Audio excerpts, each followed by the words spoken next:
Before the story starts, I want to tell you something about this book, something that most people who have never read it do not know. Crime and Punishment is not a crime novel. It is not a detective story. It is not a thriller. It is not even primarily about a crime.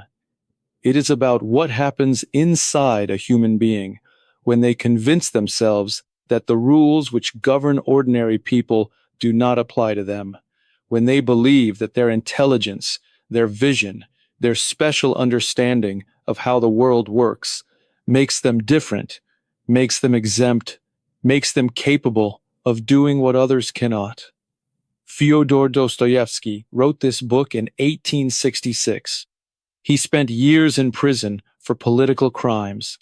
He faced a mock execution and was reprieved at the last moment. He suffered epilepsy. He was poor, desperate, and deeply familiar with the darkest corners of the human mind. And from all of that, he created this. A story so psychologically precise, so terrifyingly honest about how the human mind breaks itself, that 160 years later, it still reads like it was written yesterday. About you, about the world you live in, about the thought you have sometimes had and never admitted, that you might be different from everyone else, that the rules might not apply to you, that you might be one of the extraordinary ones. Dostoevsky is going to answer that thought with the most devastating, most compassionate, most brilliant response in the history of literature. This is Crime and Punishment by Fyodor Dostoevsky. Part 1, Chapter 1, St. Petersburg, Russia, 1865. The hottest summer the city has seen in years. The streets smell of rot and dust. The taverns overflow with desperate men. The poverty is visible on every corner, in every face, in every pair of shoes worn past the sole. Into this city, into one particular tiny rented room, in one particular suffocating building, we enter, and we meet Rodion Raskolnikov, a young man, 23 years old, a former student of law and philosophy, extraordinarily intelligent, extraordinarily proud, and at this moment, almost entirely out of his mind. Dostoevsky writes, on an exceptionally hot evening, early in July, a young man came out of the garret in which he lodged in S Place and walked slowly, as though in hesitation, towards K Bridge. A young man coming out of a garret, not an apartment, not a room, a garret, the lowest kind of lodging, barely a space, barely a room, barely enough for a person to exist in. He continues, he had successfully avoided meeting his landlady on the staircase. His garret was under the roof of a high 5-storied house, and was more like a cupboard than a room. A cupboard, that is where Raskolnikov lives, a space so small, it is described as a cupboard, and he is trying to avoid his landlady, because he owes her rent, because he cannot pay, because everything in his life has contracted to this tiny space, this unpaid debt, this suffocating, endless summer heat. Dostoevsky writes, the landlady, who provided him with garret, dinners, and attendance, lived on the floor below, and every time he went out, he was obliged to pass her kitchen, the door of which invariably stood open. Every time he leaves, he must pass her door. Every time he passes her door, he risks being seen. Every time he is seen, he is reminded of what he owes, of how little he has, of how far he has fallen from where he thought he would be by now. He continues, and the young man felt a sickly, almost panicky sensation which made him scowl and feel ashamed. Sickly, panicky. These are not dramatic words. These are the precise words for a specific kind of dread. The dread not of something dangerous, but of something humiliating. The dread of being seen as exactly what you are, when you believe yourself to be something more. Dostoevsky writes, he was crushingly poor, but the poverty he was enduring seemed to him less oppressive than usual. Less oppressive than usual. Why? Because something else was filling his mind. Something bigger than poverty. Something bigger than hunger. Something bigger than the shame of the unpaid rent and the landlady's door and the suffocating room. An idea. He continues, he had given up attending to matters of practical importance, and he was not inclined to do so. Not attending to practical matters. Not inclined to do so. He has withdrawn from the ordinary world, from the practical concerns that occupy ordinary people, and in their place, something has grown. Dostoevsky writes, he was not afraid of any landlady. What he dreaded was meeting anyone at all, not only his landlady, not her specifically. Anyone. He dreads encountering another human being, and yet he is going out, into the crowded streets. Why? Because something is pulling him, something is drawing him out, against his own instincts, against his own desire to stay hidden, to stay in the cupboard, to stay inside, the idea that has been growing in him, like a fever, like an infection, like something that has taken up residence in his mind, and will not leave until it is either acted upon or destroyed. He continues, he had become so completely absorbed in himself, and had isolated himself so much from everyone, that he dreaded meeting not only his landlady, but anyone at all. Absorbed in himself, isolated, dreading everyone. This is not shyness. This is not introversion. This is something more specific, more dangerous. This is what happens to a mind that has been alone with one idea for too long. Dostoevsky writes, he was so harassed by poverty that despite all his fastidiousness, he had long ceased to notice the squalor around him. Long ceased to notice the squalor. His room is filthy. The building is filthy. The streets are filthy. And he has stopped seeing it. Not because it does not matter, but because his mind has gone somewhere else entirely, somewhere the squalor does not reach, somewhere his idea lives, clean, pure, untouched by the dirty reality of his actual life.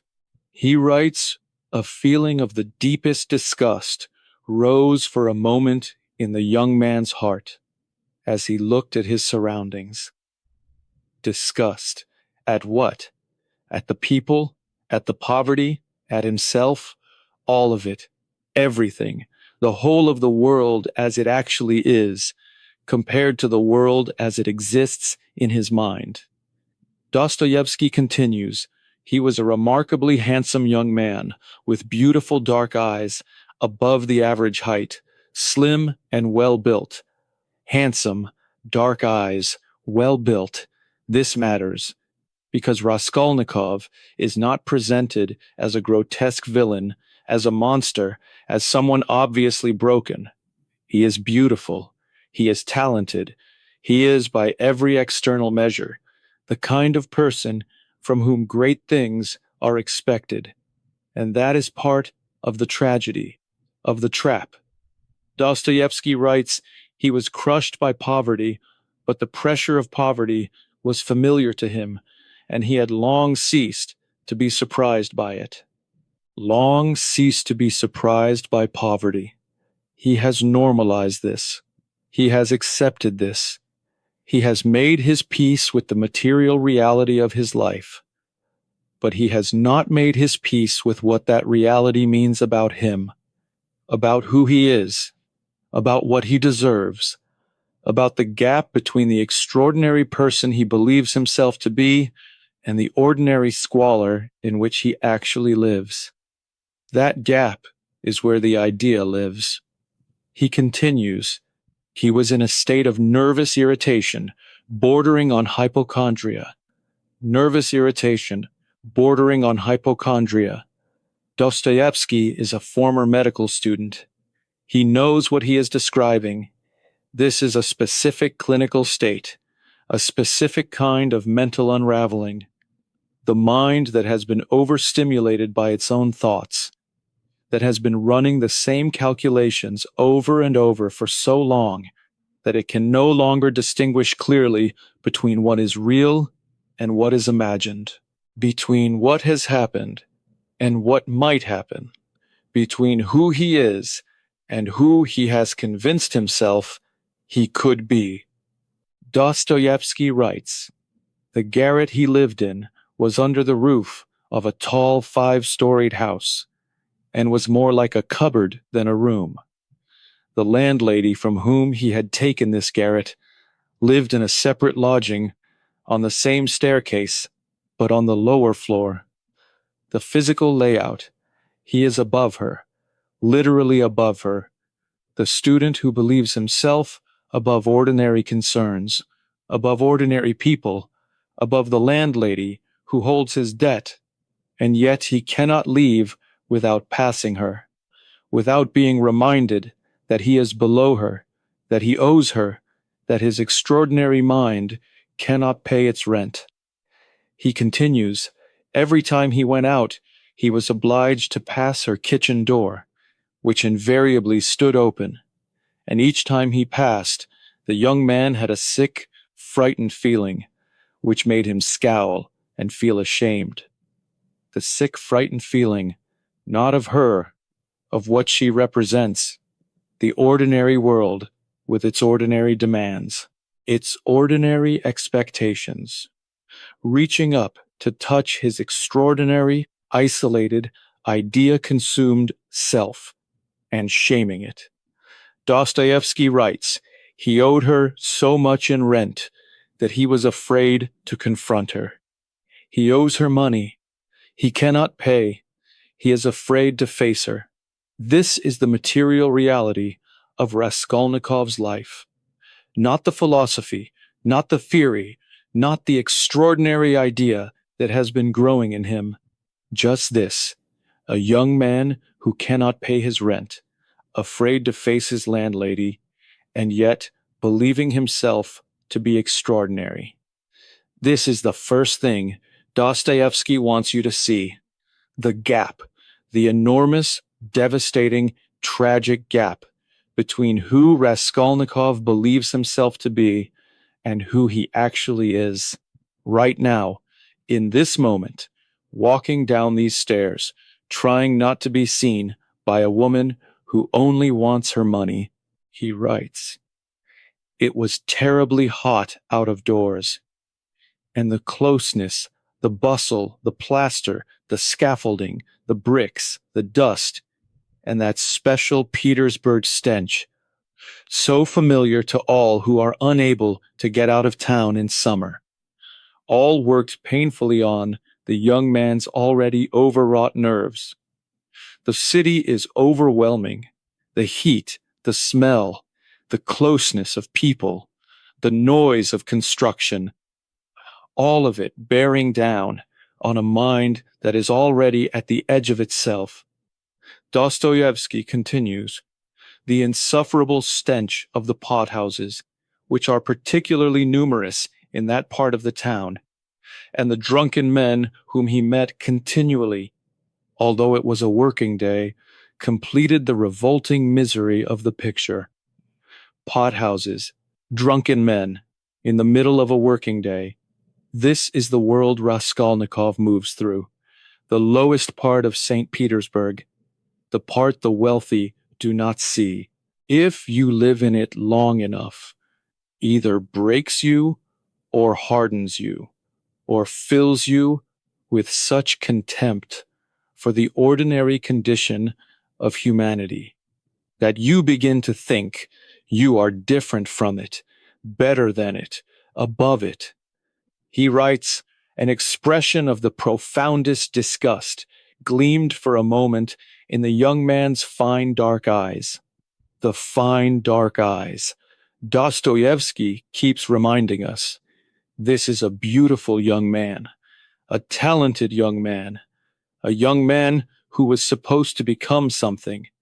And look at him now, walking through filth, disgusted by everything he sees, full of an idea he has not yet acted on, and terrified of what it means that he is considering acting on it. He continues, he had, at the time of which we are speaking, been for over a month in an overstrained nervous state bordering on hypochondria. A month. For over a month, this idea has been with him, growing, developing, becoming more detailed, more specific, more real. He has been living with it, like a companion, like a fever that will not break, like a question that demands an answer. And today, he is going somewhere for the first time to test whether the idea is possible, whether he is capable of what the idea requires. Dostoevsky writes, he had a fearful dream. He saw his childhood home, a little town, the parish church, a crowd of townspeople, peasants, all sorts, and among them a cart harnessed to a thin sorrel beast, overstrained with work, being whipped to death. But wait, this dream comes later in the book. Let us return to where we are. The walk, the rehearsal, the first approach to what the idea demands. He writes, on an exceptionally hot evening, he was going to attempt a rehearsal of his project. A rehearsal, not the act itself. A rehearsal. He is going to visit the place, to measure the distance, to see whether what he has planned in his mind is achievable in reality, to see whether the world will cooperate with his extraordinary theory. Dostoevsky continues, I want to attempt a thing like that, and am frightened by such trifles, he thought, with an odd smile. Trifles, he calls his fear, a trifle. The sick, panicky feeling in his stomach as he approaches what he is planning. A trifle. The overwhelming heat, the disgusting streets, the drunken men, the squalor. Trifles.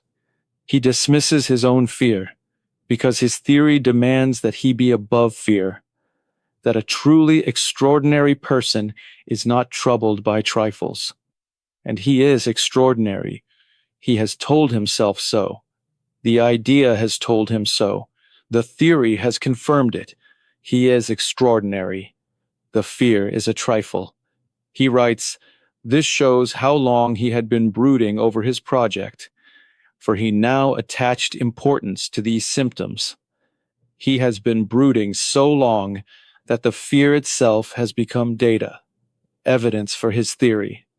If he can overcome the fear, if he can dismiss it as a trifle, then perhaps he is what he believes himself to be. Dostoevsky now describes where Raskolnikov is going. He writes, he was not far from the spot.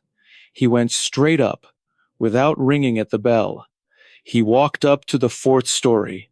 The staircase was dark and narrow. Of that sort of thing. He stood before the door. He stood still and listened. He is here at the door of the place where the idea must eventually be tested. An old pawnbroker, an old woman who lends money against valuables, and who, in Raskolnikov's theory, his extraordinary theory, his carefully constructed, philosophically justified, morally elaborated theory, is a louse, a parasite, a creature that preys on the desperate, that accumulates wealth by sucking the blood of people like him. He continues, the flat was on the fourth story of a tall house and was let out in tiny furnished rooms. Fourth story, high up, away from the street, away from the eyes of others. The staircase was damp, dark, and narrow. But he had already known all this. He had surveyed the position, had come to look at it, and the position approved. The position approved. He has been here before. He has measured it, calculated it, approved it in theory. And now he is here again to see whether in reality the theory holds. Dostoevsky writes, the door was opened after a second delay. A woman of about 60, small and thin, with sharp malignant eyes and a pointed nose, appeared in the doorway. The pawnbroker, Alyona Ivanovna, small, thin, sharp, malignant. Dostoevsky describes her, the way Raskolnikov sees her, not as a person, as a type, as a symbol, of everything his theory says should not exist. The usurer, the parasite, the creature that lives by taking from those who have nothing left to give. He continues, she had light, oily hair, slightly streaked with gray, greased with oil. She wore no kerchief over it. Round her thin long neck, which looked like a hen's leg, was knotted some sort of flannel rag. Hen's leg. Dostoevsky gives us Raskolnikov's view, the contempt, the reduction, the way this extraordinary young man sees this old woman, not as a human being, as a type, as a category, as the kind of creature that his theory says can be removed from the world, without loss, without moral consequence, without the guilt that would attend the removal of a genuinely valuable life. This is the theory, and we have barely begun. Dostoevsky writes, Raskolnikov, a student, I came here a month ago, the young man made haste to mutter, with a half bow, remembering that he ought to be more polite. He must be polite. Even his contempt demands a certain performance, the extraordinary person dealing with the ordinary one. He must not reveal what he actually thinks, what he actually feels, what he is actually here to measure. He continues, I remember, my good sir, I remember quite well your coming here, the old woman said distinctly, not taking her sharp eyes off him. She remembers him, she watches him, her sharp eyes taking in everything, not fooled, not softened, not the simple, easily dismissed louse of his theory, a person watching him, seeing him. He writes here, it's a thing like that, a cigarette case silver. Raskolnikov held out a battered silver cigarette case. His cigarette case. The thing he has brought as a pretext, as a reason for the visit. A battered silver cigarette case. This is what his extraordinary life has been reduced to. Pawning his cigarette case to visit the place where his extraordinary theory will eventually be tested. Dostoevsky continues, but the thing isn't worth much. Look at it, though. He brought nothing but this, last time, too. The old woman went for the key. Raskolnikov, left alone, listened intently and mused. He listens, he measures, he calculates the thickness of the door, the distance from the door to the window, the sound of her footsteps, the number of locks, everything stored, filed, added to the calculation of whether the extraordinary idea can be made real. He writes, I am in a nervous state or something of the sort, he thought. I must pull myself together, gird myself up. Pull myself together, gird myself up. This is the extraordinary person talking to himself, trying to convince himself that what he feels is not fear, not the ordinary human terror of what he is contemplating, but something manageable, a nervous state, something to be overcome by the extraordinary will that extraordinary people possess. Dostoevsky is watching this and smiling, grimly, compassionately. He writes, "Listen, Alyona Ivanovna," he began, trying to speak boldly and addressing her without being invited. Without being invited, even in the smallest things, Raskolnikov asserts himself, refuses ordinary courtesy, treats this woman as someone who does not merit the usual forms of respect. Dostoevsky continues, he could hear someone else in the room. Someone else. He was not expecting this. His calculation, his careful measurement of the visit did not include someone else. He writes, "Is there someone with you? What business is that of yours?" "Oh, nothing. She is my sister, Lizaveta. Lizaveta, the sister, who comes and goes, who keeps the house, who is in all ways the opposite of Alyona Ivanovna. Gentle where the old woman is sharp, simple where the old woman is calculating, open where the old woman is guarded, and who will become, in the most terrible way, the consequence of Raskolnikov's extraordinary theory." He continues, "I will bring it in a minute," the old woman said. She left him again. Raskolnikov put the watch aside and sat waiting. Sitting, waiting, calculating.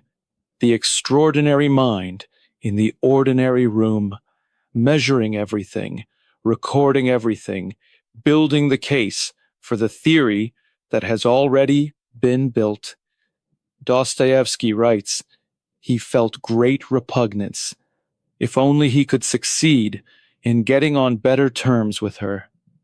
Getting on better terms. Even now, even in the middle of his theory, even as he measures and calculates and prepares, he wants her to like him. This extraordinary young man who has theorized that she is a louse worth less than a human life still wants her approval. This is Dostoevsky at his most precise. The contradiction at the heart of the theory. The extraordinary person who has transcended ordinary human needs still needs to be liked by the person his theory dismisses. He writes, 2 rubles you will have, she said at last. It's as much as it's worth. Young men pawn things for nothing. Give it me, said Raskolnikov coldly. Coldly. The performance of coldness, of the extraordinary person dealing efficiently with the ordinary transaction. Dostoevsky continues, in a month then, in a month then, in a month then. 2 rubles, taking interest in advance. 2 rubles. This is what Raskolnikov gets. For his silver cigarette case, from the woman his theory has designated as a louse. 2 rubles, and the interest already taken before he even receives the money. He writes, Raskolnikov could not help smiling. He turned and went out. A smile, at the poverty of it, at the smallness of it, at the gap between what his theory promises and what his actual life currently is. 2 rubles, minus interest, for a silver cigarette case. He continues, he felt strange and bewildered. This feeling grew stronger and stronger. Going down the stairs, he tried several times to stop himself, to take counsel with himself, to think over the matter. Strange and bewildered. After the visit, after the rehearsal, after measuring everything and calculating everything, he is bewildered. Not by what he saw, by what he felt. He felt the living reality of the place, the smell of the room, the sharpness of the old woman's eyes, the sound of her footsteps, the weight of the silence in the space between them. And that living reality is different from the theory, different from the clean philosophical calculation of his idea. Real, messy, human, and therefore terrifying. He writes, "He went out into the street. Oh God, how loathsome it all is. And can I possibly? No, it's nonsense. It's ridiculous," he added resolutely. "And how could such a horror come into my head? What filth my heart is capable of. Yes, filth above all, disgusting, loathsome, loathsome." He is talking to himself, in the street, out loud. This extraordinary person, this sophisticated theorist, this careful calculator, is walking through the streets of St. Petersburg, talking to himself, horrified by his own idea, by his own heart, by the fact that he is capable of what he is capable of. Dostoevsky writes, "He walked on, not knowing where he was going. He felt stunned. Something loathsome rose from his heart into his mouth. Loathsome. He uses this word again and again, not because it is imprecise, because it is exact. What he feels about his idea is not guilt, not fear, not moral hesitation. Something more physical, more visceral, more like nausea, the body's reaction to what the mind is contemplating." He writes, "He passed by a tavern. A flight of stairs led from the pavement into the basement. Just at that moment, two drunken men came out at the door, and abusing and supporting one another, they mounted into the street. The drunken men, always the drunken men, the ordinary world pressing in on the extraordinary mind. And then he notices something, or rather, someone." Dostoevsky continues, "Without stopping to think, Raskolnikov went down the steps. He had never been into such a place before, but now he felt giddy and was tormented by a burning thirst. He enters the tavern, not because he is a drinker, not because he wants company, but because he needs to not be alone with the idea for another moment. The idea that has been his only companion for a month. The idea that has just shown its true face.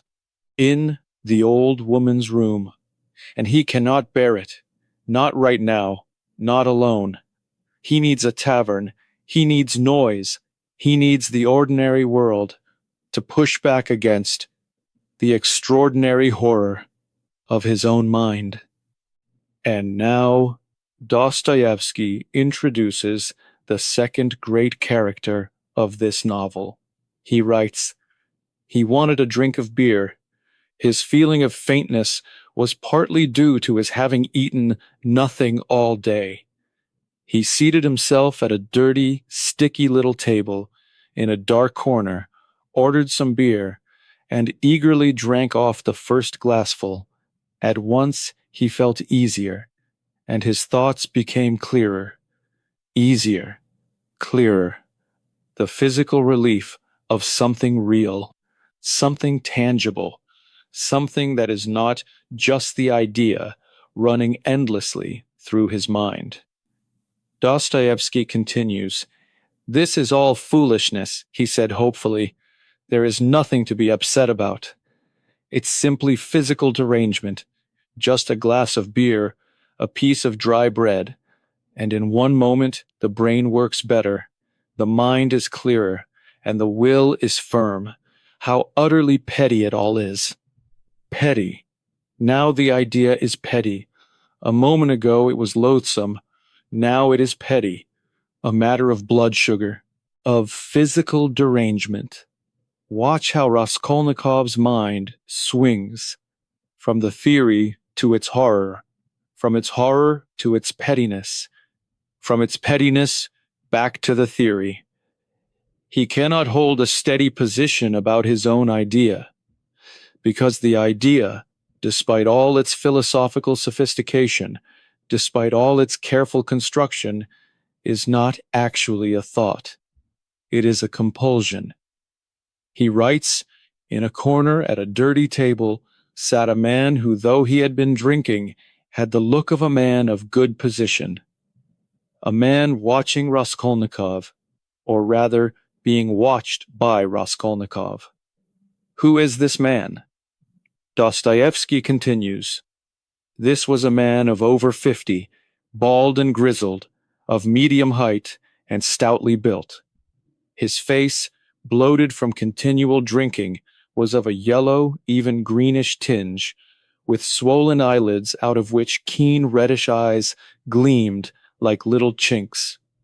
Marmeladov, titular counselor, former civil servant, current drunk.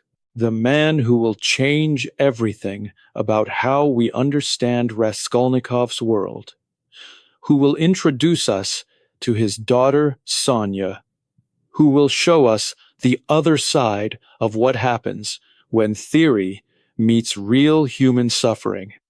But that is for the next chapter. That is the end of Chapter 1 of Part 1 of Crime and Punishment by Fyodor Dostoevsky.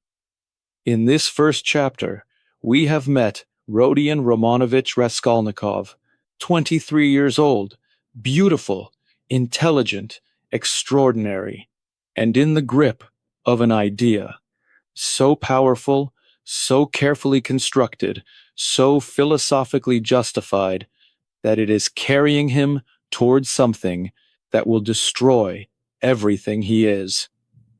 We have seen his room, his poverty, his contempt for the world, his contempt for himself, the gap between who he believes he is and what his life actually is. We have met Alyona Ivanovna, the pawnbroker, the woman his theory has designated as a louse, who is small and sharp and difficult and real, more real than any category his theory can put her in. And we have seen him in the tavern trying to escape from his own mind, unable to. This is the beginning of one of the greatest, most devastating, most compassionate psychological journeys in the history of literature. Dostoevsky is going to show you something that most stories do not have the honesty to show. He is going to show you what happens not just when a person does the terrible thing, but what happens inside them before. The convincing, the justifying, the extraordinary theory that makes the terrible thing seem rational, necessary, even noble. And then what happens after, when the theory meets reality, when the idea meets consequence, when the extraordinary person discovers that no theory, no matter how carefully built, can protect you from what you actually are. This is the classic mind. Chapter 2 is coming. Welcome to the classic mind. In Chapter 1, we met Raskolnikov, the beautiful, brilliant, isolated young man in the grip of an idea so powerful, so carefully constructed, so philosophically justified, that it is pulling him towards something he cannot yet name, but cannot stop moving toward.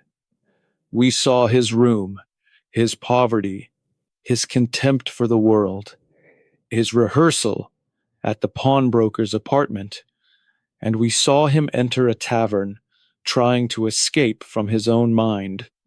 Now, in Chapter 2, Dostoevsky introduces us to the man sitting in the corner of that tavern, a man whose story will become a mirror for everything Raskolnikov is about to do, a man who will show us what happens to people when the world offers them no good choices, only terrible ones. His name is Marmeladov, and what he is about to say will break your heart. This is Part 1, Chapter 2 of Crime and Punishment by Fyodor Dostoevsky. Let us begin.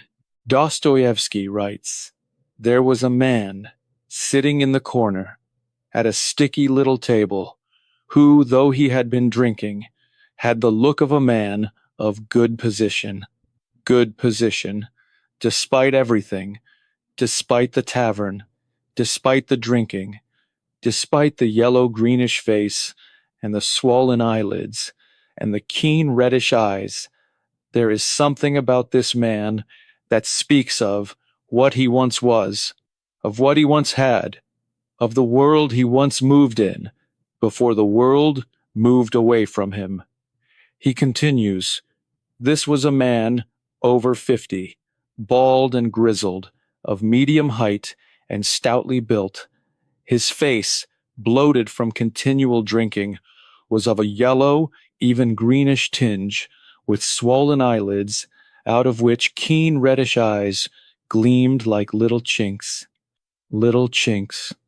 The eyes of a man who has seen too much, who has drunk too much, who has failed too many times at too many things, and who has the strange luminosity of someone who has gone all the way down and found something at the bottom.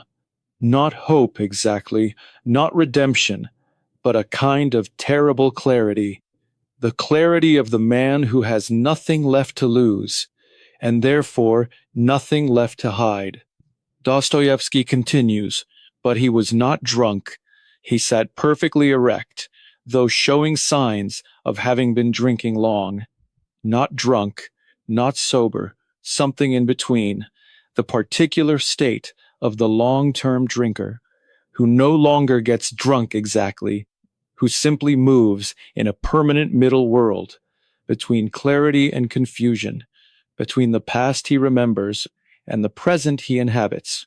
He writes, "He had a straw-colored old and worn coat, on which one button still hung by a thread. He wore a cravat after the fashion of a government clerk, but it was crumpled and of a rusty hue. He had had a shave but some time ago, and his big gray whiskers stood out like a scrubbing brush. The detail, always the detail with Dostoevsky. The one button, hanging by a thread, the crumpled cravat, the shave from some time ago. Each detail telling the same story.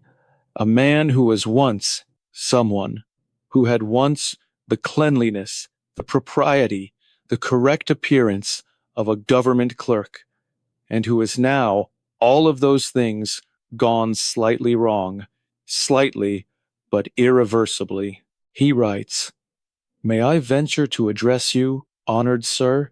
he said formally, though with none of the dignity of the truly dignified man. "For, though your exterior is not that of a person of position, my experience tells me that you are a man of education and not accustomed to drinking. May I venture, even in the tavern, even in his state?" He asks permission. He uses the formal address. He acknowledges the gap between them, the young educated man, the old ruined clerk, and yet he speaks, because he needs what every human being needs when they have been alone with their story too long: someone to hear it. Raskolnikov responds. Raskolnikov looked fixedly at him. "I am a titular counselor," the man continued, "of the service. I have been a titular counselor, and what is more, I have been in the service for 9 years. Titular counselor. This is his identity, the thing he clings to, the rank, the position, the title that tells him, and anyone who will listen, that he was once something, that the world once had a place for him, that he once had a desk and a title and a salary and a reason to get up in the morning."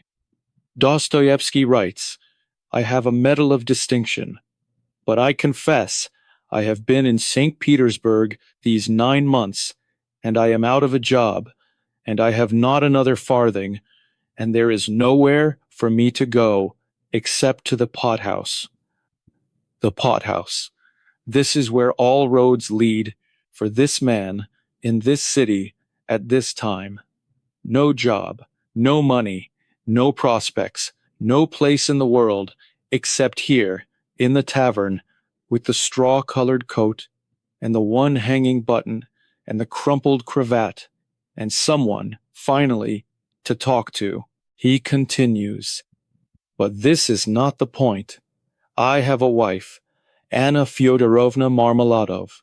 Katerina Ivanovna is not of humble origin. She is a colonel's daughter. She is an officer's widow. A colonel's daughter, an officer's widow. This matters. This matters enormously, because Katerina Ivanovna was not born to this. She was born to something better, to position, to respect, to a world with rules and order and the possibility of dignity. And she married a man who brought her here, to this." Dostoevsky writes, "She is not of humble origin, and if she married me, it was for love alone. But now she bitterly repents it. For love alone.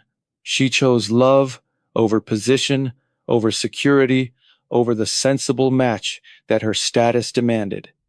She chose this man, and this man has brought her to a cold rented room in the poorest part of St. Petersburg, with children who are hungry and no money, and a husband who spends what little there is at the pothouse." He continues, "She has 3 children of her first marriage, and a consumptive one at that. And if you look at them, each one in turn, I think you will say that none of them deserve to be treated so.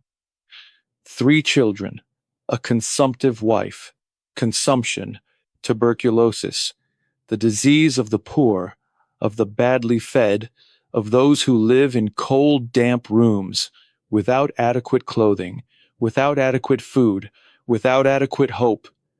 Katerina Ivanovna, the colonel's daughter, the officer's widow, is dying slowly in a rented room with 3 hungry children and a husband who is telling his story to a stranger in a tavern." And now Dostoevsky delivers the chapter's heart. He writes, "I have a daughter by my first wife, Sofia Semyonovna. She has a yellow passport. She lives apart from us too." Yellow passport. In 19th century Russia, the yellow passport was the official document of a registered prostitute. It marked you, separated you, told the world what you were, what you had become, what you had been forced by circumstances to do. Sonia, Sofia Semyonovna, Dostoevsky writes, "He glanced at Raskolnikov almost with a look of shame. She has taken the yellow ticket on our account." On our account. These 3 words, the most devastating 3 words in the entire chapter. Not because Sonia chose this, but because she did not. She chose it because there was no other choice, because the children were hungry, because the rent was due, because the stepmother was ill, because the father was here in the tavern, with his straw-colored coat and his one hanging button, telling his story to a stranger. He continues, "She has sacrificed herself for us." His voice trembled, and tears ran down his cheeks. He weeps. This broken man in the broken coat weeps, not performatively, not to justify himself, not to excuse himself, but because he knows exactly what his daughter has done, what she has given up, what she has become, so that his other children do not starve. And he is sitting here, in the tavern, drinking, and he knows that too. Dostoevsky writes, "Sonia has sent 30 kopecks today, and as for me, I am drinking it. I am drinking it."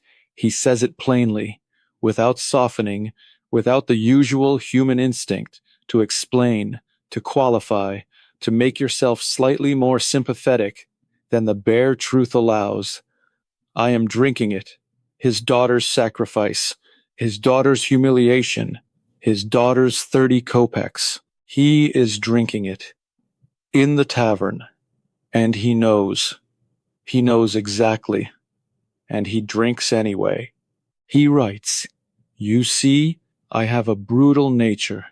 Do you see? Do you understand, sir? Do you understand what it means when there is absolutely nowhere else to go? For every man must have somewhere to go. Somewhere to go. This is perhaps the most important line in the chapter. For every man must have somewhere to go.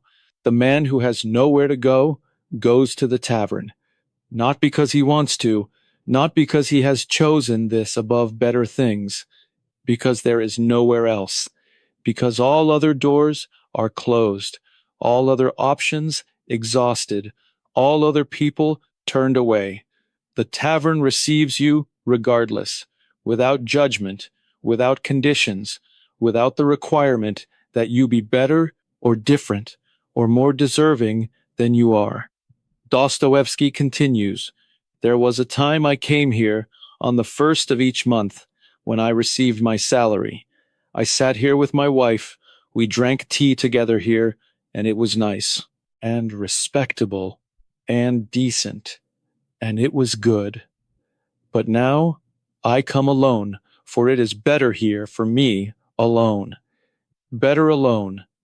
He has fallen so far that even the memory of sitting here with his wife, when there was money, when there was hope, when there was the future, is too painful.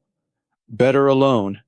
He writes, "I come to be with people, for even in the pothouse one can feel at home. And I come to weep here, which is not a crime. Not a crime."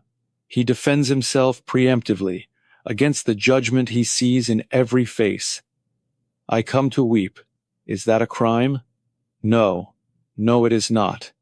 And yet in the Russia of Dostoevsky, in the world this man inhabits, everything about him is treated as a crime. His poverty, his failure, his drinking, his inability to be what his wife, his children, his daughter needed him to be. All of it treated as crimes, for which there is no defense, no appeal, no forgiveness. Dostoevsky now tells us how Marmeladov came to marry Katerina Ivanovna. He writes, "She was a widow with 3 children, the eldest 12 years old, the youngest 3. She had been left destitute by her first husband, an infantry officer. I saw her then for the first time. She was in such distress, such poverty, and the children were crying, and she had not eaten all day. I could not bear to see it. I married her. I could not bear to see it. I married her. This is the act of a good man, or of a man who wanted to be good, who wanted to help, who could not stand the sight of suffering and tried to fix it the only way he could, by giving himself, and ruined everything instead." He continues, "I married her, though I could not bring up her children on my official pay, or feed them. I married her, for I could not leave her. Could not leave her, the impulse that looks like love. That sometimes is love, but which, without the practical resources to back it up, becomes its own kind of cruelty. The cruelty of the man who loves too much and provides too little." Dostoevsky writes, can you comprehend, my dear sir, what it means when one has absolutely nowhere to turn?" He repeated, for Raskolnikov had answered nothing. Raskolnikov has said nothing. He is listening. This is unusual for him. The man who is absorbed in himself, who dreads meeting anyone, who wants only to be alone with his idea. But something about Marmeladov holds him. Something in this story is speaking to something in himself. He is not sure what yet, but he cannot leave. Not yet. Not until the story is finished. He writes, 3 months ago I lost my birth, through my own fault, without any excuse. We were in terrible poverty, and Katerina Ivanovna, my wife, took to walking up and down, wringing her hands. Her cheeks get blotched, as they always do in that disease, and coughing. So I thought, how could I eat and drink while she and the children had nothing? The guilt of the man who is eating and drinking while his family starves, which he resolves by stopping eating and drinking for about a day, and then returning to the tavern, because the guilt is more than he can carry, and the tavern is the only place he knows to put it down. Dostoevsky continues, I had then a friend, Lebeziatnikov by name, who told me that Sonia could obtain a yellow ticket, and I consented to it. He consented to it. His daughter from his first marriage, his Sonia, to her obtaining the yellow passport, the document that marked her, the document that designated her officially as what she would become. And he consented, because there was no other way, because they were starving, because the children were crying, because Katerina Ivanovna was coughing blood and walking up and down, wringing her hands, and because he, who had married her, because he could not bear to see her suffering, could not stop her suffering, could not fix it, could only watch it, and go to the tavern. He writes, and what have I done with what she gave us? I have drunk it. I have drunk it all of it, every kopeck, every sacrifice, every humiliation his daughter endured for those kopecks. He drank it.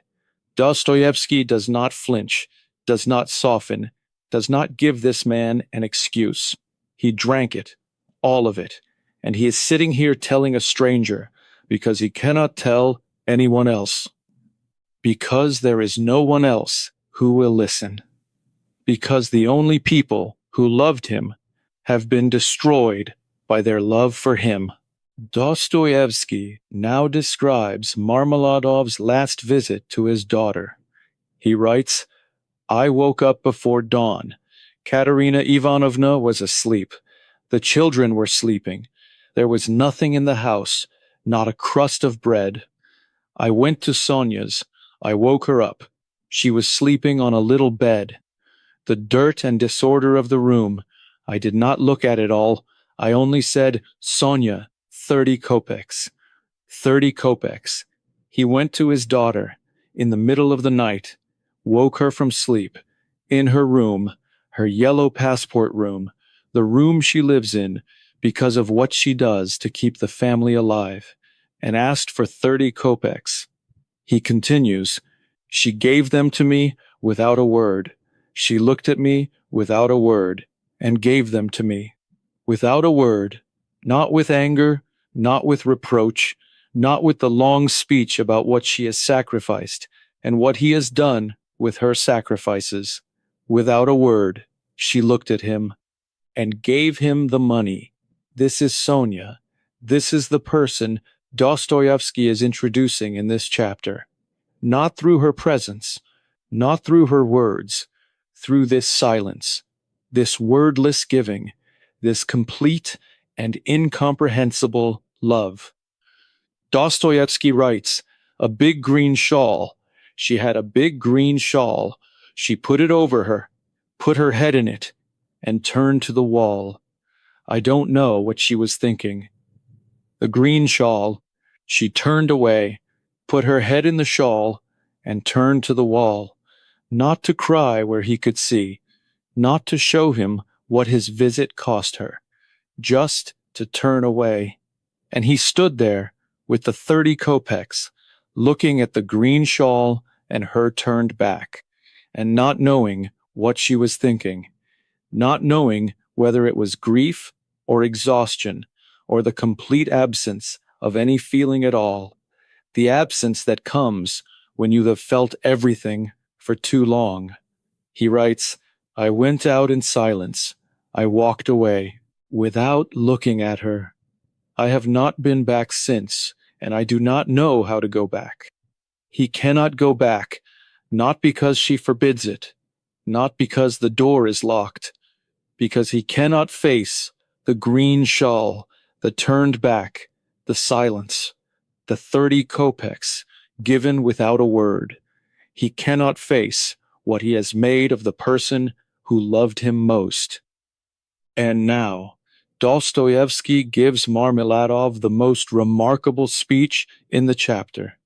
He writes, Raskolnikov, I know all this, but the question I have been asking for a year now is where does God come into it? Where does God come into it? Not as a religious question exactly, as a question about mercy, about justice, about whether there is anything in the universe that sees this man and this daughter and this consumed wife and these hungry children and does not simply walk away. He continues, there are people who know how to live, and there are people who do not. I have never known how. This is why I come here. People who know how to live, people who do not.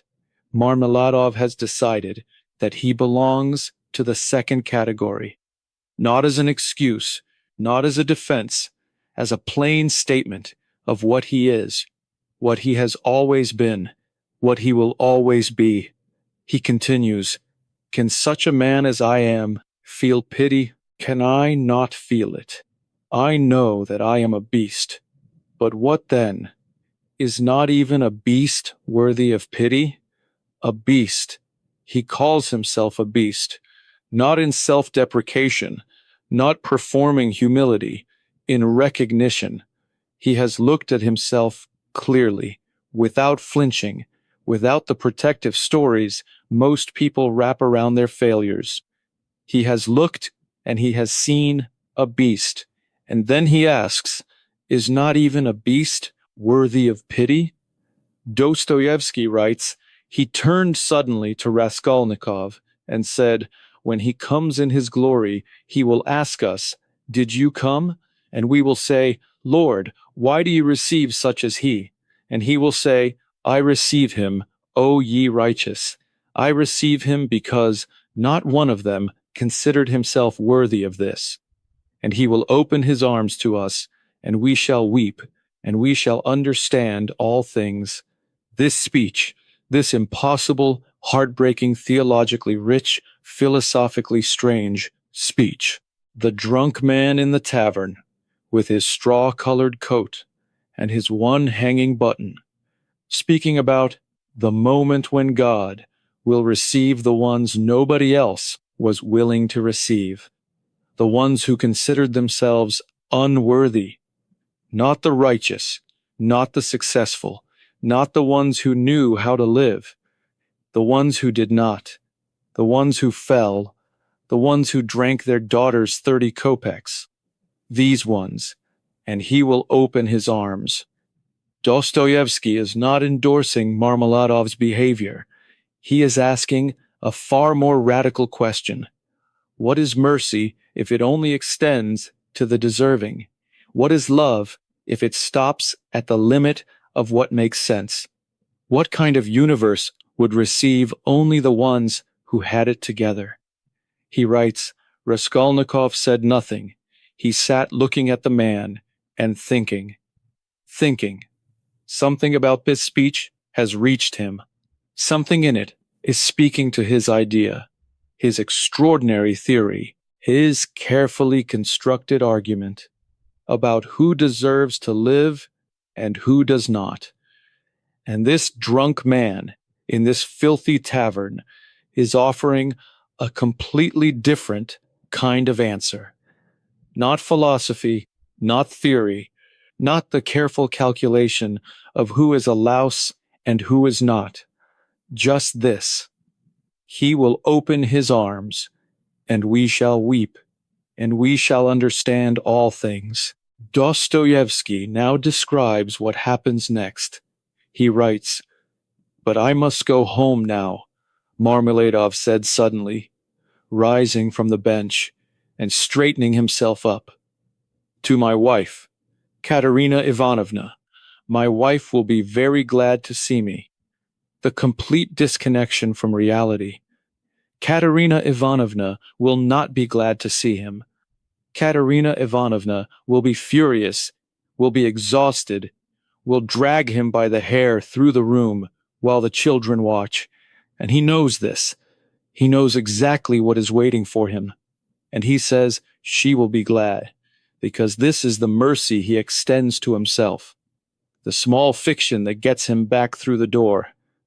Dostoevsky continues, "Sir, do you know what it means to have nowhere to go?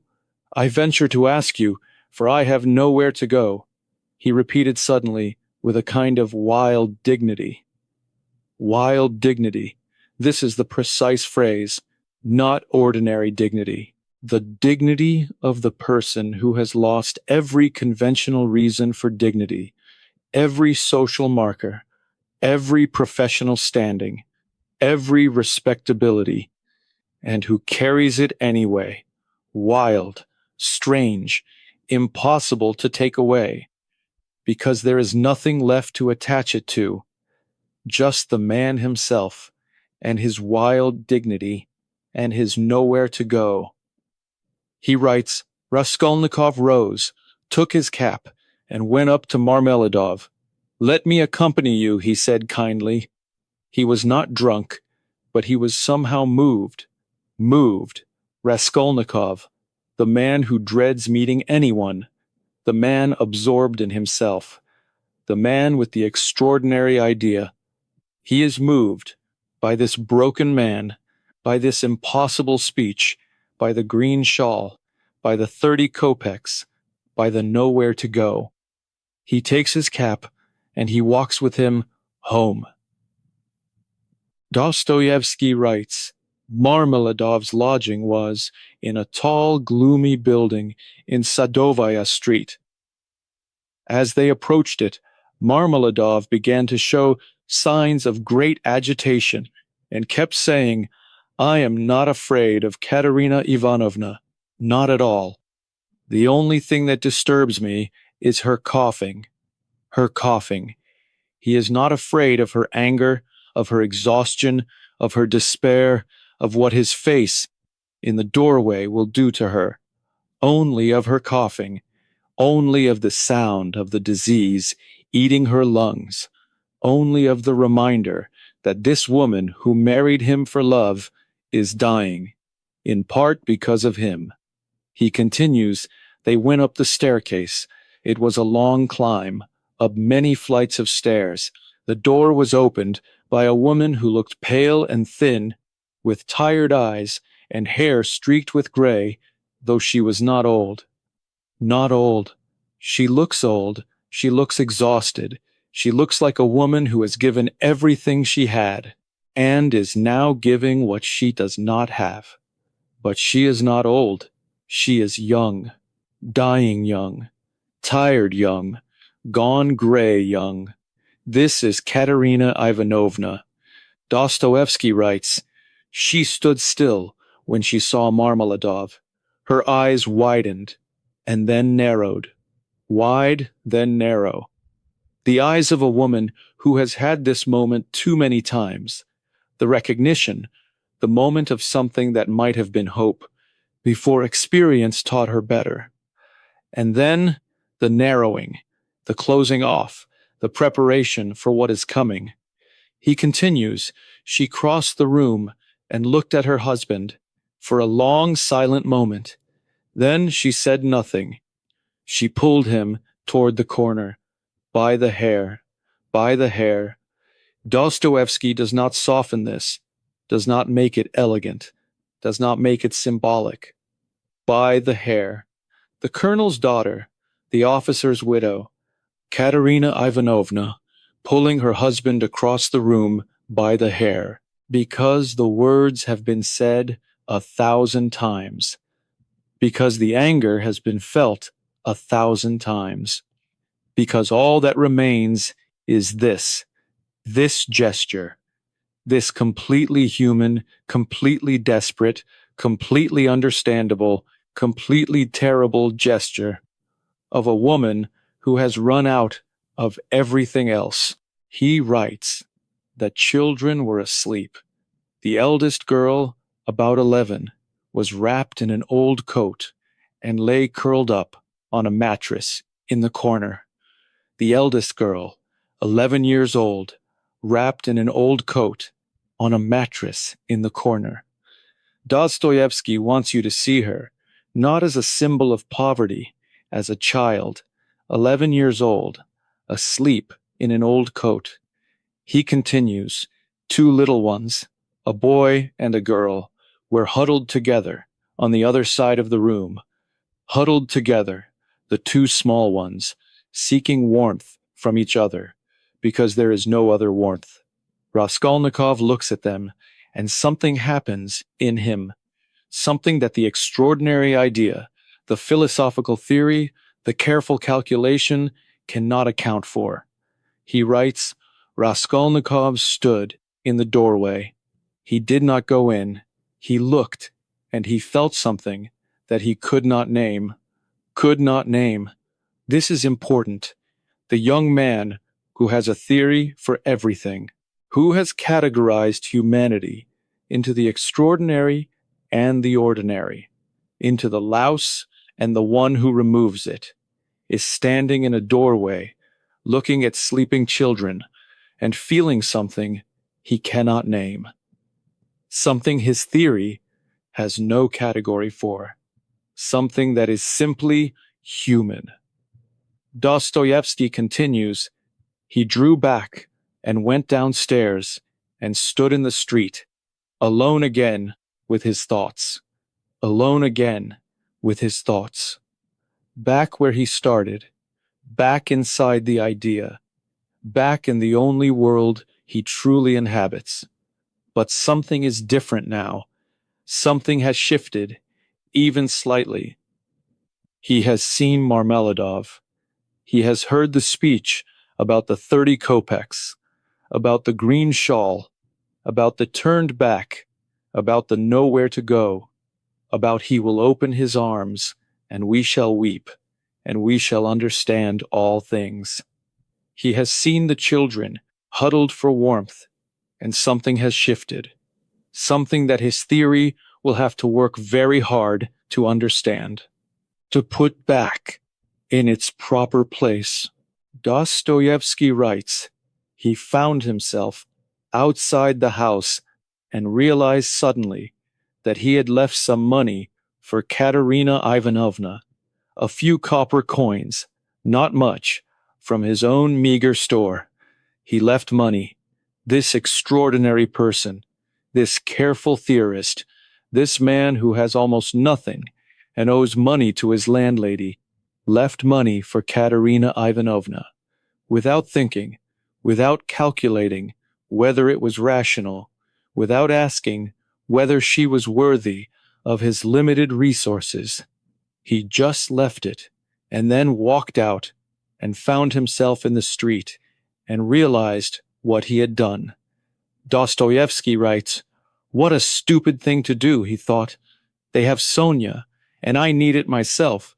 But on reflection, and yet, somehow or other, maybe it was not stupid.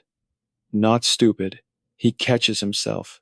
The young man who has been constructing a theory about who deserves and who does not, who has been calculating the moral calculus of extraordinary acts, catches himself, having done an ordinary one, a small act of kindness, for a woman he does not know, for children who are not his, for a family that his extraordinary theory has no special regard for, and calling it not stupid.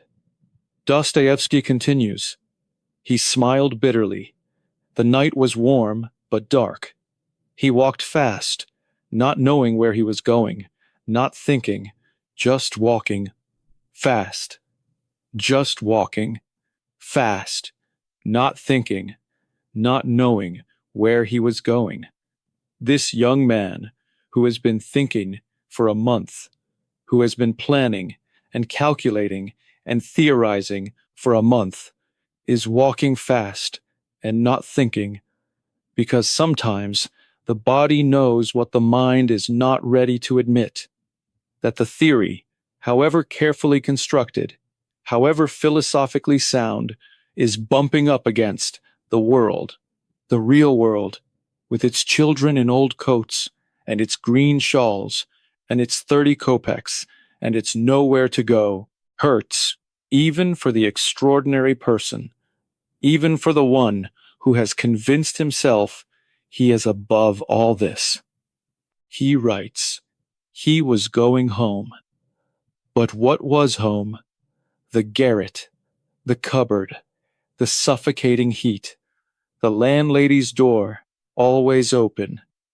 The idea, always the idea. The idea he cannot escape it, he cannot walk away from it, he cannot drown it in a tavern. He cannot soften it with 30 kopecks for a stranger's family. It is there, waiting, when he gets home, when he takes off his coat, when he lies down on the narrow bed, when the darkness comes. The idea is there, growing, taking shape, becoming more specific, more real, more demanding. Dostoevsky writes, he went to bed without undressing. He lay down and fell into a deep, heavy sleep from which he could not rouse himself.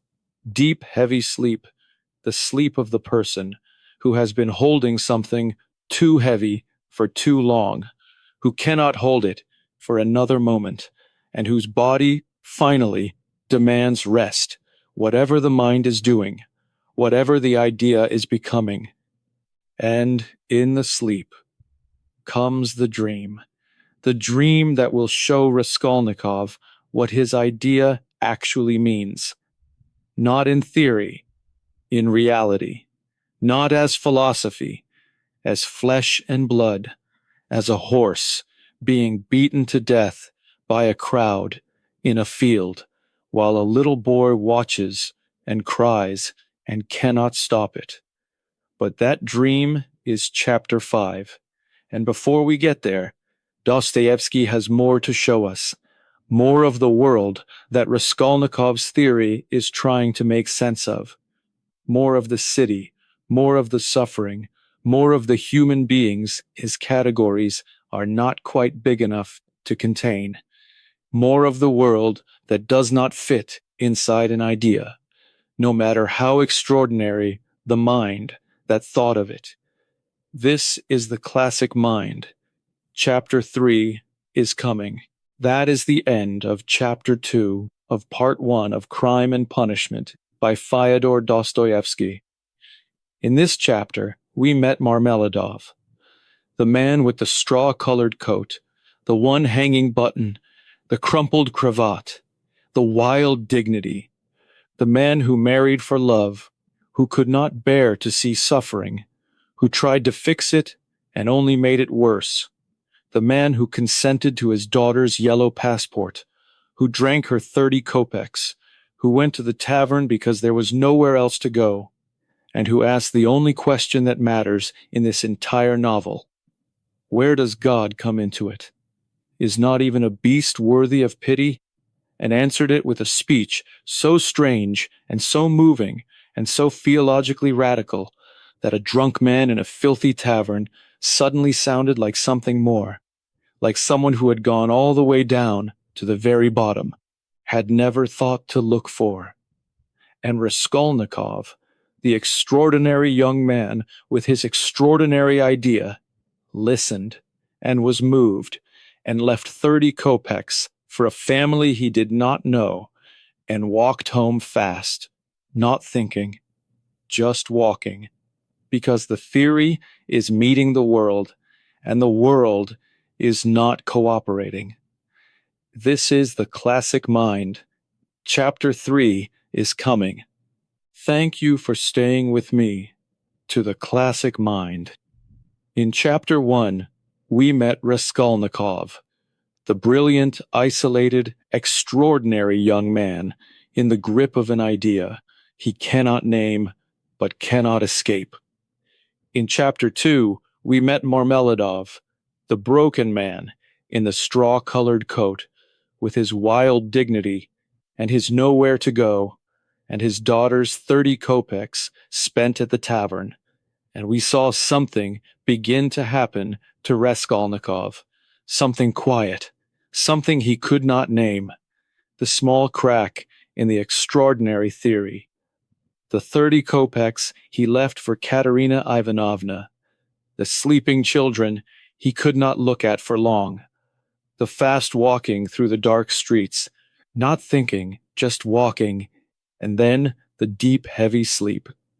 Chapter 3 begins the morning after, and brings something from the outside world into the suffocating room where the idea has been living. A letter from his mother, and what is in that letter will change everything. This is Part 1, Chapter 3 of Crime and Punishment by Fyodor Dostoevsky. Let us begin. Dostoevsky writes, Raskolnikov woke up late, next day, after a broken sleep. He woke up bilious, irritable, ill-tempered, and looked with hatred at his garret. Bilious, irritable, ill-tempered. These are not dramatic words.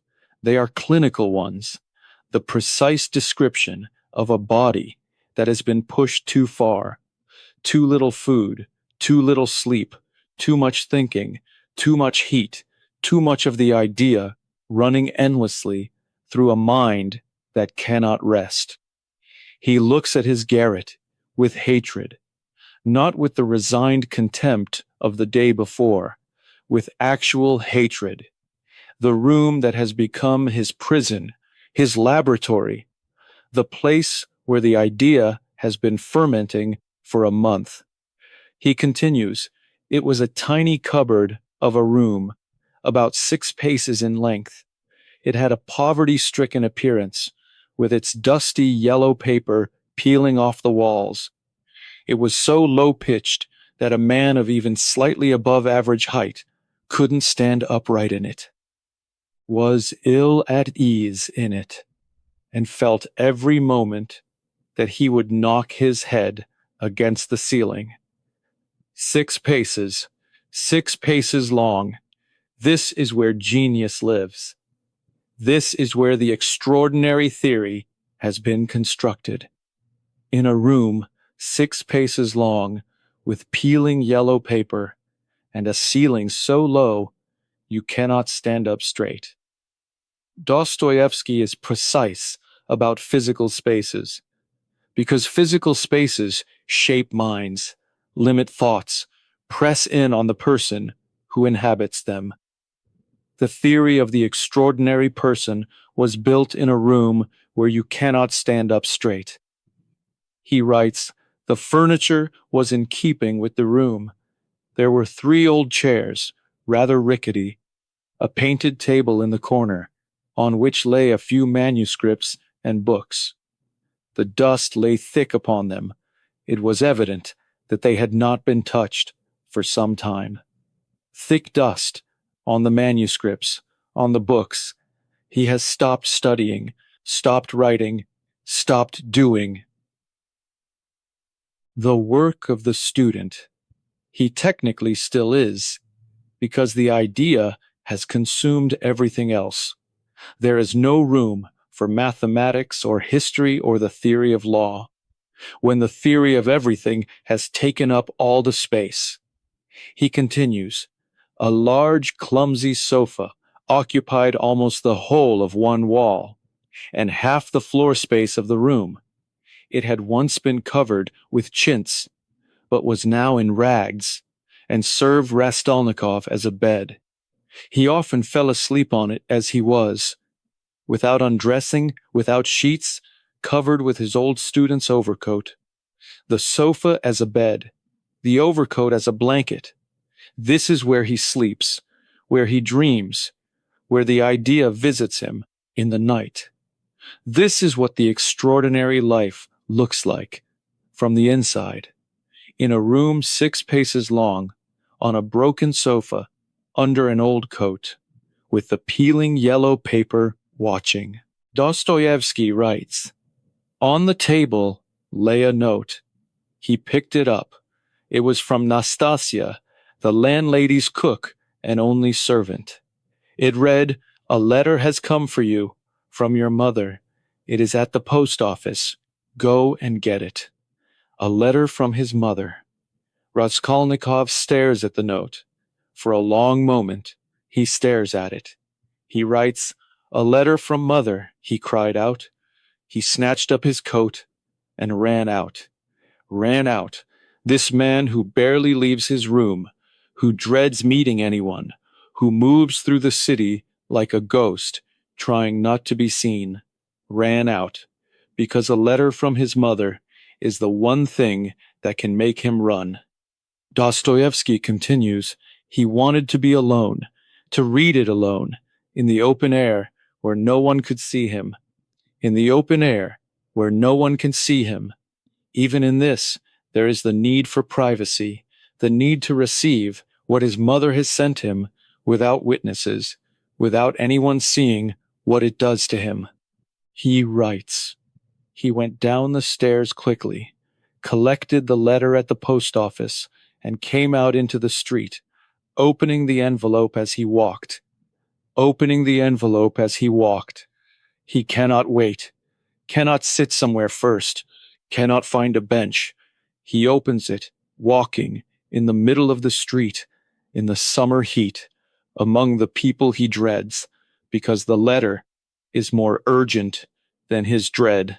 Dostoevsky now gives us the letter itself, in full, every word, every sentence, every carefully chosen phrase of a mother writing to her son about things that are breaking her heart.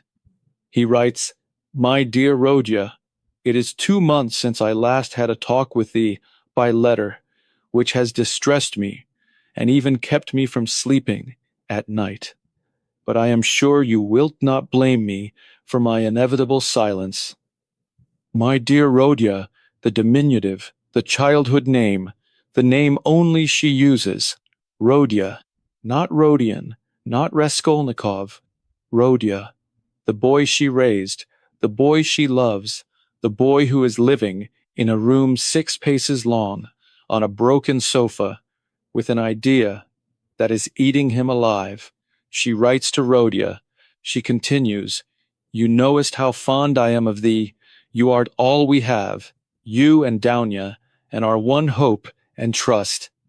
What a grief it was when I heard you hadst given up the university through lack of means, and that thy lessons and other resources had come to an end. You art all we have, you and Dounia, Avdotia Romanovna, his sister. The two of them are everything to this woman, everything, and her son has stopped his studies, lost his lessons, lost his income, stopped writing to her. For 2 months she has not slept. She has been distressed. She continues, "How could I help thee when I myself had only my pension of 120 rubles a year, and the usual pay is not given ahead, so that I was unable to send thee anything that time. 120 rubles a year, this is what she has, the widow's pension, the small fixed amount that is all that stands between her and the same poverty her son is already in. She could not send money. She wants him to know she could not, that she would have, that she tried to find a way, that she thinks about him every day, every night. But now, thank God, I think I can send thee something, and in fact we have now come into a piece of good fortune, of which I hasten to inform thee. A piece of good fortune. What could it be? What good fortune comes to a widow with a pension of 120 rubles, and a daughter, and a son who cannot pay his rent. Raskolnikov reads on. The letter continues. First of all, I must tell thee that thy sister has been living with me for the last 6 weeks, and we shall not have to part again in the future. Thank God, the persecution she was suffering is over. The persecution? What persecution? Raskolnikov's pace slows. His eyes move faster. He reads hungrily now. Dostoevsky writes, "But I had better tell thee everything from the beginning, that you mayst know how everything has happened, and all that we have hitherto concealed from thee. Concealed from thee, there is something they have been hiding, his mother and his sister, something they did not want to tell him." He continues, 2 months ago, Dunya received a sudden and mortifying insult from her employer, Mr. Svidrigailov. Svidrigailov. This name. Remember this name. Dostoevsky writes it quietly here, almost casually, as if it were simply the name of a man. In a story his mother is telling. But it is more than that. Much more. Arkady Ivanovich Svidrigailov will become one of the most extraordinary characters in all of Russian literature. But for now, in the letter, he is simply Donya's employer, the man who insulted her. He continues, quote, "She bore it in silence for a long while. She did not wish to cause unpleasantness in his house or to disturb his wife, Marfa Petrovna, to whom she was grateful for having taken her into her house and paid her a salary. She bore it in silence. Donya, the sister, who was working as a governess in Svidrigailov's household, earning money, sending money home, bearing insults in silence, because she needed the position, because the family needed the money, because she was grateful and dutiful and did not want to cause trouble. Sound familiar? The sister bearing things in silence for the family's sake. Like Sonia, like the green shawl, like the 30 kopecks, given without a word. The women of this novel bear things in silence, while the men construct theories about extraordinary people. Dostoevsky writes, "But at last Svidrigailov grossly insulted her. Grossly insulted her. The letter does not say how. The mother is writing to her son. There are things a mother does not put in a letter to her son. But Raskolnikov understands. He understands exactly what grossly insulted means, and his hands tighten on the letter. The letter continues. When Marfa Petrovna, by chance, overheard and misinterpreted a conversation between Svidrigailov and Dunya, she threw all the blame on Dunya and made a great outcry.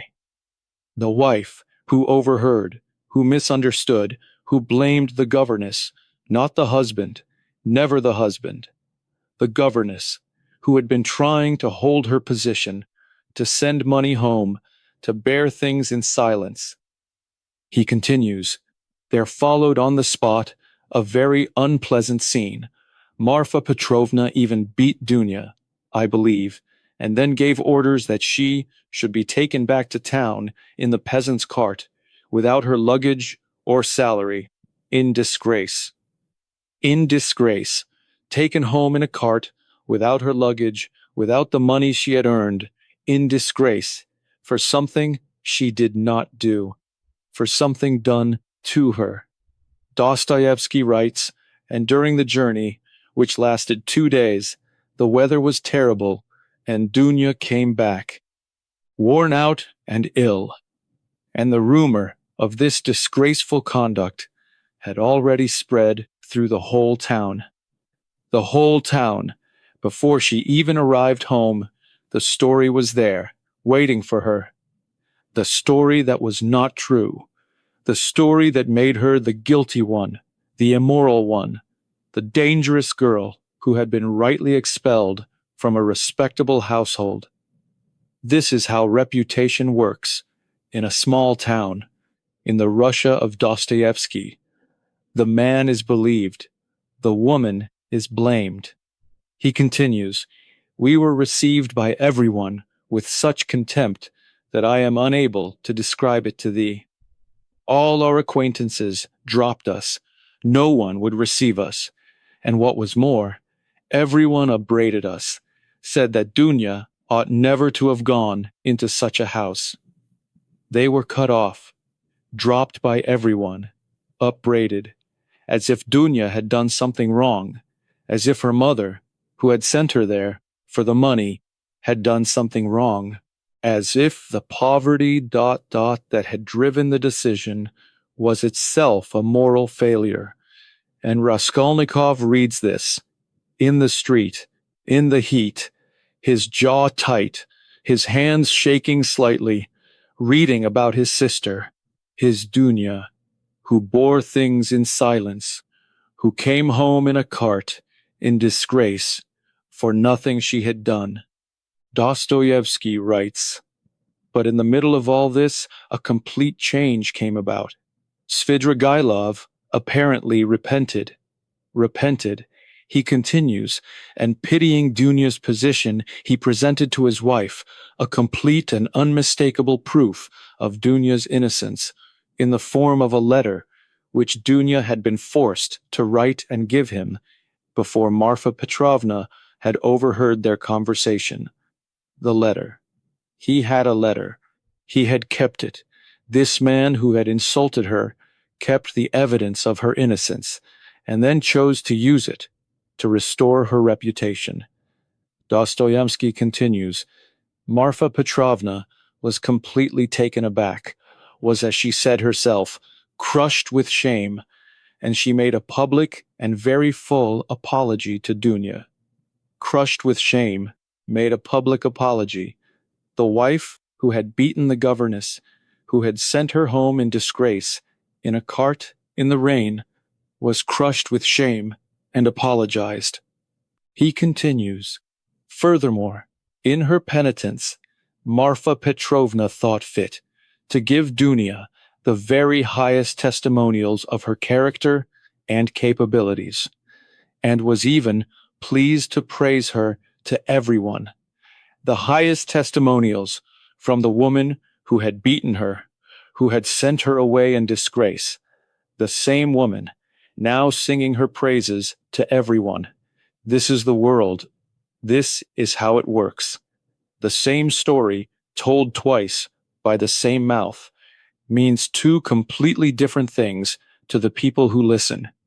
Raskolnikov reads, and now the letter arrives at what his mother calls the good fortune. He writes, now I must tell thee, my dear Rodia, of the main point which I have kept to the last, intending to ask thy advice. Thy advice. She is asking for his blessing. She does not know that what she is about to tell him will ignite something in her son that she did not intend to light. He continues, there is a gentleman, Peter Petrovich Luzhin, who has some acquaintance with us, and with whom Dunya has given her consent to be betrothed. Betrothed. His sister is engaged to be married to Peter Petrovich Luzhin. He writes, he is a man of business, in good standing, who has a considerable amount of property. He is 45 years old and is a widower. 45, a widower, in good standing, considerable property. Raskolnikov's mind works quickly, calculates quickly, even reading his mother's letter. 45. His sister is how old?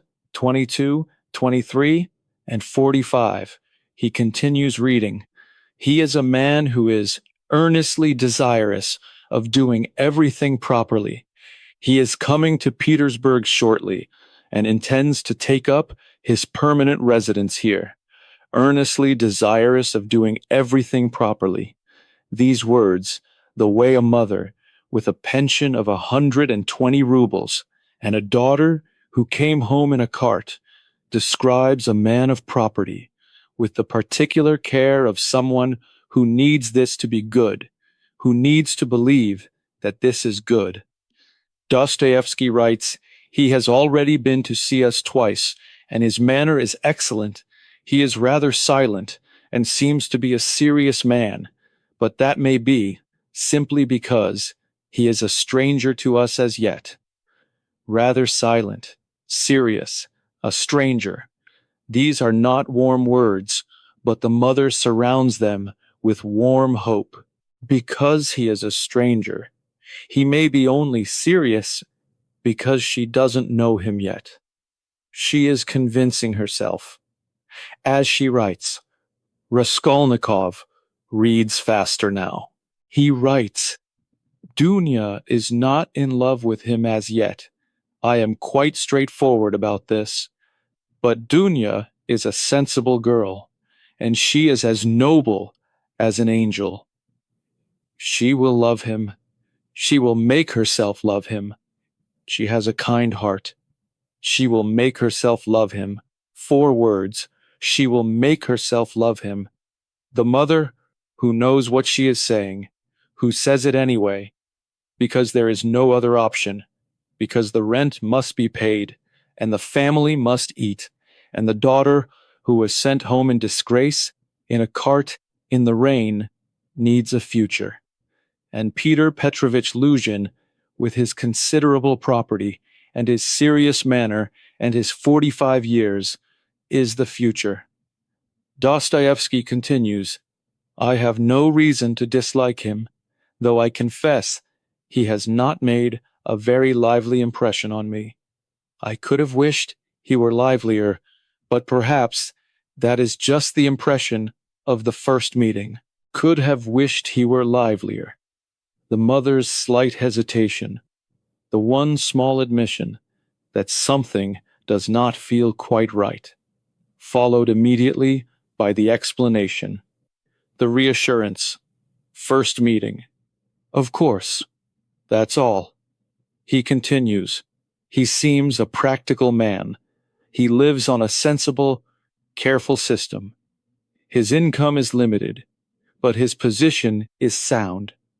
A sensible, careful system, sound position, limited income, not love, not joy, not warmth.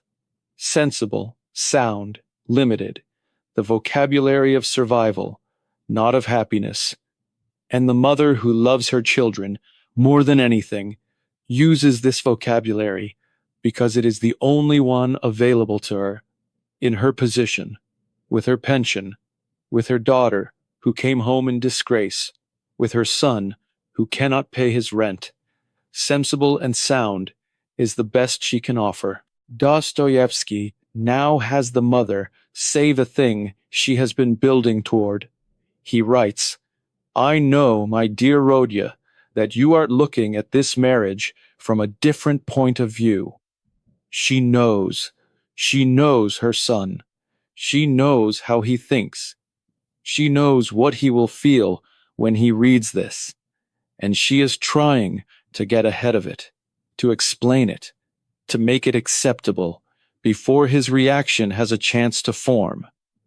He continues, "There are those who say that such marriages in which both parties are not equally in love are immoral. But I quite disagree, and so, I must say, does Dunya. She disagrees. Dunya disagrees. The two of them have already discussed this, already prepared their position, already decided that this is acceptable, that this is good, that this is right." He writes, "There is something to be said for the view that it is better to marry a respectable, practical man, who can provide for one, rather than to make a romantic match and live on nothing. Live on nothing. This is the alternative.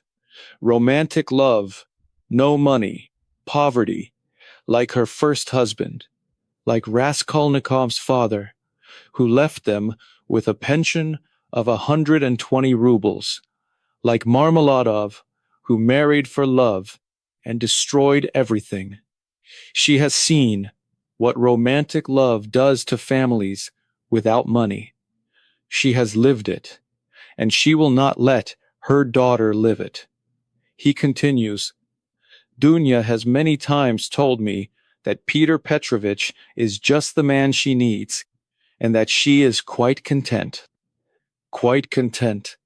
Not happy, not in love, not joyful, not burning with the fire of a heart that has found what it was made for.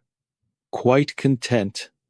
And the mother writes these words and knows what they mean, and writes them anyway, because she loves her daughter, and because quite content is what she has to offer. Dostoevsky writes, Besides, he is coming to Petersburg, and in a very short time we shall all be together again. All together again. The family, reunited, in Petersburg, Raskolnikov, his mother, his sister, and Luzhin, all together. He stops reading for a moment, the letter in his hands, the street moving around him, the heat pressing down. He understands now. He understands exactly what has happened, what his mother has done, what his sister has agreed to, what Peter Petrovitch Luzhin, with his considerable property and his sensible, careful system, represents. He continues reading. Dostoevsky writes, He spoke very warmly of thee, Peter Petrovitch. He told us that he cannot promise to do much for thee at the moment, but that he will give thee something, and that if his plans succeed, you will get a better place later. He cannot promise much, but he will give something if his plans succeed. This is the man his sister is marrying on his behalf, not just on her behalf, on his, so that her brother, the extraordinary young man in the room 6 paces long, might have something later if plans succeed. Raskolnikov reads this and sees it, sees exactly what it is. His sister is sacrificing herself for him, not just for the family, for him specifically. He writes, In short, I expect thee, my dear Rodia, very soon, and I embrace thee tenderly. Thy loving mother, Pulcheria Raskolnikova. P.S. I had almost forgotten. Know that Dunya is a perfect martyr because of thee, and thy kindness, and thy faith in her character. A perfect martyr. The mother writes this as a compliment, as praise, as the proudest thing she can say about her daughter. She is a martyr for you, because of her love for you, and she means it with complete love, complete sincerity, complete blindness to what the word implies. A martyr is someone who suffers for something they believe in, and his sister is suffering for him, for Rodia. Dostoevsky writes, he finished the letter. It was a long one. He sat down, not on the bench, but on the pavement. He sat suddenly, like a man who has been struck. Like a man who has been struck, not by surprise. He suspected something like this, but by the weight of it, the specific weight of what his mother has written, the specific shape of his sister's sacrifice, the exact way that everything is always paid for by someone. Dostoevsky writes, he sat on the pavement for a long time, thinking. Bitter and heavy thoughts came to him. He realized clearly, as in a flash of insight, that his sister Dunya was selling herself for him. Selling herself. That is the word he uses. That is the word his mind arrives at. Not marrying, not securing her future, not making a sensible choice, selling. He continues, "It cannot be.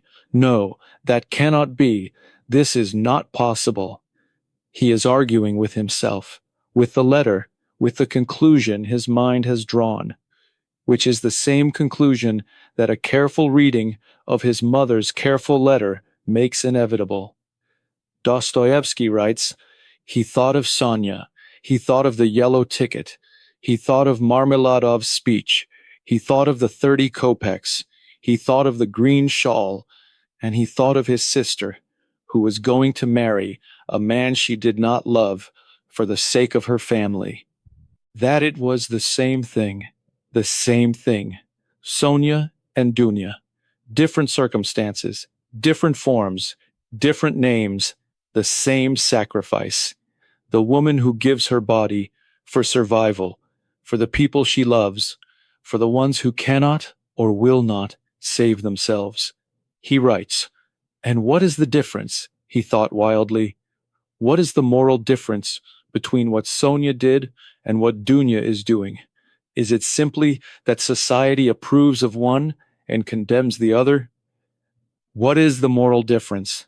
This question is the crack in the extraordinary theory, opening wider, letting in the light or the darkness, depending on which way you are standing.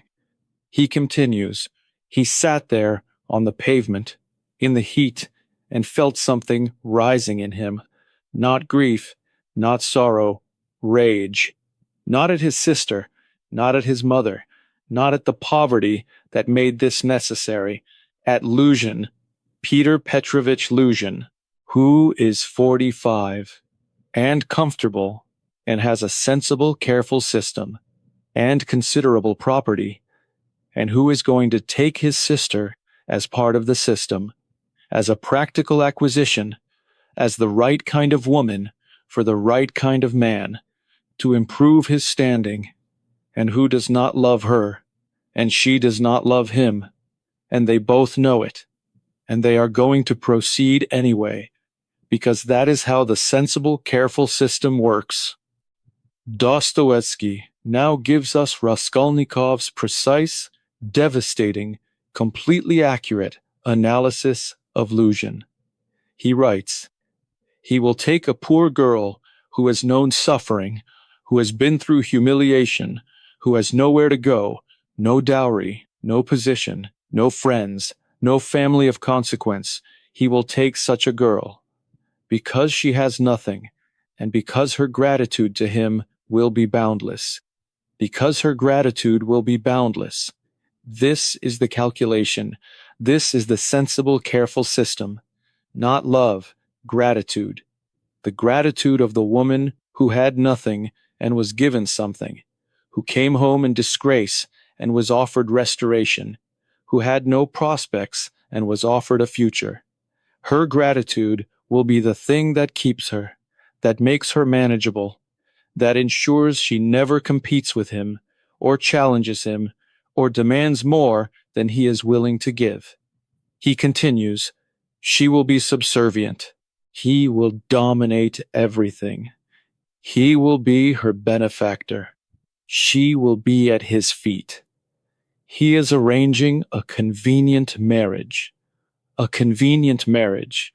Raskolnikov, with his extraordinary mind, with his capacity to see through the surface of things, sees this clearly, sees what his mother could not see, or would not see, or could not afford to see. He writes, "I cannot allow it. It shall not be. It shall not come off while I live. What does it matter that Luzhin had the right? What does it matter that everything is legal? I will not allow it, will not allow it. But how? With what? From his room 6 paces long, on his broken sofa, under his old coat, with the idea, this extraordinary idea that has been growing in the heat and the darkness." Dostoevsky writes, "He got up from the pavement. He walked rapidly, and he realized suddenly that the thing he had been postponing, planning, theorizing about for a month had just become urgent. Urgent, not theoretical anymore, not philosophical, not the abstract calculation of who is a louse and who removes louses. Urgent, because his sister is going to marry Luzhin. Unless something changes, unless something happens, unless the room, 6 paces long, produces something more than an idea, unless the extraordinary person actually does the extraordinary thing. Dostoevsky writes, a thought had struck him in a new, terrible, unexpected way, and he stopped in the street. He felt dizzy and sat down on the first bench he found. Dizzy, because the thought, the new terrible thought, is the theory and the letter connecting, coming together for the first time in a specific, personal, urgent way. He continues, he thought, if I do not act, then nothing changes. If nothing changes, then Dunya marries Luzhin. If Dunya marries Luzhin, then she has sacrificed herself for a brother who did nothing, who sat in his room with his idea and let her pay the price. A brother who did nothing, who sat in his room with his idea and let her pay. He writes, can I allow that? Can I sit here thinking while she, my sister, sells herself? Can I sit here thinking? And the theory answers, no, you cannot. The extraordinary person does not sit, does not wait, does not let others pay the price for his inaction. The extraordinary person acts. He continues, he rose quickly and walked home. His mind was clear now, terrifyingly clear. Everything fell into place. Everything pointed in the same direction, toward the old woman, toward the house, toward the 4th floor, toward the door that would decide everything. Everything points toward the door, toward Alyona Ivanovna, toward the pawnbroker, toward the extraordinary act that the extraordinary theory demands. Now, not later, not when he is ready. Now, because Dunya is going to marry Luzhin, and Sonia has given her 30 kopecks, and Marmeladov drinks at the tavern, and the children sleep in old coats, and the world is exactly what the theory says it is, full of lice and extraordinary people who do not act. He writes, he reached his room, he lay down, he closed his eyes, and the thoughts, the terrible, clear thoughts, went on and on and on, all night until dawn, all night until dawn. The theory, the letter, the sister, Luzhin, Sonia, Marmeladov, the old woman, the 4th floor, the door, all night. The extraordinary mind working towards something it does not yet dare to name completely, but is getting closer to. Every minute, every hour, every revolution of the same terrible, clarifying, unstoppable thought.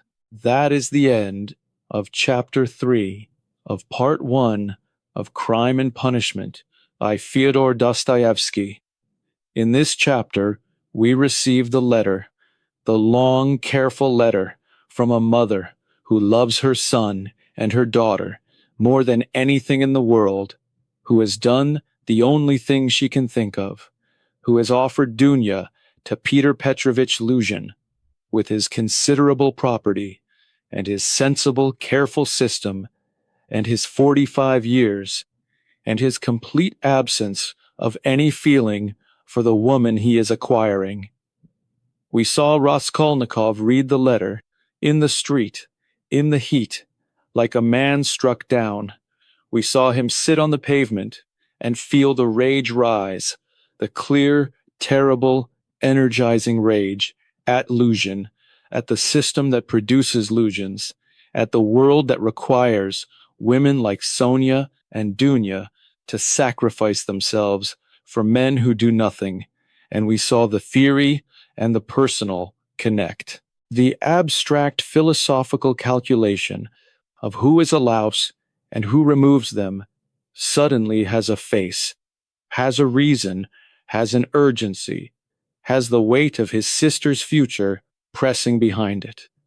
And Raskolnikov went home and lay down and could not sleep and fought all night about the fourth floor, about the door, about what the extraordinary person does next. We are watching the mechanism of a tragedy assembling itself, piece by piece, letter by letter, thought by thought, night by night. Dostoevsky is showing us everything, not hiding the steps, not making it mysterious, showing us exactly how a person convinces themselves that the unthinkable is not only thinkable, but necessary. This is the classic mind. Chapter 4 is coming. Thank you for listening to the classic mind. In Chapter 1, we met Raskolnikov, the extraordinary young man, the idea, the rehearsal. In Chapter 2, we met Marmeladov, the nowhere to go, the 30 kopecks, the green shawl. In Chapter 3, the letter arrived. The long, careful letter from a loving mother who has offered her daughter to a man neither of them loves, for the family's sake, for Rodion's sake, so that something might be different. And Raskolnikov read it and sat on the pavement like a man struck down and felt the rage rise and went home and lay awake all night with the thoughts, the terrible clear thoughts. Chapter 4 begins with him going out again into the same city, the same heat, the same suffocating streets, but different now. Something has shifted. The letter has done something to the theory, made it personal, made it urgent, made it less philosophical and more real. And today, Raskolnikov is going to visit his only friend, or thinks he is. This is Part 1, Chapter 4 of Crime and Punishment by Fyodor Dostoevsky. Let us begin. Dostoevsky writes, next day, after a night of broken, feverish sleep, which had not refreshed him, Raskolnikov woke late, feeling cross and irritable, as though he had been doing something shameful. Shameful. Not guilty, not afraid, not sorrowful, shameful. The feeling of the morning after the night of thoughts, when the darkness that felt like clarity by candlelight looks different in the morning sun. He continues, he went out into the street. He wanted to forget himself. He wanted to lose himself in the crowd.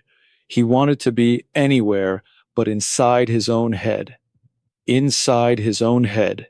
This is where Raskolnikov has been living for a month, for a year. Inside the idea, inside the theory, inside the extraordinary calculation of who matters and who does not. And this morning, he wants out. Dostoevsky writes, he thought suddenly of Razumikin, his old university friend, Dmitri Prokofyevich Razumikin, a good-natured fellow, honest, simple, energetic, and cheerful. Razumikin, the opposite of Raskolnikov, in almost every way. Where Raskolnikov is isolated, Razumikin reaches out. Where Raskolnikov is consumed, Razumikin is energetic. Where Raskolnikov is dark, Razumikin is cheerful. The friend, the one person in all of Petersburg who might still reach the person Raskolnikov used to be. He continues, I will go to Razumikin, he decided. I will find some work perhaps, some tutoring, something practical, something that is not the idea. Something that is not the idea. This is what he is seeking, an escape, an exit, a door back into the ordinary world. where people work and eat and sleep and do not spend their nights lying awake thinking about old pawnbrokers on the fourth floor. Dostoevsky writes, he set off toward the Vasilyevsky side, where Razumikin lived. It was a long walk, but he did not mind. The walking helped. The movement of the body through the resistant air was something, was enough for now. The walking helped. This is a small truth Dostoevsky inserts quietly. The body moving helps. When the mind is too full, when the thoughts are too loud, when the idea is too close, walk. Just walk. It is not a solution, but it is something. And sometimes something is enough for now. He writes, but when he was still, about a quarter of a mile from Razumikin's lodging, he stopped suddenly and stood still and asked himself a question he had not thought to ask before. A question.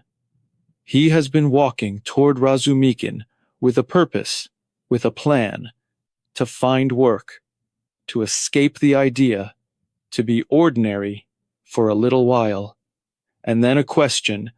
Dostoevsky continues, "What am I going there for?" he said aloud, or almost aloud. The sound of his own voice surprised him. He stood still in the middle of the pavement, with people walking around him, looking at him with mild curiosity. The mad student talking to himself. What am I going there for? He cannot answer it, not satisfactorily. He was going for work, for tutoring, for something practical. But the real reason, the reason beneath the reason, is that he wanted to escape. And escape from yourself to a friend's apartment is not escape. It is a different location for the same thoughts. He writes, he thought it through. If I go to Razumikin now, before the thing is done, he will see something. He will notice. Razumikin notices things. He is not clever in the way I am clever, but he is not blind. Razumikin notices. This is the insight that stops Raskolnikov. His friend, who is cheerful and simple and good-natured, is not stupid.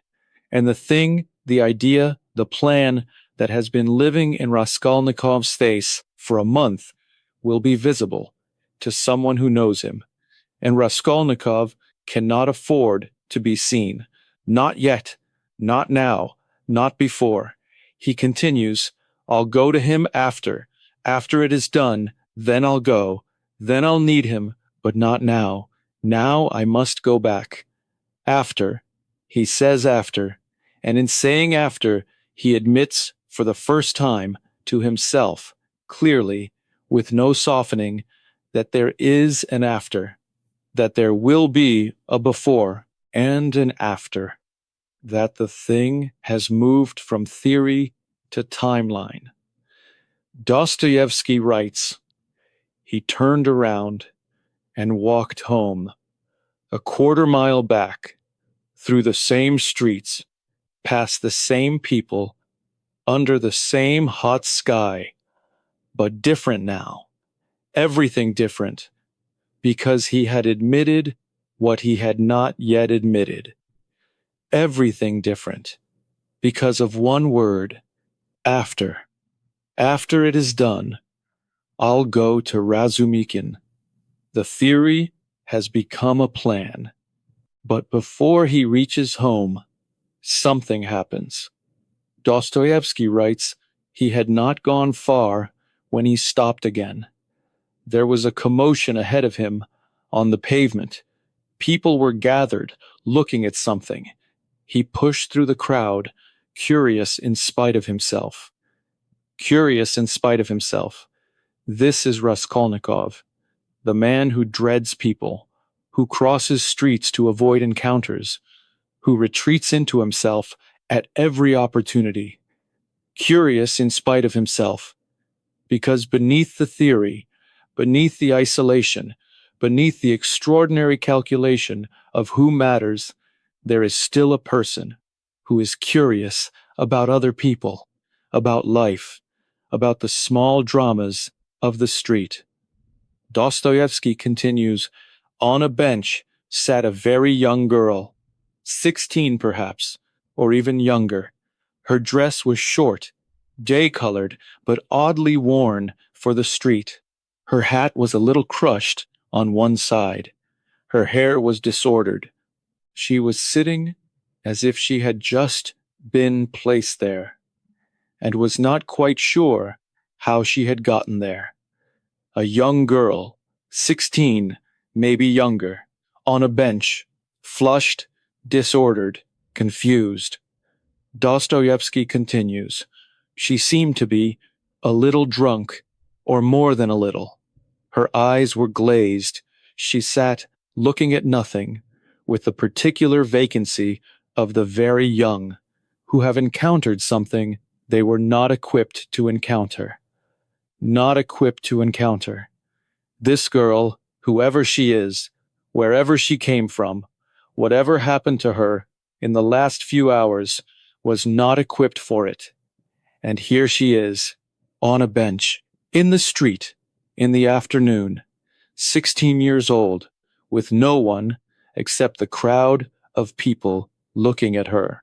Dostoevsky writes, not far from the bench stood a man, well-dressed, stout, with a florid face, in summer clothes.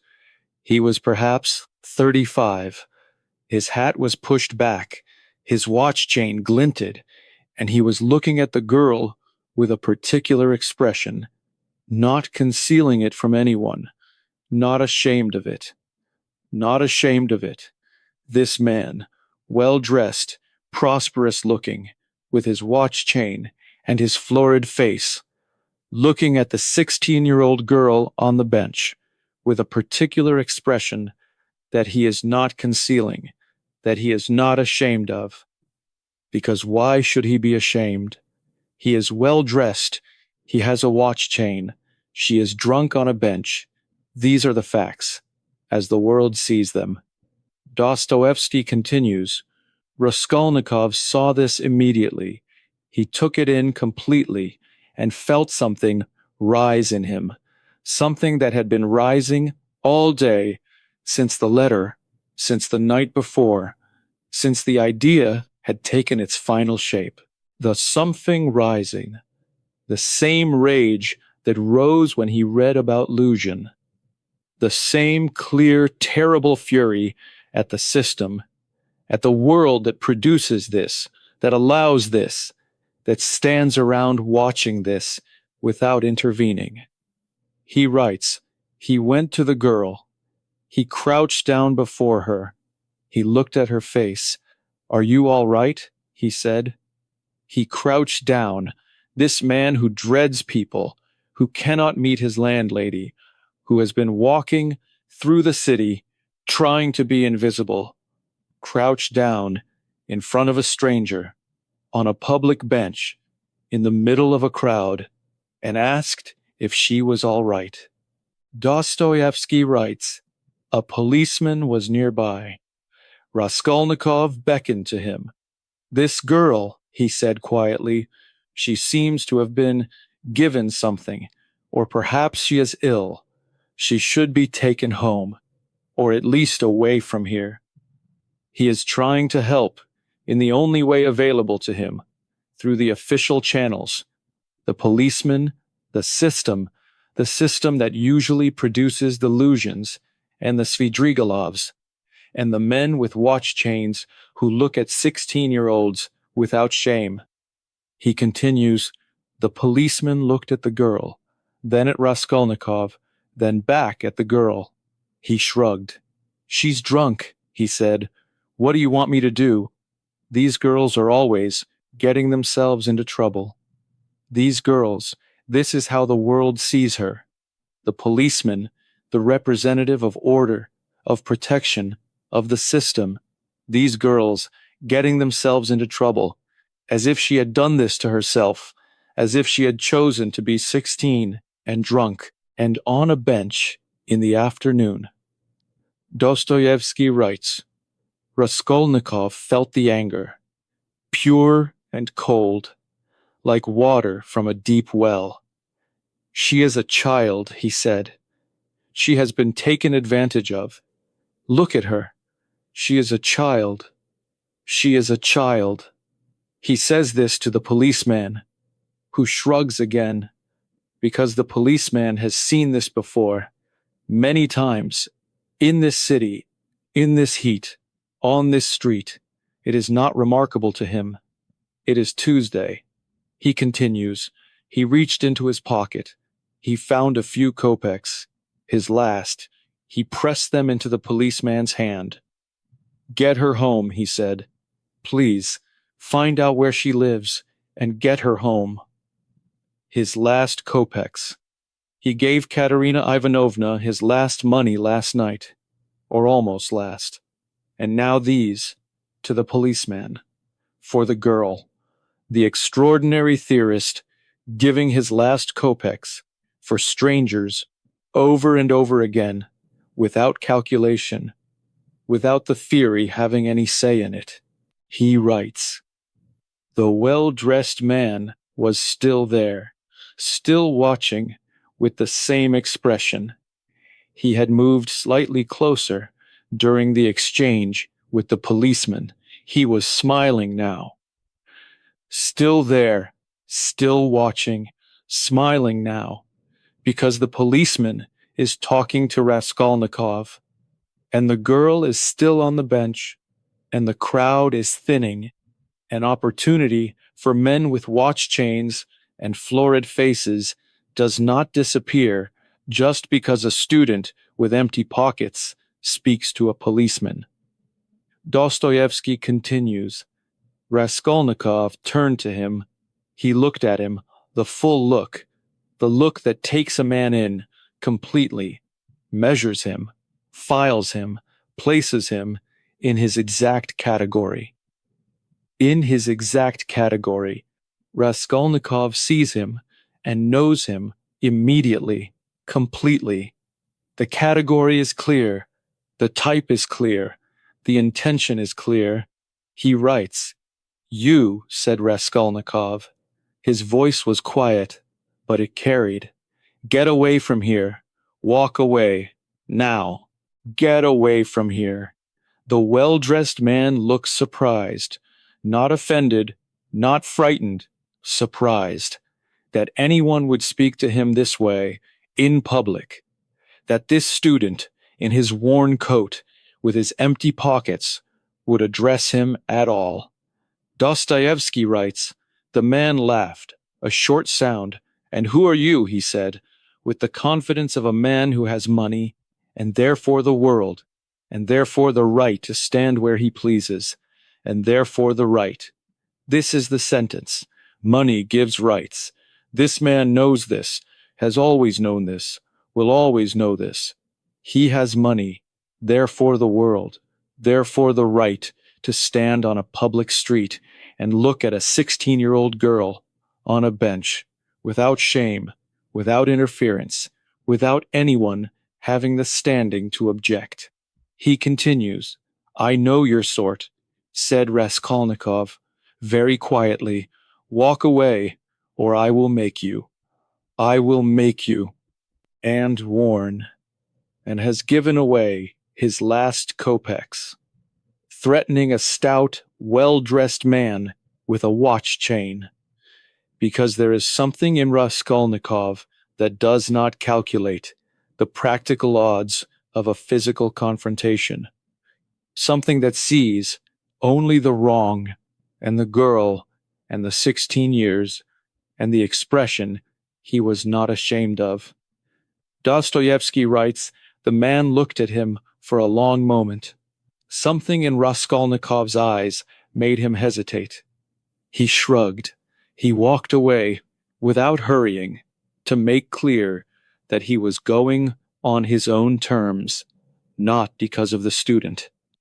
On his own terms, even in retreat, the man with the watch chain preserves his dignity. His sense of himself as the one who chooses. He is not driven away, he simply leaves at his own pace, for his own reasons. Dostoevsky watches this and records it precisely. He writes, Raskolnikov watched him go. Then he looked at the girl. The policeman was speaking to her. She was beginning to rouse, a little. She looked around her with confused eyes, like a child woken too early. Like a child woken too early. She is a child, woken too early, by a world that did not wait for her to be ready. Dostoevsky continues, then something happened inside Raskolnikov. Something changed. He looked at the girl, at the policeman, at the bench, at the street, at the whole picture, and he felt a wave, not of pity, not of compassion, of revulsion.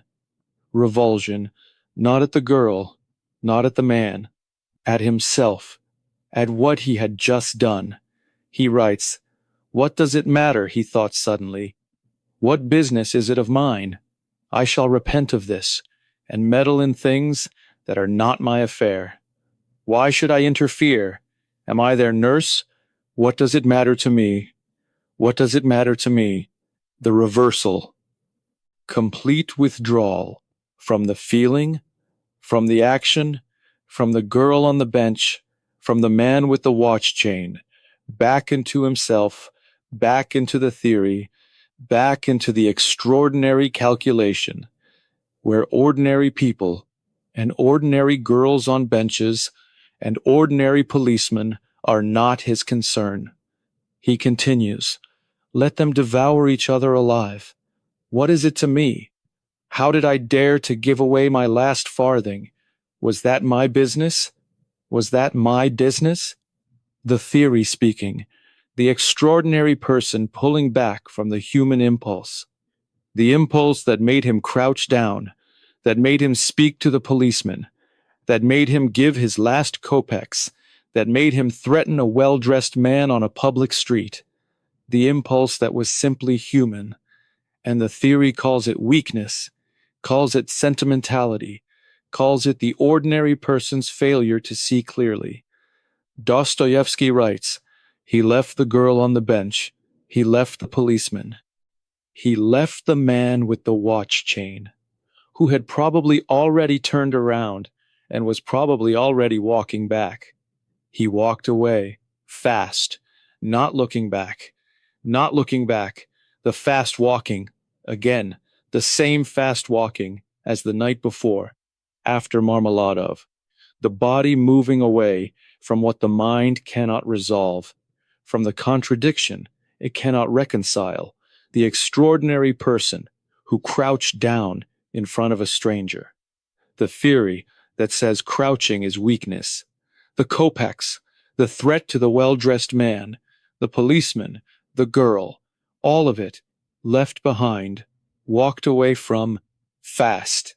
He writes, he sat down on another bench, further along the street, where no one could connect him to what had just happened. And he thought. Dostoevsky gives us the thoughts directly now, the internal monologue of a mind at war with itself. He writes, they say a man must make his own way, that the weak go under, that it is the natural order. Do I believe this? Do I believe there is a natural order? And if there is, then what was that, back there with the girl? Was that the natural order? Was that the natural order? The well-dressed man with his expression that he was not ashamed of, the policeman with his shrug, these girls, the crowd moving around the bench, looking, not stopping. Is that the natural order? He continues. He thought of Dunya, his sister, who was going to marry Luzhin, the sensible, careful man, the man whose gratitude would be boundless. He thought of what Luzhin would want. In return for his property and his position and his considerable resources. And he thought that it was not so different from what the well-dressed man wanted from the girl on the bench. Not so different. The Fury is making connections now, drawing lines between things. Lucian and the man with the watch chain, his sister and the girl, marriage and something else, respectability and something else. All the same thing, different forms, different prices, different degrees of social acceptability. But underneath, the same transaction. Dostoevsky writes, he stood up. He could not sit. He needed to move. He walked, and the thoughts walked with him. They always walked with him. They would always walk with him until the thing was done, or until he stopped. One or the other. There was no third option. No third option. Do the thing, or stop. Not think about it indefinitely. Not theorize forever. Not exist in the space between intention and action.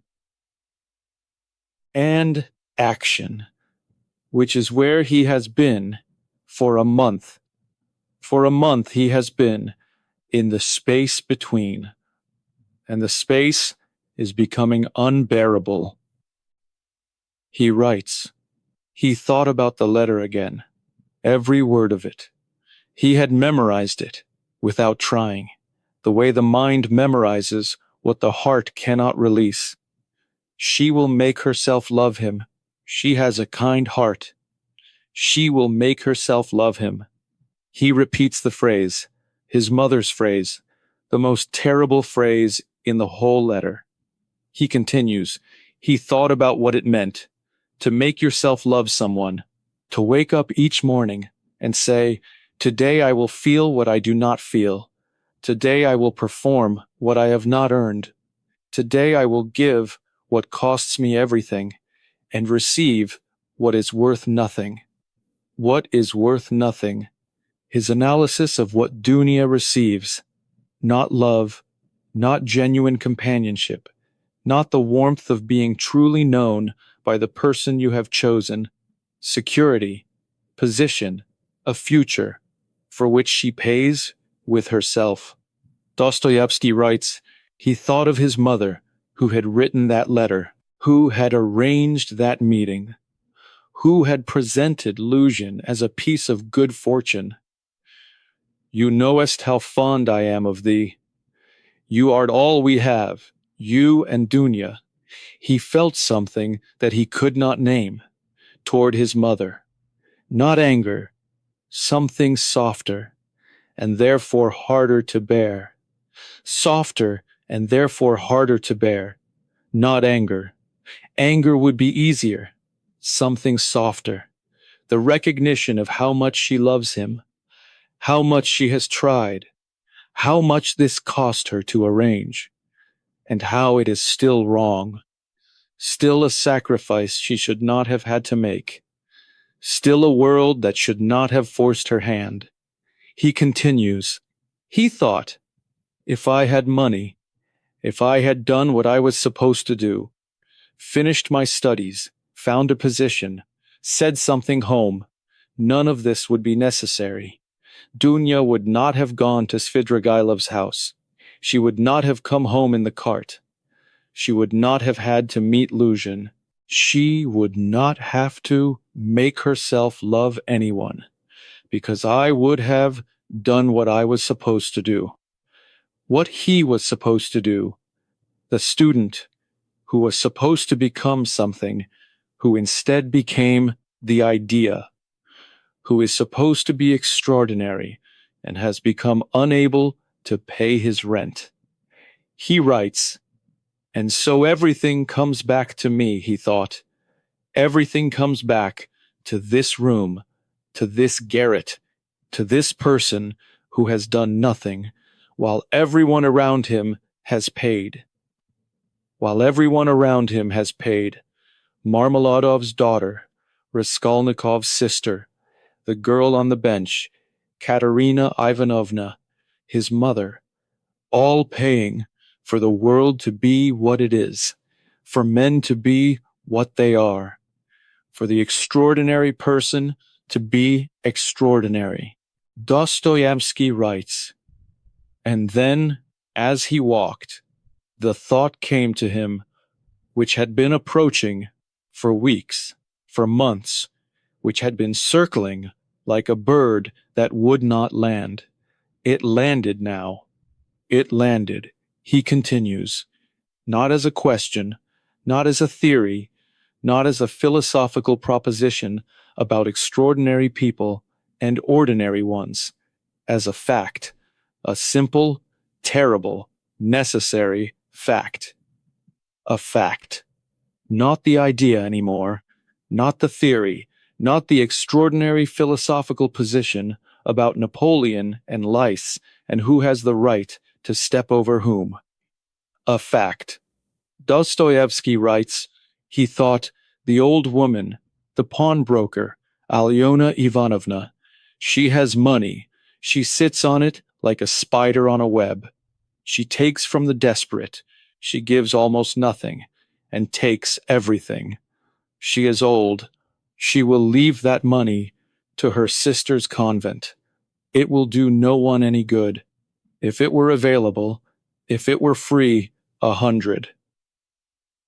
1,000 useful things could be done with it. 100 useful things. His mother's debts paid, his sister's marriage unnecessary, his studies completed, the theory fulfilled, the extraordinary person becoming extraordinary. In fact, instead of only in thought. He continues, one death, he thought, and stopped himself. Not a death, an action, a choice, a single decisive action by someone who has the capacity for decisive action. An ordinary person could not do it, would be destroyed by it. But an extraordinary person carries it, uses it, moves through it, and comes out on the other side. Carries it, uses it, moves through it, and comes out on the other side. This is the theory, in its final form, in its most personal form, now connected to his sister, to his mother, to the girl on the bench, to everything. Dostoevsky writes, he stopped in the middle of the street. He had been walking for an hour. He did not know where he was. He looked around. He did not recognize the street. He had wandered, while the thoughts had been walking him. The thoughts walking him, not the other way around. The theory leading the man. The idea moving through the streets of Petersburg in a human body that thinks it is in control. He writes, he found his way back by instinct, by the knowledge of these streets that his body had, even when his mind was elsewhere. He came to his building. He started up the stairs.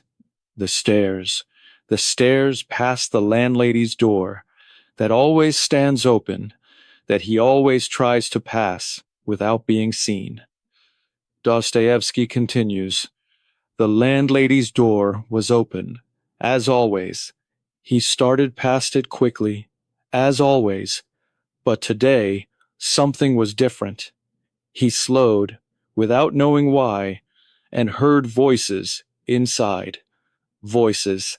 He continues, 2 voices, his landlady, Praskovya Pavlovna, and someone else, a man.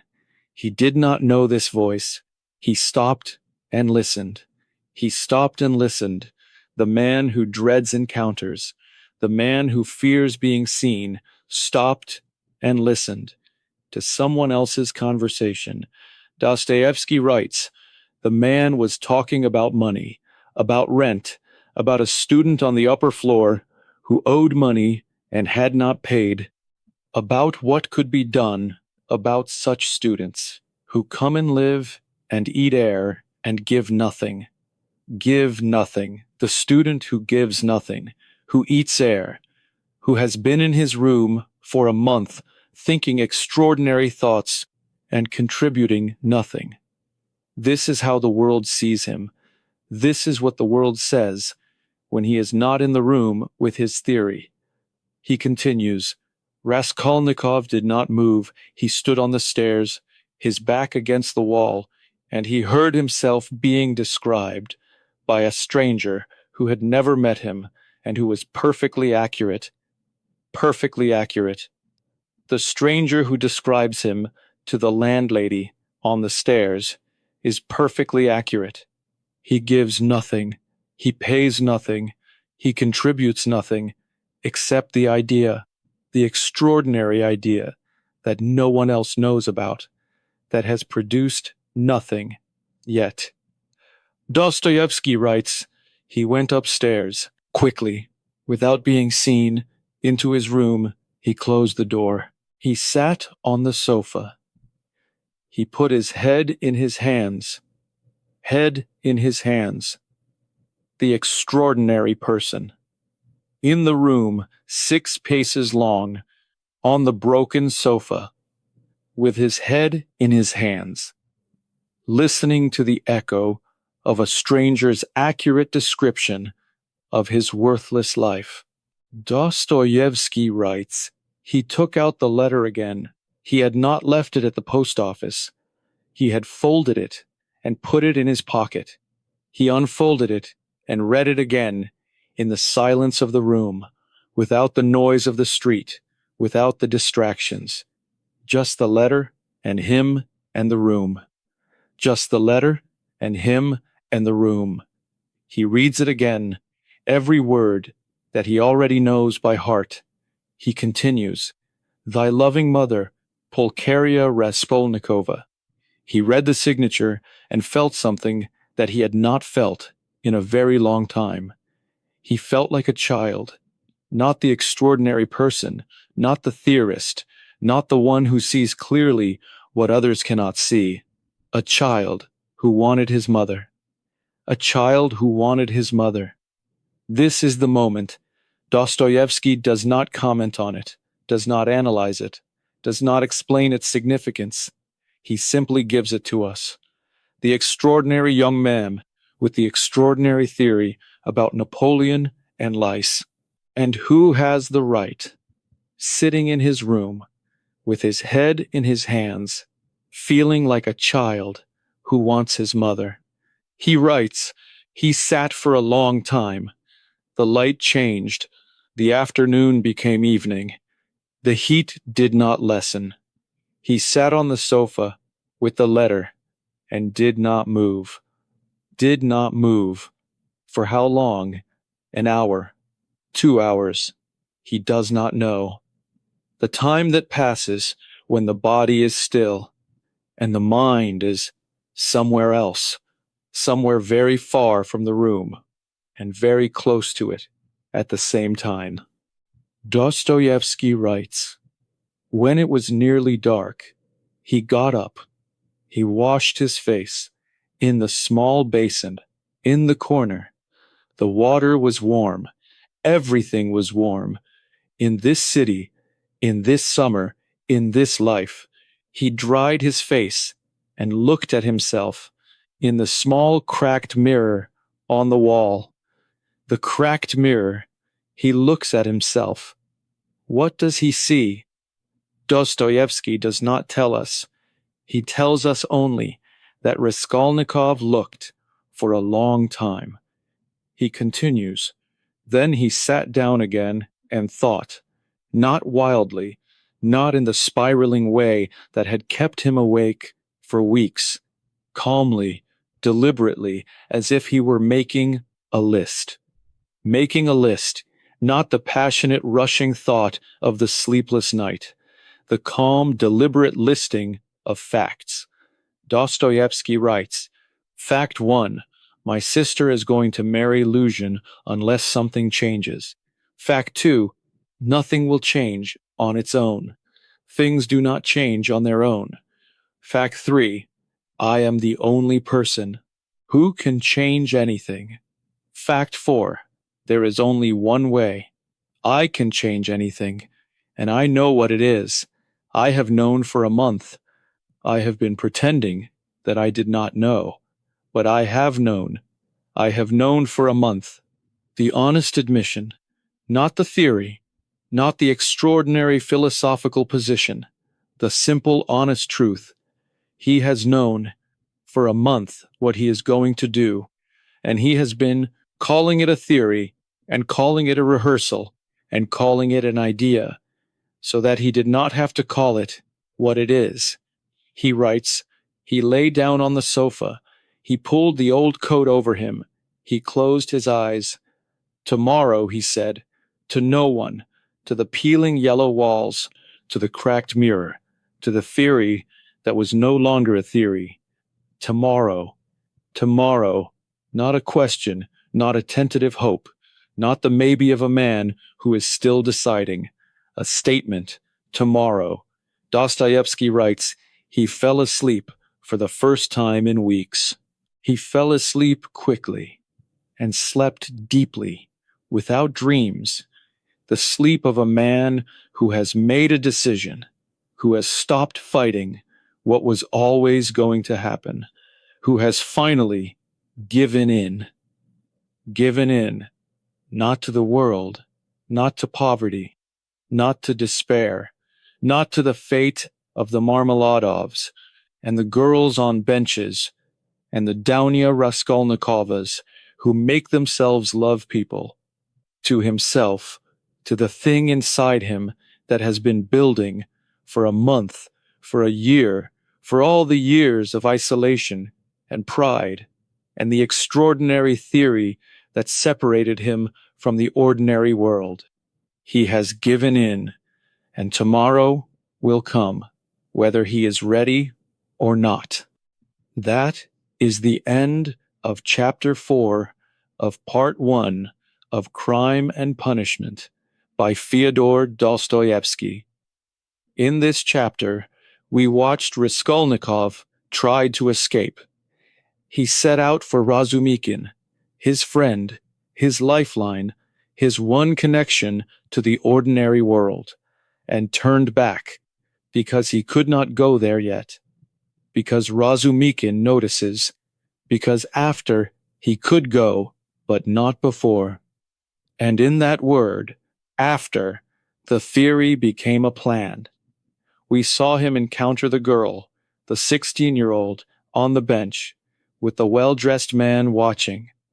We saw him intervene, impulsively, humanly, giving his last kopecks, threatening the man with the watch chain, and then reverse, completely, walk away, call it weakness, call it not his business, return to the theory. We saw him read the letter again in the silence of the room and feel like a child who wants his mother. And then we saw him make the list, the calm, deliberate list of facts that all point in the same direction, and lie down and say tomorrow, and sleep for the first time in weeks, the sleep of a man who has stopped fighting what was always going to happen.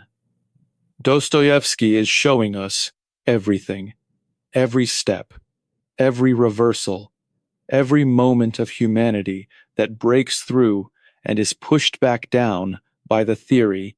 He is showing us the mechanism of how an ordinary human being who is frightened of his landlady, who gives away his last kopecks, who crouches down in front of strangers, who feels like a child, who wants his mother, convinces himself that he is extraordinary and acts accordingly.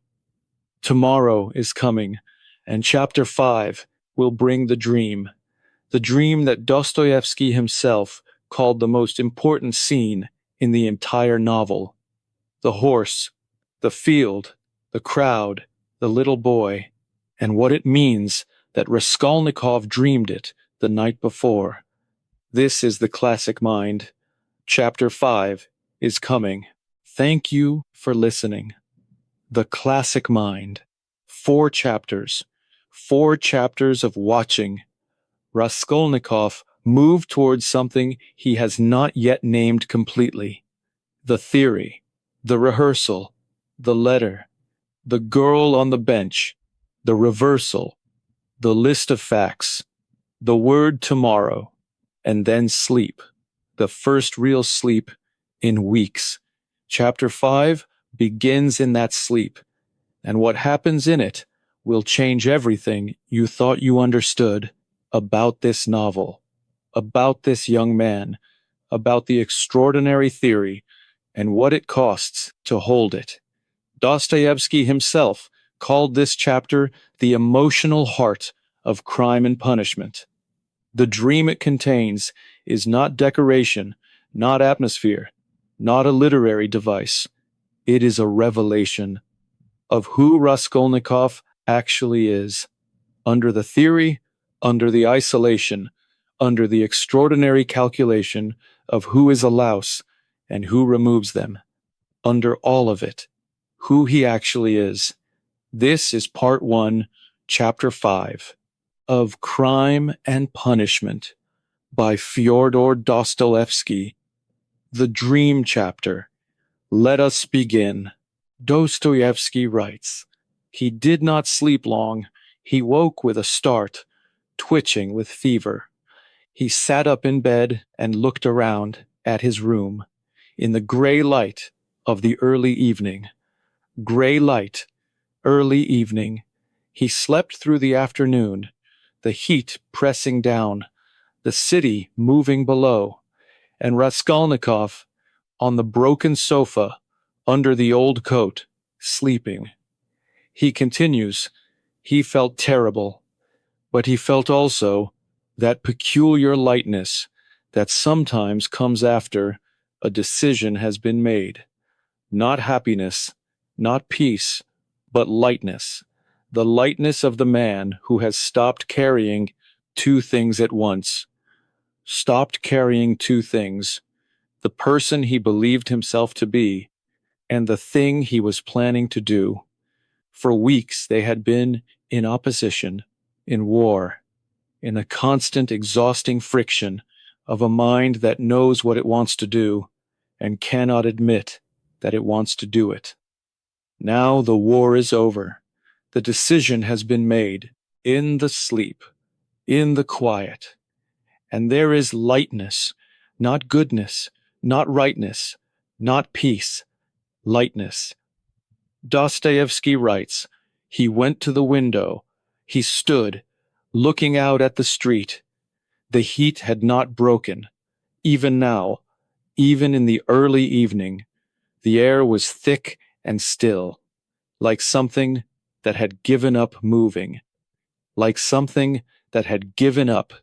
The air, the city, the street below, all given up on the ordinary project of being comfortable, of being breathable, of being a city you could walk through without feeling as if the world itself were pressing you down." He continues, "He thought about tomorrow. He thought about it the way you think about a thing that is already decided, not planning, not calculating, just acknowledging. Tomorrow, that was all. Just acknowledging, not planning the details, not working through the steps.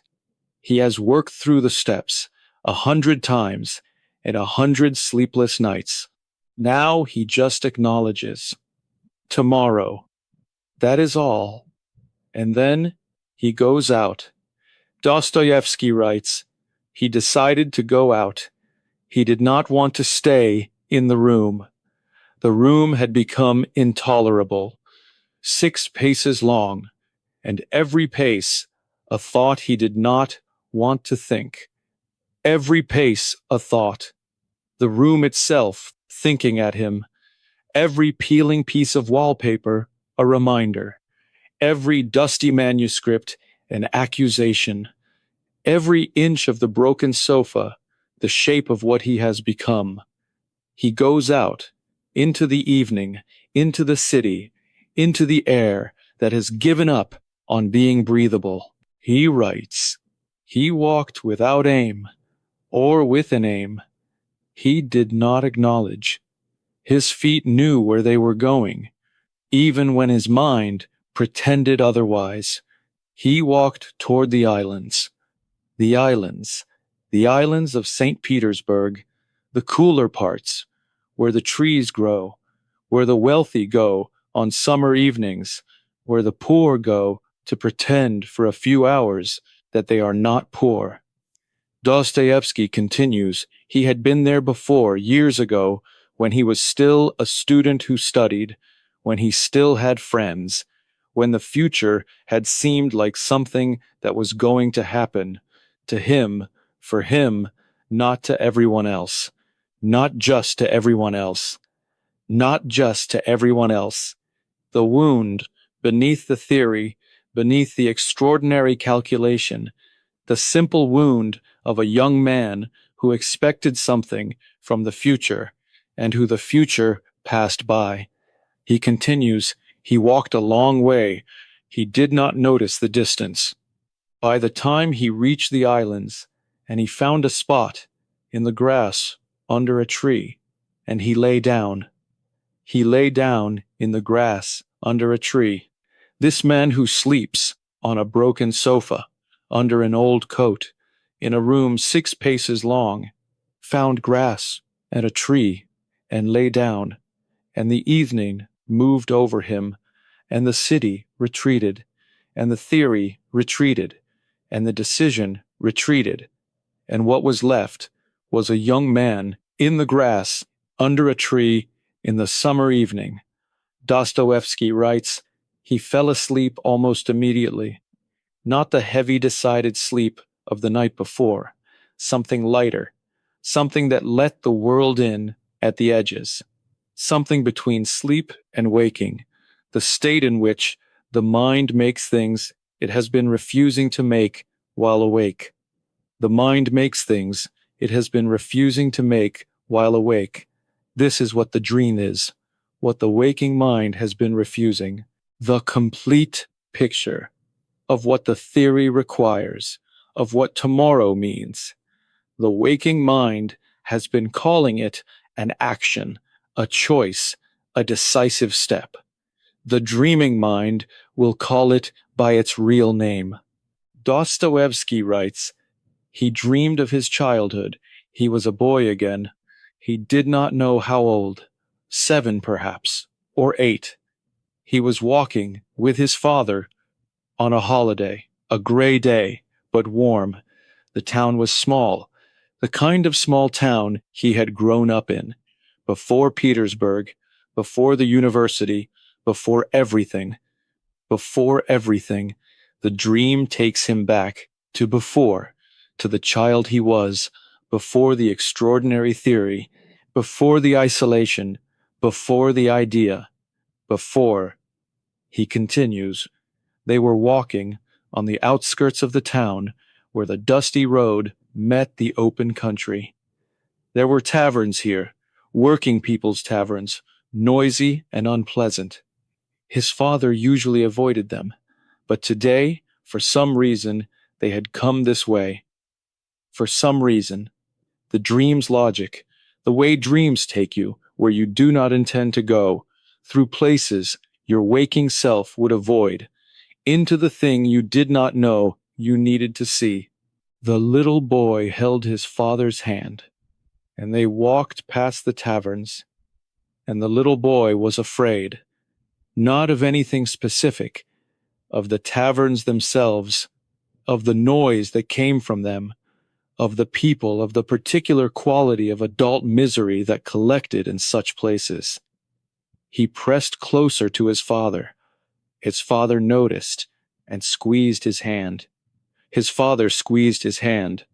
The father who died when Raskolnikov was young, who he learned what it was to be a man from, who is here in the dream, walking with him, squeezing his hand. Dostoevsky writes, ahead of them on the road was a crowd, not a threatening crowd, a festive one, or what passed for festive among these people. A holiday crowd, drunk, loud, cheerful in the way that can turn very quickly into something else. Something else. Dostoevsky prepares us. The crowd is festive, for now. The crowd that can turn very quickly into something else. The little boy sees the crowd and feels the same fear he felt at the taverns. The vague, undirected fear of a child who does not yet understand why adults are frightening, but knows they are. He writes, "In the middle of the road, there was a cart, a large, heavy cart, the kind used for transporting goods, and harnessed to this cart was a horse, an old horse, a thin horse, a horse that had been worked past its strength and fed below its need and expected to perform beyond its capacity. A poor horse in every sense. A poor horse in every sense, not just economically poor, thin, old, worked past strength, fed below need, the kind of horse that is given everything and has nothing left to give, but is still required to give." He continues, "Around the cart were men, peasants mostly, drunk, red-faced, shouting at each other and laughing. And one man who stood out from the others, a big man in a red shirt, his neck like a bull's, his eyes small and bright, with drink. His name, as the dream told Raskolnikov, in the way that dreams tell you things, without anyone saying them, was Mikolka. Mikolka, the big man in the red shirt with the bull's neck and the small bright eyes. And he owned the horse." Dostoevsky writes, "Get in," shouted Mikolka, to anyone who would listen. "I'll show you something. We're all getting in. Come on, come on." Get in. He is inviting people to ride in the cart. The cart attached to this old, thin horse, who has no strength left, who cannot carry its own weight, let alone a cart full of people. He continues, "People laughed and piled in, shouting and jostling. There were 6 of them, then 7, then more. The cart was full, overflowing, and the old horse strained and could not move. Could not move. The thin old horse, harnessed to a cart, full of people, straining, every muscle, every remaining ounce of what little strength still lived in this body that had given so much, straining and could not move." Dostoevsky writes, "Get up, get up," Mikolka shouted. He picked up the reins and began to beat the horse. Not hard at first, the way you beat a horse that is being stubborn, that you expect will respond. He expects it to respond, to move, to overcome the weight, to do what horses do when they are beaten. He continues, but the horse did not move. It trembled, its legs shook, it lowered its head, as if it were ashamed. As if it were ashamed. This detail, this specific detail that Dostoevsky gives us. The horse lowered its head, as if it were ashamed. Not of being beaten, of not being able to move, of failing at the only thing it was asked to do, the only thing it has ever been asked to do, and it cannot do it. Not anymore. He writes, "Mikolka's face changed. The laughter left it.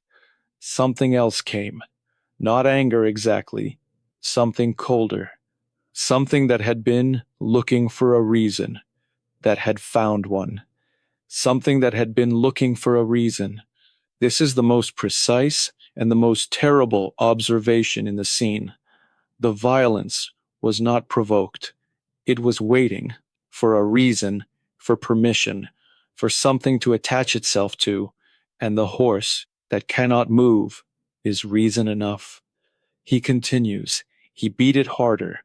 The men in the cart shouted encouragement. "Get up, move, pull, what are you good for?" The horse trembled and did not move. The little boy, who was watching from the road beside his father, felt something rise in his chest that he did not have a name for. The child, 7 years old, or 8, watching, feeling something that he does not yet have a name for, but that we do. It is called horror, and it is called grief, and it is called the recognition that something is wrong. Something is deeply wrong, and there is nothing a small boy holding his father's hand can do about it. Dostoevsky writes, "Father," said the little boy, "Father, why are they beating the poor horse?" His father said nothing. He watched with the others, his face unreadable, unreadable, the father who squeezed his hand, who he pressed close to, who he trusted to make the world make sense, watching with an unreadable face. He continues, "Father, why is no one stopping them?" Still the father said nothing. He held the boy's hand, but he did not move. He did not step forward. He did not speak. He watched. He watched. This is the childhood lesson that the dream is showing Raskolnikov. Not from a textbook, not from a theory, from childhood. This is what adults do when something terrible is happening in the road. They watch. They hold your hand. But they do not stop it, because it is not their horse, and it is not their cart, and the man doing it is bigger than them, and the crowd is with the man doing it. So they watch, and the child cannot understand why.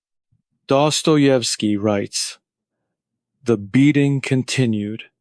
Mikoka was working himself into a state. The horse was not moving, and every moment it did not move was a new injury to his pride. His rage grew. It fed on itself. It found new fuel in the horse's failure to respond. Fed on itself. The rage that has nothing to do with the horse, that was there before the horse, that would have found another reason if this one had not presented itself." He continues, "Someone threw him a thick stick. He swung it. He hit the horse across the back. The horse lurched. Its knees buckled. But it did not fall, and it did not move forward. And somehow that was worse. That it did not fall, that it kept trying, that it kept trying. This detail, the horse that keeps trying, even when it cannot, even when the weight is too much, even when the stick falls, even when the knees buckle, it keeps trying, because that is what it knows. That is the only thing it has ever been asked to do. Try." Dostoevsky writes, "The little boy could not bear it. He pulled at his father's hand. 'Father, father, they are killing it. Father, why won't anyone stop them? Father, please, father, please,' the child's plea, that the father, who is supposed to make the world make sense, do something, anything, stop this." He continues, but the father only drew him closer and turned him away. "Come away," he said. "Don't look." "But father, they are killing it." "Come away, Rodion, come away. It is not our business. These are drunk people. Come away." "Not our business. These drunk people. Come away." The father's answer to the child's horror. Not our business. And this is the lesson the world teaches children. Look away. Come away. Not our business. These things happen. There is nothing to be done. Come away. But Raskolnikov, even as a child, could not come away. Dostoevsky writes, "He broke from his father's hand. The little boy, 7 years old, he broke free and ran toward the horse, not knowing what he would do, not having a plan, not thinking about the big man in the red shirt, or the crowd, or the stick, just running toward the horse because it was being beaten and he was a child, and he could not help it, could not help it. This is Raskolnikov, 7 years old, or 8, running toward the horse because he could not look away, because he could not come away, because something in him, the part that crouched down in front of the girl on the bench, the part that gave his last kopecks, the part that felt like a child who wanted his mother, could not come away, not from this. He continues. He reached the horse. He threw his arms around its head. He pressed his face against its face. The horse was trembling. He could feel the trembling all through its body, like something deep inside it was trying to get out. He kissed its nose. He kissed its eyes, the eyes that were glazed and wet. "Poor horse," he whispered. "Poor, poor horse." The child, with his arms around the horse's head, pressing his face against its face, and the horse trembling, and the crowd watching, and laughing, probably laughing. And Mikolka, Dostoevsky writes, Mikolka pushed him aside, not cruelly, with the impatience of a man who has a task, and the child is in the way of the task. In the way of the task. The child is in the way of the task.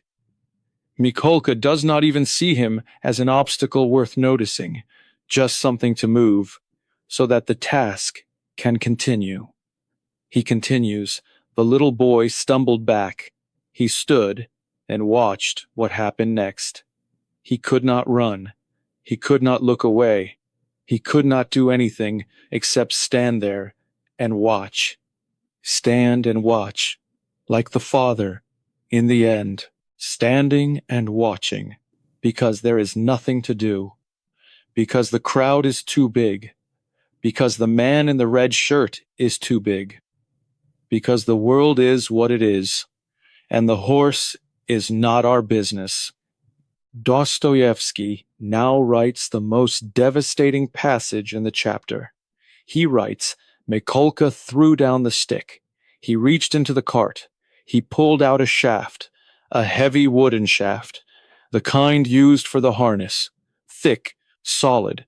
He tested its weight in both hands, swung it once, and brought it down on the horse's back. The shaft, not the stick anymore, the shaft, the thing used for the harness, the thick solid wood, the thing that is part of the instrument of the horse's work, used now against the horse.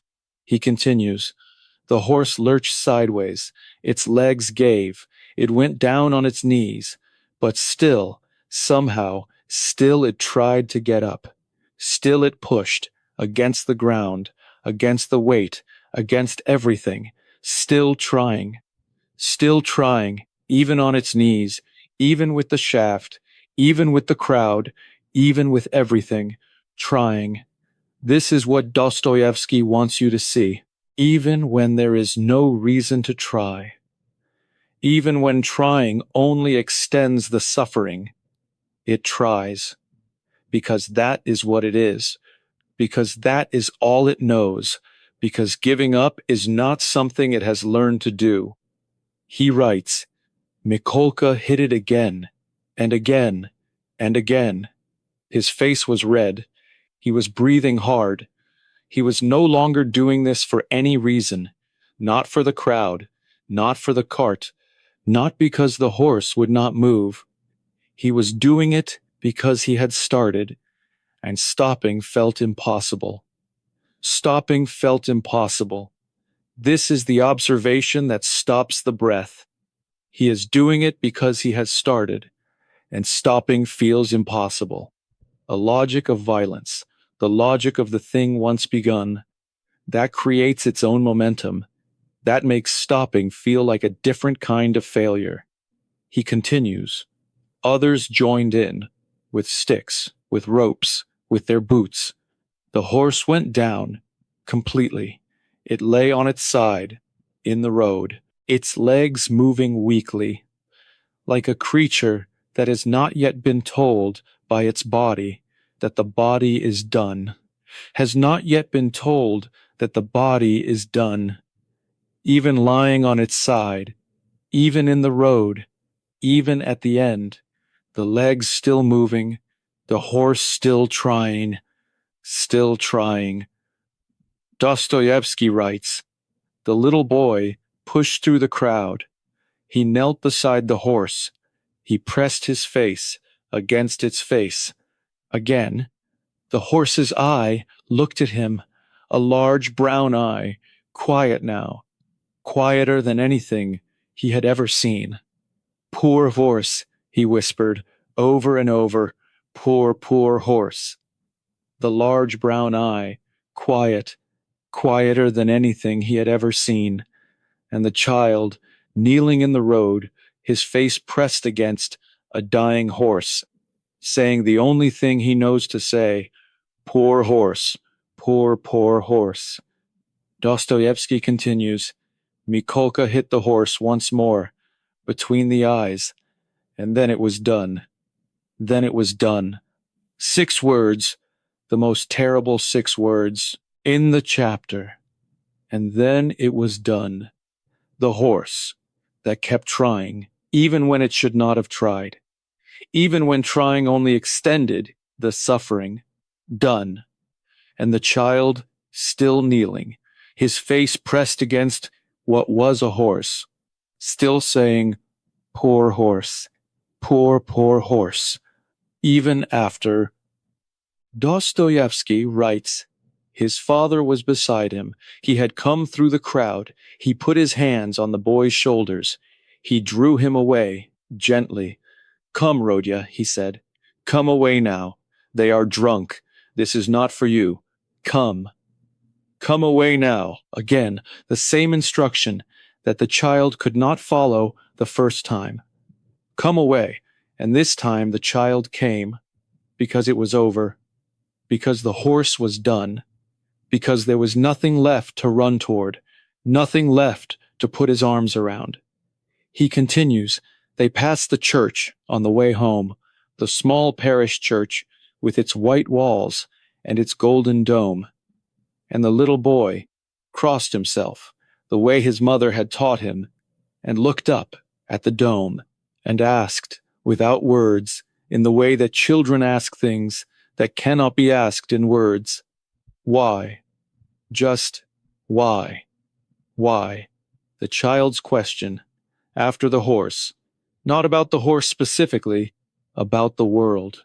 That contains the horse, and Mikolka, and the crowd, and the stick, and the shaft, and all the people standing, watching, and the father who held his hand and did not stop it, and the church with its golden dome, and the God who was presumably somewhere inside it. Why? Dostoevsky writes, he woke up, gasping, his heart pounding. He sat up in the grass, breathing hard. His hands were shaking. He looked at them, his hands, the hands that had been a child's hands in the dream, pressed against a horse's face. They were his hands now, the hands of a 23-year-old, in the grass, on the island, in the summer evening. His hands. He looks at his hands, the child's hands, that pressed against the horse, that crossed himself at the church, that pulled at his father, trying to stop it. His hands now, the man's hands that have been planning something for a month, for a year. He continues, he thought about the dream. He did not try to analyze it. He did not reach for the theory. He simply sat in the grass and thought about the horse and the child and the large brown eye, quiet, quieter than anything, quieter than anything, the eye of the dying horse looking at the child. He cannot stop thinking about it. He cannot reach for the theory and use it to explain the dream away. Not yet. Not right now. He sits in the grass and thinks about the horse and the child and the eye. Dostoevsky writes, and then he thought about what he had been planning, what he had said tomorrow to, what the theory had been building toward, what the extraordinary idea required of him. And he looked at his hands, and he thought, what am I? What kind of man am I? Can I really do that? Can I take up the axe and split her skull open and wade through the sticky warm blood? The axe. For the first time, in 5 chapters, the word is named. The method is named. The image is complete. Not an action, not a choice, not a decisive step. The axe, and the skull, and the blood. The theory, stripped of its language, of its philosophical clothing, of its extraordinary justification. Just this. The axe, the skull, the blood. He shuddered. All over his body. He shuddered, the way the horse had trembled before it fell. The way the horse trembled. Dostoevsky connects them, the horse and the man, both trembling, both at a threshold, both in the presence of something that should not be, that cannot be undone once it is done, both trembling.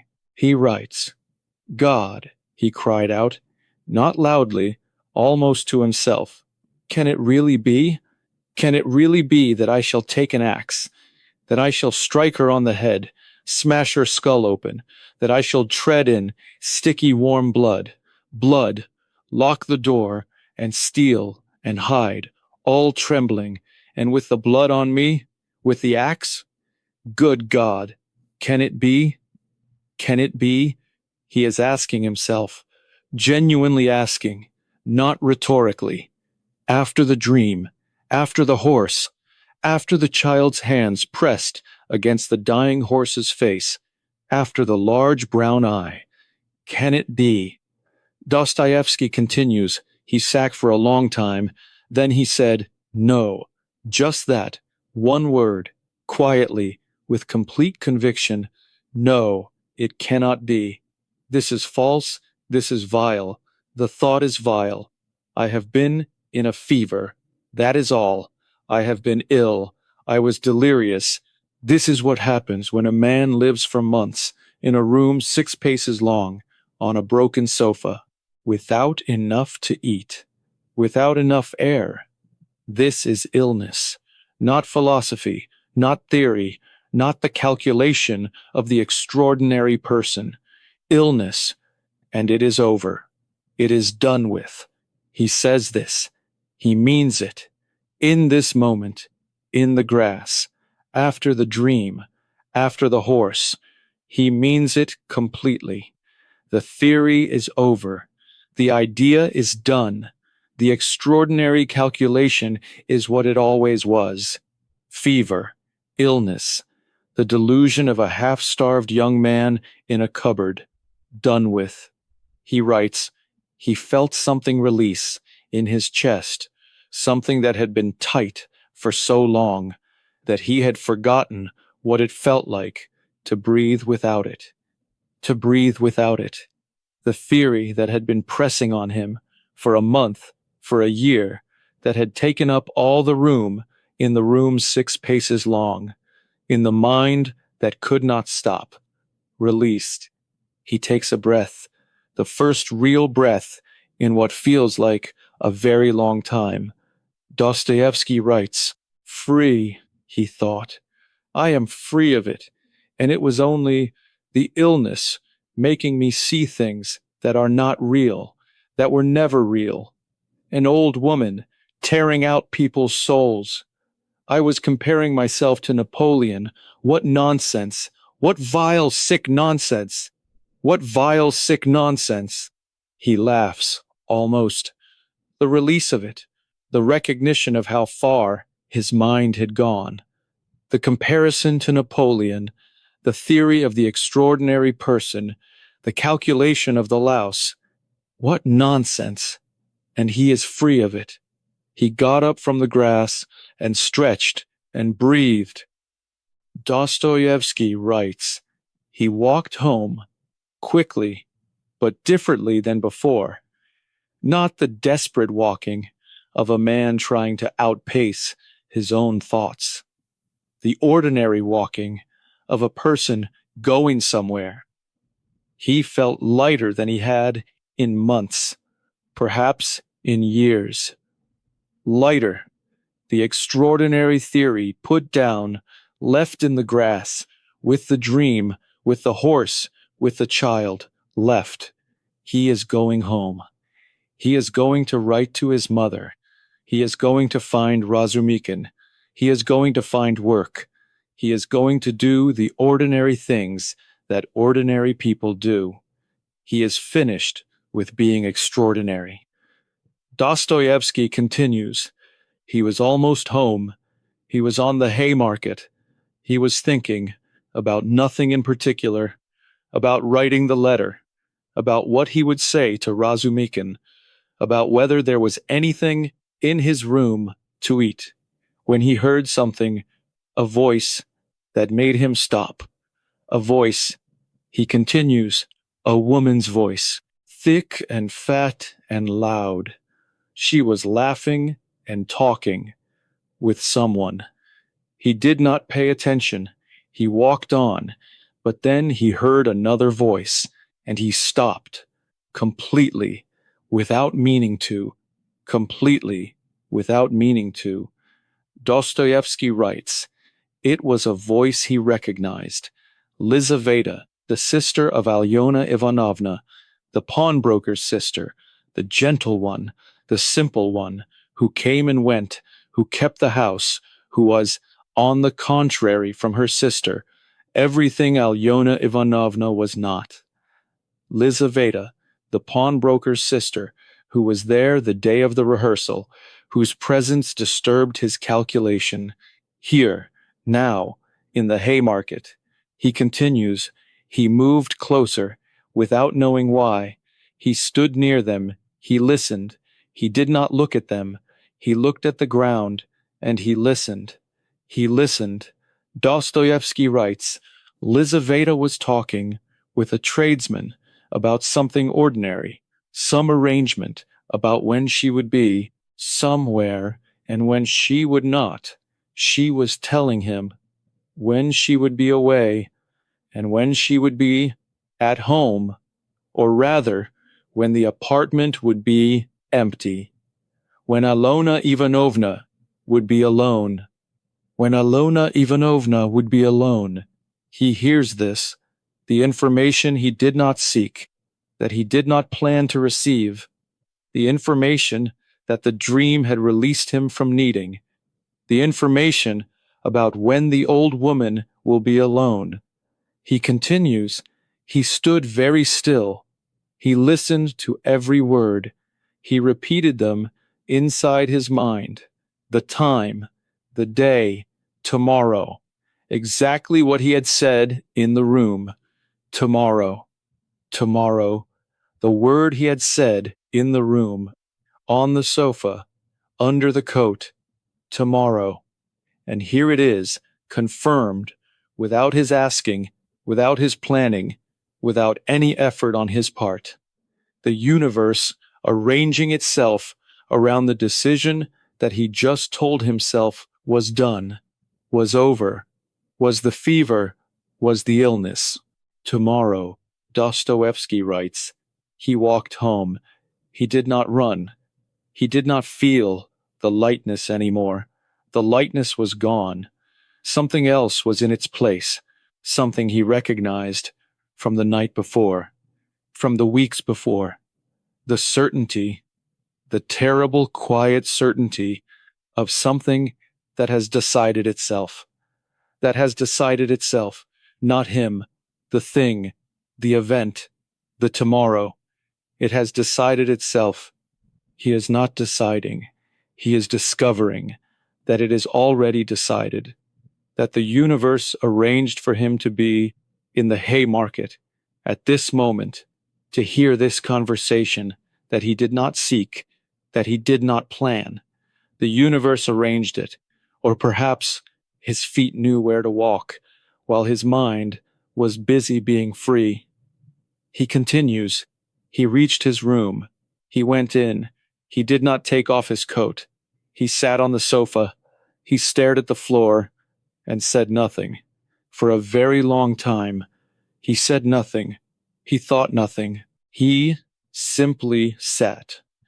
After the dream, after the rejection of the theory, after the freedom, after Lizaveta's voice, after the word tomorrow, confirmed without asking, he simply sat. And the room, 6 paces long, sat with him.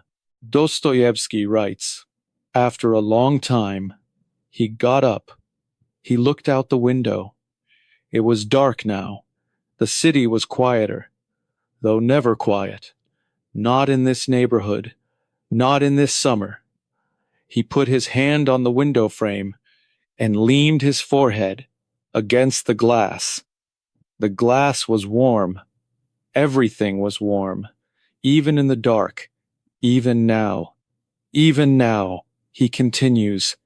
He thought about the dream, about the horse, about the child who ran forward, who could not come away, who pressed his face against the horse's face, who said, "Poor horse, poor horse." He thought about that child, and he thought, that was me. Not was, is. That is me. That child is still me, somewhere, under the theory, under the extraordinary calculation, under everything. That child is still there. That child is still there. This is the recognition, the terrible recognition, under the theory, under the Napoleon comparison, under the extraordinary idea, about who has the right. The child is still there. The child who ran toward the horse, who could not come away, who pressed his face against its face, who said, poor horse, still there. And tomorrow, that child is going to pick up an axe. Dostoevsky writes, he stood at the window for a long time. Then he moved away. He lay down on the sofa. He pulled the coat over him. He closed his eyes. He thought he would not sleep, but he did. The sleep came, dark and heavy, like something that does not ask permission. Does not ask permission. The sleep that comes before the terrible day. Dark, heavy, without dreams this time, because the dream has already done its work, has already shown him what he is, what he was, what he is about to do. And tomorrow is coming, whether the child is still in him or not, whether the horse trembles in his memory or not, whether the large brown eye looks at him from somewhere inside or not. Tomorrow is coming.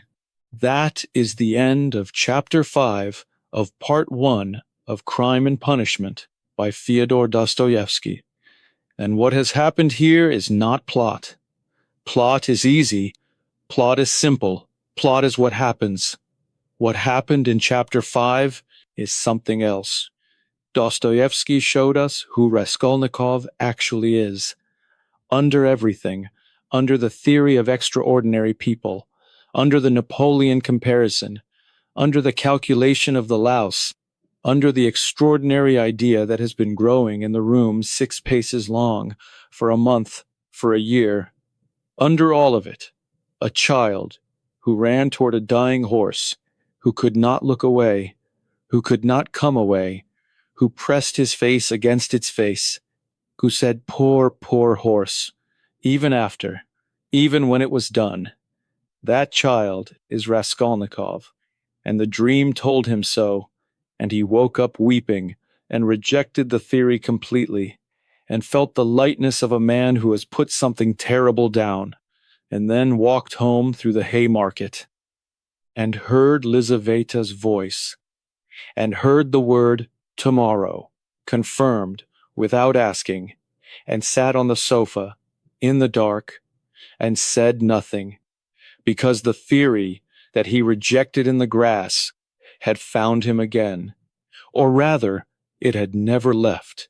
It had simply been waiting, in the room 6 paces long, for him to come back. Dostoevsky is showing us the most terrifying thing about the human mind. Not its capacity for evil, its capacity for self-deception. The child who pressed his face against the dying horse is about to commit a murder, not because the child in him is gone, but because the fury is stronger than the child. Right now, in this moment, in this summer, in this city, in this room, the theory is stronger, and tomorrow will prove it, or disprove it, in the most devastating way imaginable. This is the classic mind. Chapter 6, the penultimate chapter of Part 1, is coming. Welcome to the classic mind. 5 chapters. 5 chapters of watching Raskolnikov move towards something that cannot be undone. The theory, the rehearsal, the letter, the girl on the bench, the reversal, the dream, the horse, the child who ran forward, the large brown eye. Quiet, quieter than anything. And then the walk home through the Haymarket, and Lisavetta's voice, and the word tomorrow, confirmed without asking, and the dark, heavy sleep that does not ask permission. Chapter 6 is the last chapter before the crime, the penultimate chapter of Part 1, the chapter that closes every remaining door, that removes every remaining objection, that takes a young man who dreamed of a dying horse and wept over it, and walks him step by step toward the 4th floor, toward the door, toward what cannot be undone. This is Part 1, Chapter 6 of Crime and Punishment by Fyodor Dostoevsky. Let us begin. Dostoevsky writes, strange to say, the question whether everything was to remain as it was, or whether nothing was to be, had ceased to trouble him, or to interest him in the slightest degree. Ceased to trouble him. This is perhaps the most alarming sentence Dostoevsky has written so far. Not that Raskolnikov is troubled, not that he is anguished, not that the dream haunts him, not that the horse is in his thoughts, that none of it troubles him. He continues, he was entirely absorbed by the practical details, the practical steps, the practical arrangement of the practical thing. The practical thing, not the murder, not the crime, not the killing of an old woman, the practical thing. This is how the mind protects itself, by becoming practical, by reducing the monstrous to the manageable, by making the unthinkable a series of steps. Step 1, Step 2, Step 3. Dostoevsky writes, he woke that morning, feeling fresh and alert after his long sleep, feeling indeed remarkably well. He was surprised by this. He had expected to feel worse. He had expected the guilt, or the horror, or the wavering. He felt none of these things. He felt rested. Rested. Not haunted, not horrified, not wavering. Rested. As if the decision had been a kind of sleep itself, a kind of settling. The body finally knowing what the mind has known for months, and releasing into it. He continues, he lay on the sofa for a moment, thinking about the day ahead. Then he got up. He went to the corner of the room. He looked at the space behind the wallpaper where he had hidden something. Behind the wallpaper, something hidden. Dostoevsky writes, months ago, before the idea had fully formed, he had found an old pledge, an axe strap, a loop of rope. He had put them there, not knowing why, not yet knowing why, the way you prepare for something before you know. You are preparing. Before you know, you are preparing. This is the truth. Dostoevsky is showing us. The preparation began before the decision, the body knowing what the mind was not yet ready to admit, saving the rope, saving the strap, putting them behind the wallpaper. Before he knew why, now he knows why. He writes, he took them out, the axe strap, the loop. He looked at them. They were exactly what he needed. He had not planned them. He had simply kept them, and now they were ready, as if something in him had planned, while the rest of him had not been watching, while the rest of him had not been watching. The unconscious preparation, the body moving toward what the mind refuses to see until it cannot refuse any more. He continues, he needed to make a loop that would hang inside his coat, under his left arm, into which he could slip the handle of an axe, so that the axe would hang against his body, hidden beneath the coat, and not swing or clatter as he walked. Hidden beneath the coat, he is engineering, solving a practical problem, with practical tools, with the part of the mind that is good at such things, the part that does not feel, that only calculates, that only solves. He writes, he worked carefully with the needle and thread he had found. He made the loop, he tested it, he put on his coat, he held the axe against his body. In the position, the weight was right, the concealment was right, everything was right, everything was right.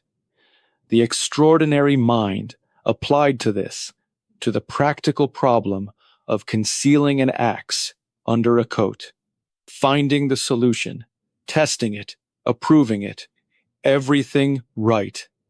Dostoevsky continues, he took the coat off, he put the axe back. He would get it at the last moment from Nastasia's kitchen, the landlady's kitchen. There was always an axe there. He had seen it. He had noticed it. The way you notice things when you are preparing for something, even before you know you are preparing. Even before you know you are preparing. Again, the preparation that precedes the decision. He had seen the axe in the kitchen months ago, before the idea had its final form.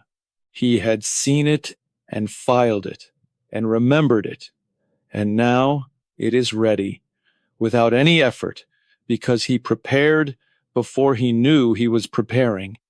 He writes, he put the coat aside, he sat on the sofa, he thought about the rest, about the sock, about the false pledge. The false pledge.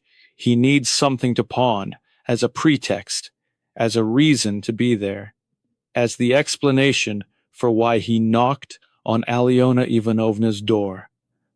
He continues, he had prepared it already, a piece of wood, wrapped in paper, tied with string, smooth paper, clean string, to look like a pledge, something brought to pawn, something worth opening the door for.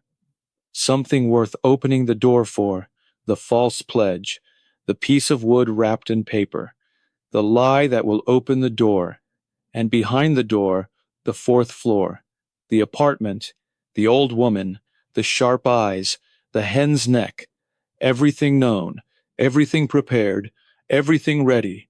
He writes, he sat very still and thought about all of it, each step, in order, from the beginning to the end, and found nothing that was not accounted for, nothing that was not in its place.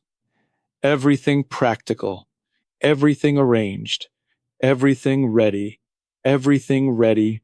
and the child who pressed his face against the dying horse. Where is the child? Dostoevsky does not say. He simply shows us the man on the sofa, thinking through the steps, finding nothing out of place. everything ready. Dostoevsky writes, he needed a pledge, something the old woman would actually accept, something that looked like it was worth money. He looked around the room, his room, 6 paces long, with its peeling yellow walls, and its dust, and its broken sofa, and its manuscripts he had not touched in months. He looks around the room for something valuable, in a room that has nothing valuable. He continues, he found something, a small silver cigarette case, his own, the one he had pawned before, which he had redeemed at some point. He did not remember when. He held it in his hand. He felt its weight. He thought, I will take this. But no, he needed to wrap something so that she would have to unwrap it, so that there would be time while she struggled with the string. While she struggled with the string, this detail, the calculation of time, the engineering of the moment, while she unwrapped the false pledge, there would be time. A few seconds, enough seconds for what comes next. He continues, he found a small piece of wood, flat, smooth. He wrapped it in clean paper. He tied it with string. The knot he tied was not easy to undo. He had tested it. She would struggle with it. She would need both hands. She would look down at it. She would not be watching him for just a moment. She would not be watching. She would not be watching. The calculation of the moment, of inattention, the few seconds of the old woman's hands occupied with the string, and her eyes occupied with the package, and his hands free, and her skull unguarded. He writes, he put the package aside. He sat back. He felt nothing. He noticed this, the absence of feeling, like touching a place on the body that should hurt and finding numbness. Not better than pain, different from pain, alarming in its own way, but useful for now. Useful for now, the numbness. That has replaced the feeling. That has replaced the horse and the child and the large brown eye. Useful for now. He continues, he thought about Dunia, his sister, who was going to marry Luzhin. He thought about this for a long time, and it helped, strangely it helped, to think about her and what she was sacrificing and what he was going to prevent. It helped to think about his sister, the justification, the reason that is personal, the face behind the theory, the face of someone he loves, pressed against the calculation, to make the calculation feel less like calculation and more like protection. Dostoevsky writes, he did not think about the old woman. He thought about Dunya. He thought about his mother. He thought about the room and the rent and what would change. He did not think about Alyona Ivanovna as a person. He thought about her as a problem that had a solution, as a problem that had a solution. This is the theory in its final practical form, not Napoleon, not the extraordinary person, not the philosophical justification about lice and humanity. Just this, a problem and its solution. The mind that has found a way to stop seeing a person and start seeing a problem. That is the final achievement of the extraordinary theory, the removal of the person from inside the problem. Dostoevsky writes, in the late afternoon, he went out. He had nothing to do. He was not going anywhere specific. He was simply not able to stay in the room anymore. The room had become too full of the thing that was going to happen, too full of tomorrow. He goes out into the city, into the summer heat, into the streets he has been walking for months. He continues. He walked without aim, or rather, with an aim he was not acknowledging. His feet took him through familiar streets, past familiar buildings, past familiar people who did not look at him, who would not remember him, who were already going about their lives as if nothing unusual were happening in the world. As if nothing unusual were happening, because nothing unusual is happening, not to them, not yet, not until tomorrow. He writes, he stopped at a tavern. He went in. He ordered a small beer. He sat. He was not thirsty. He did not want company.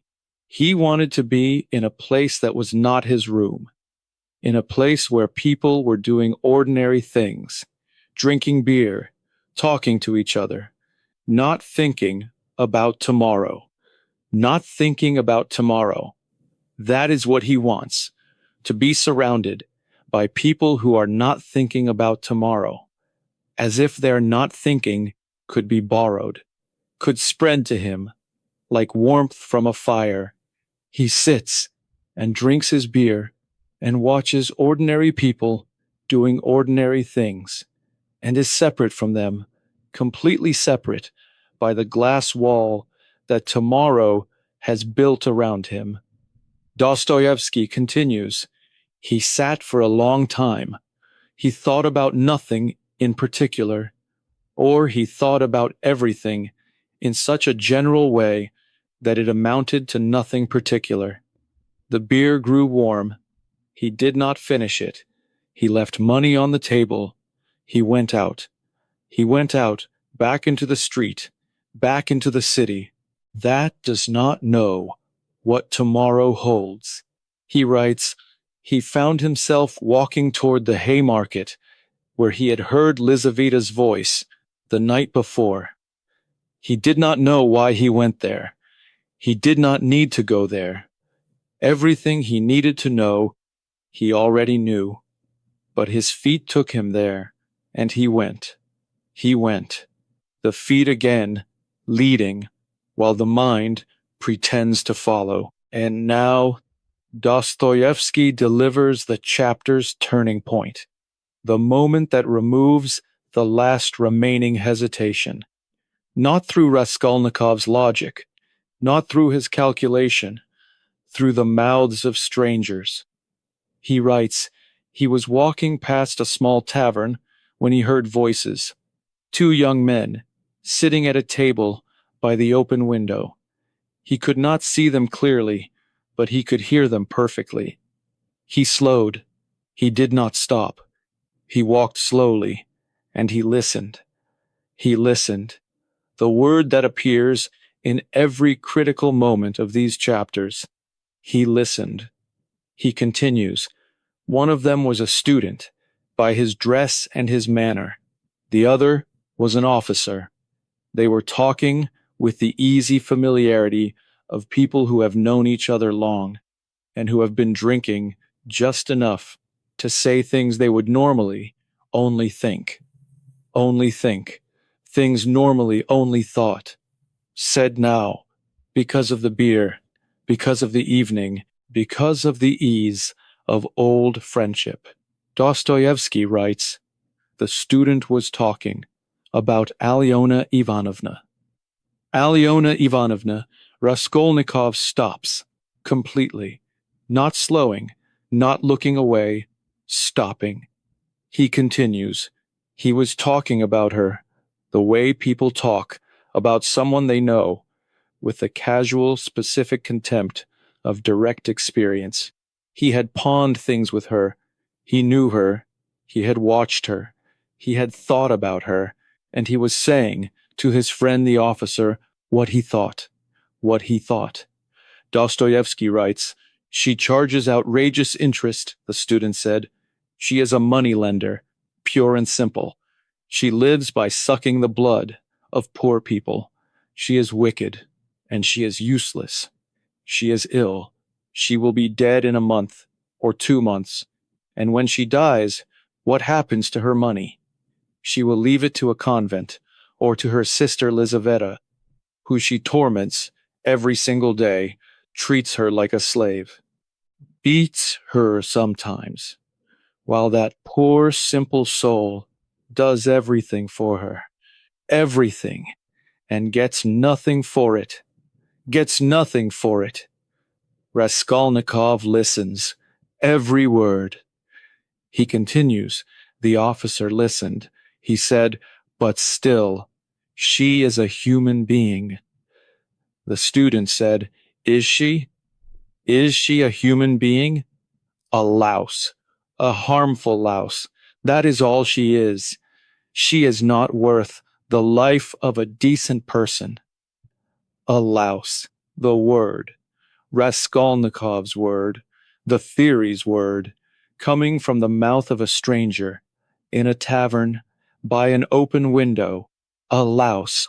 Dostoevsky writes. The student leaned forward. He was getting into it now. The beer and the evening, and the old argument that young men argue when they are trying to understand whether the world has rules or only appears to. Whether the world has rules or only appears to. This is what they are discussing. These two young men, student and officer, by the open window in the summer evening. The same question Raskolnikov has been asking. For a month, for a year. He continues. "Listen," said the student.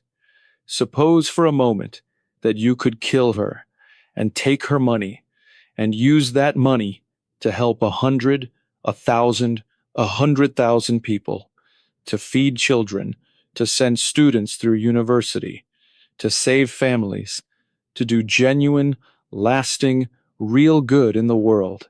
Tell me, would that not be morally justified?" Morally justified. Raskolnikov pressed against the wall, outside the window, in the street, listening. He is not breathing normally. He continues. The officer considered this. He said, "The arithmetic is meat, I'll grant you that. But there is a problem. Nature and God do not work by arithmetic. Nature and God do not work by arithmetic." Dostoevsky gives the counter-argument to the officer, the older man, the one who has seen more. He continues. The student said, "But what if God is not watching? What if nature is indifferent? What if the only thing that matters is the result? One useless, harmful life against 100 useful ones, against 1,000, against 10,000. What then? What then? The utilitarian argument, the calculation Raskolnikov has been making, coming from someone else's mouth. He continues. The officer said, "Then you should do it yourself. If you believe it, go and kill her yourself. Right now. If it is so simple and so moral, go and do it. Go and do it." The challenge, the officer's challenge to the student who is arguing. And the student, what does the student say? Dostoevsky writes, the student laughed, a short sound. "Oh, I couldn't do it," he said. That is the point, isn't it? I couldn't, but that doesn't mean it shouldn't be done. It just means that I am not the right person. Someone else could do it. Someone who is not troubled by these ordinary hesitations. Someone who is not troubled by ordinary hesitations. The extraordinary person. That is what the student means. Without knowing he means it. Without knowing that there is someone on the other side of this window who has been telling himself exactly this for a month, for a year. Raskolnikov listens. He continues. The officer said, "Well then, let someone else do it. In the meantime, drink your beer and stop talking about killing old women. It is unpleasant." He laughed, the student laughed. They went on talking about other things, as easily as if the conversation had never happened. As easily as if it had never happened. For them, it had not happened. It was an evening conversation, a young man's argument, beer and philosophy, the kind of thing you say and forget. But Raskolnikov, Dostoevsky writes, he stood outside the window. After they had moved on to other things, he stood there for a long time. He stood there, thinking about what he had heard, not about the words, about the fact of the words, that someone else, without knowing him, without knowing his plan, without knowing anything, had sat down in a tavern on this specific evening and said exactly what he had been thinking, word for word, almost word for word, word for word. This is what stops his breath, not the argument. He knows the argument. He built the argument. The fact that a stranger said it, without prompting, without knowing, on this evening, before tomorrow, as if the universe were confirming, as if the city itself were agreeing, as if the world were saying, yes, go ahead. This is what must be done. This is what rational people think when they think clearly. This is not madness. This is logic. This is the right conclusion. Go ahead. Dostoevsky writes, he began to walk, quickly, not knowing where. He was agitated, not in the way of the weeks before, not the spiraling anxious agitation of the man at war with himself. Something different, something that felt like energy, like purpose, like confirmation. Confirmation. He continues, he thought, is this a coincidence? Can this be a coincidence? On this evening, before tomorrow, to hear those exact words from a stranger who does not know me, who has never heard my theory, who arrived at the same conclusion by his own path. Is this chance, or is this something else? Something else. Not God exactly, not providence, not the golden-domed church of his childhood dream, but something that is not random, something that is arranging itself around him, around the decision. He writes, he told himself it was chance, pure chance. Coincidences happen. He knew this. He was an educated man. He understood probability. He knew that somewhere in the city, on any given evening, two men in a tavern might discuss the theoretical murder of any given person. It meant nothing. He told himself this. He told himself this, but he doesn't believe it. Not entirely. Not in the place where things are believed without argument.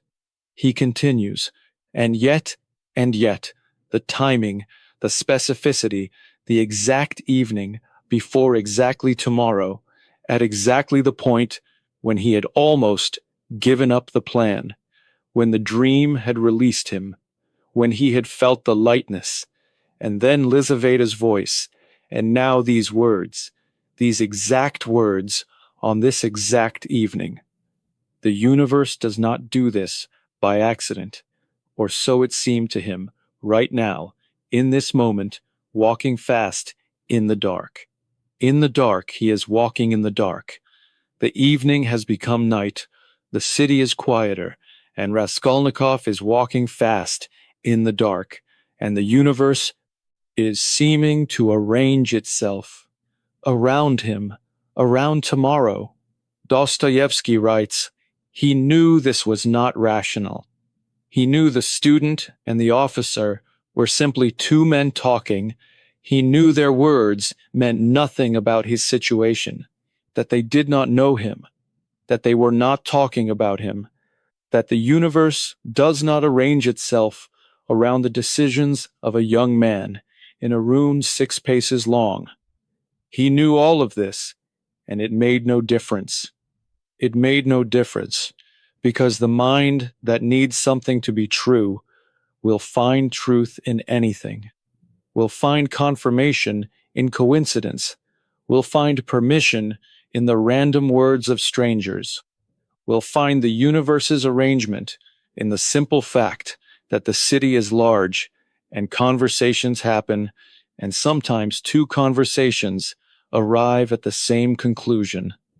It made no difference, because he needed it to mean something, and it did, for him, right now, in the dark, walking fast, and that was enough. He writes, He went home. He sat in the room. He did not sleep. He sat on the sofa and thought through everything again. Not with the fever, not with the agitation, with the cold, clear efficiency of someone doing a job. Someone doing a job. Dostoevsky continues. He thought about the coat, the old summer overcoat, the one he always wore. He thought about how he would need to keep it on, even if there was blood, the coat would hide it until he was home, until it was safe to change. He thought about this practically, the way you think about what to wear in the rain. The way you think about what to wear in the rain. This is the state, the reduction of the monstrous to the practical. He continues, he thought about the loop. He had made it well. He had tested it. The axe would hang properly. He would not need to hold it. His hands would be free as he walked on the stairs, as he knocked on the door. Step by step, the practical thinking. Each element placed, each detail accounted for. He writes, he thought about Nastasia, the cook. She usually went out in the early evening. That was the time, just after she left, while the kitchen was empty. He could take the axe then, without being seen, without anyone knowing. Without anyone knowing. He continues. He thought about the stairs. He had counted them many times in the rehearsals. He knew how many. He knew which ones creaked. He knew which side of the stair to walk on to avoid the creak. He had tested this on the rehearsals. He had walked carefully and remembered. He had walked carefully and remembered the preparation that went back months before he knew he was preparing. He writes, he thought about the door. She would open it. She always used the chain. She would not open it fully, not at first. He would have to say something to make her open it. He had thought about what to say. He had a phrase. He had rehearsed it, in the room, out loud, at night, when Nastasia was asleep.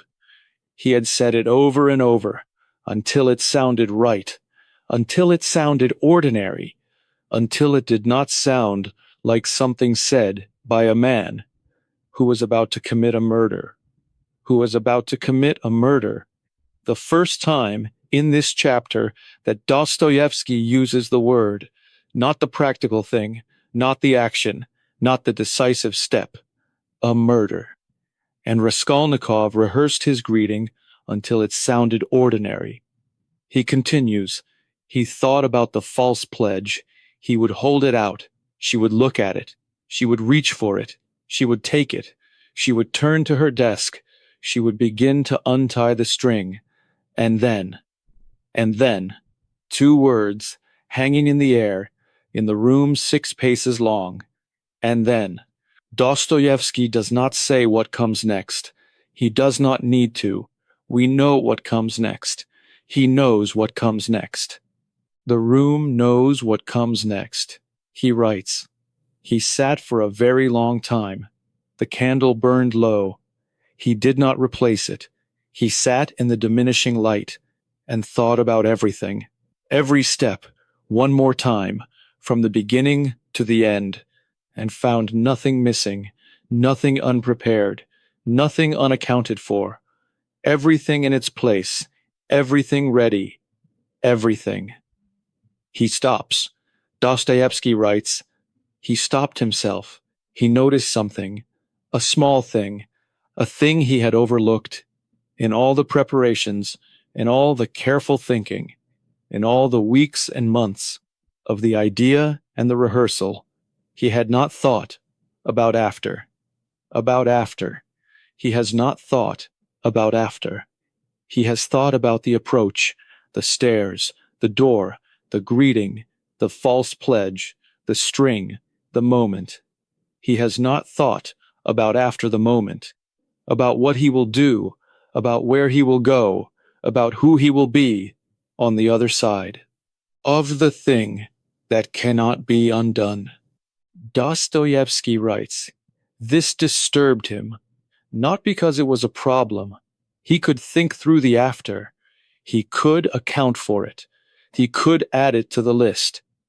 But because it revealed something about the way he had been thinking, that the after had not existed for him until this moment, had not existed. He has been so focused on the before, on the preparation, on the moment, that the after had simply not been there in his imagination, as if the event were the end of the story, not the beginning of what follows. He continues, he thought about the after, carefully. He would lock the door. He had the key. He had worked out how. He would search the apartment. He knew where she kept things. He had watched on the rehearsals. He would take what he needed. He would leave nothing. He would come down the stairs. He would go home. He would wash. He would hide the things. And then he would wait for the discovery, for the investigation, for whatever comes after a murder in St. Petersburg in 1865, for the world to respond to the thing he has done. And he would wait and watch and see. Dostoevsky writes, he added this to the list, the after. He thought it through, each step of the after, as carefully as he had thought through each step of the before. He found nothing missing. He found nothing he had not accounted for. He sat back and looked at the ceiling and said, to the ceiling, to the peeling yellow walls, to the cracked mirror, to the broken sofa, to the room 6 paces long, that had been both his prison and his laboratory. It is ready. Everything is ready. Tomorrow. Tomorrow. The word again in the room, said out loud to the walls. Tomorrow. But this time there is no lightness, no release, no relief. Just the word and the room and the waiting. Dostoevsky continues. He pulled the coat over him. He did not expect to sleep. He expected to lie awake, going over the steps, one more time, and then again, and then again. He expected the sleepless night, the fever night, the horse and the child night. He did not get it. He did not get it. He writes, he fell asleep almost immediately, without dreams, the deepest sleep he had had in months, perhaps in years, the sleep of a man on the night before the most important thing he had ever done.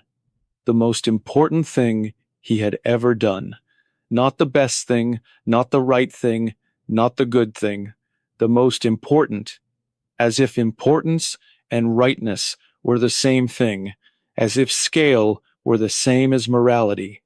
The extraordinary theory, to the end, he falls asleep, deep, dreamless, on the night before.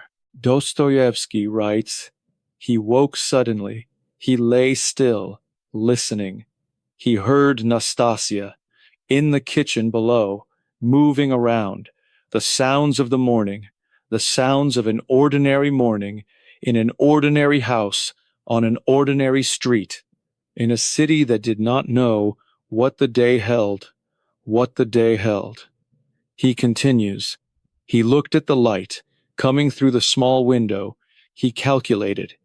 It was late, later than he had intended. 7 o'clock, perhaps half past, not the early morning he had planned. But still there was time, still everything was ready, still tomorrow was today. Tomorrow was today. The day that had been tomorrow for so long is today. He writes, he sat up. He felt a strange calm, not the calm of a man at peace, but the calm of a man who has passed through decision and come out the other side into something that is not exactly a feeling, more like the absence of what came before.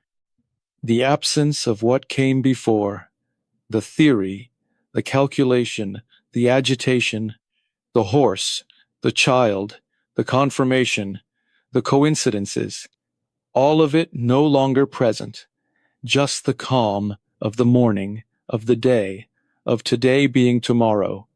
He continues. He dressed carefully. He took the false pledge from the table. He put it in his pocket. He put on his coat. He felt for the loop. It was there. He tested it. It was secure. He buttoned the coat. He looked at himself in the cracked mirror. He looked ordinary. He looked like a student going out on an ordinary morning. Ordinary. This is the word, the extraordinary person, looking ordinary in the cracked mirror, in the room 6 paces long, on the most important morning of his life, looking ordinary. He writes, "Now," he said, to the mirror, to himself. The word was not like the others, not the tomorrow of the night before, not the after of the calculations, not the theory, just this, now. Plain, clear, immediate. Now, now. Dostoevsky continues. He went to the door. He opened it. He stood for a moment. At the threshold, he looked back. At the room 6 paces long, the peeling yellow walls, the broken sofa, the dust on the manuscripts, the cracked mirror, the space behind the wallpaper, where the rope and strap had been. Now in his coat, now ready. He looked at the room. He did not feel what you might expect a person to feel standing at the threshold of the most important, most terrible, most irreversible morning of their life. He felt nothing. He closed the door. He went downstairs. He felt nothing. Dostoevsky gives us this, the absence of feeling at the moment when feeling should be loudest. He felt nothing. He closed the door. He went downstairs, past the landlady's door, always open. He passed it, without the sick panicky feeling, without the shame, without the dread of being seen. He passed it, because nothing could be as significant as what he is moving toward. The landlady's door is simply not important enough to feel anything about anymore. Dostoevsky writes, he reached the landing. He listened. He heard Nastasia still in the kitchen. He had expected her to be gone. She was not gone. He stood on the landing and waited and listened. This man who has prepared everything, who has accounted for everything, who has thought through every step, cannot go forward, because Nastasia is in the kitchen, and the axe is in the kitchen, and he cannot take the axe while she is there. He hears her working. He hears her hanging the linen. She is not leaving.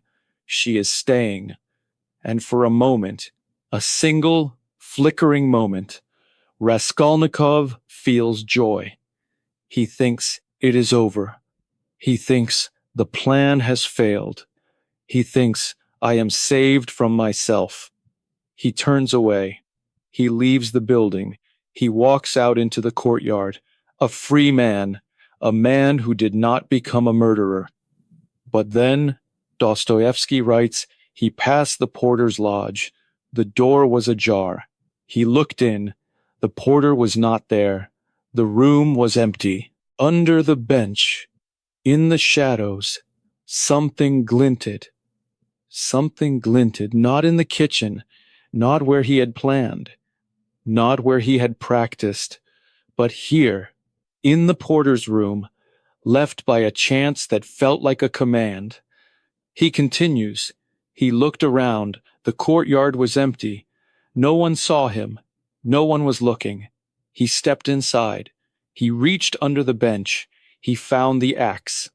He found the axe, not his axe, the porter's axe, an axe provided by the very world he thought he was mastering.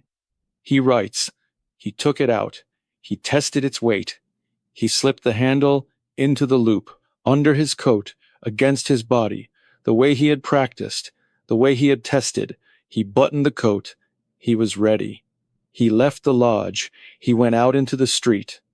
He went out into the street, with the axe, under his coat, against his body, hidden, ready, into the ordinary morning, the ordinary street, the ordinary city, that does not know, that cannot know, that will not know.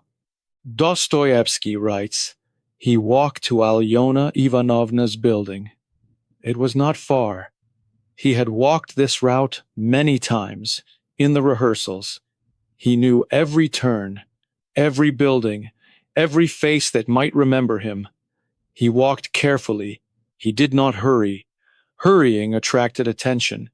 He walked as a student, walking somewhere, not as a man, walking towards something. Not as a man walking towards something. The performance, the ordinary performance of the ordinary young man. He continues, the street was busy, mid-morning, people going about their lives, buying things, selling things, arguing about small amounts of money, living the ordinary life of the ordinary city. He moved through them, without touching them, without meeting their eyes, without giving anything away. Without giving anything away. He writes, he reached the building. He went in. The courtyard was empty. He had checked this on the rehearsals. The courtyard was always nearly empty. At this time, he crossed it. He went to the stairs. The stairs. He knows the stairs. Every step. Which side to walk on. Which stairs creak. Which do not. He continues. He went up, slowly. His heart was beating. He noticed this, loudly, too loudly. He thought, can anyone hear it? Can it be heard from outside? He told himself, no, of course not. The heart is inside the chest. The chest is inside the coat. The coat is thick. No one can hear your heart. He told himself this, and almost believed it. Almost believed it.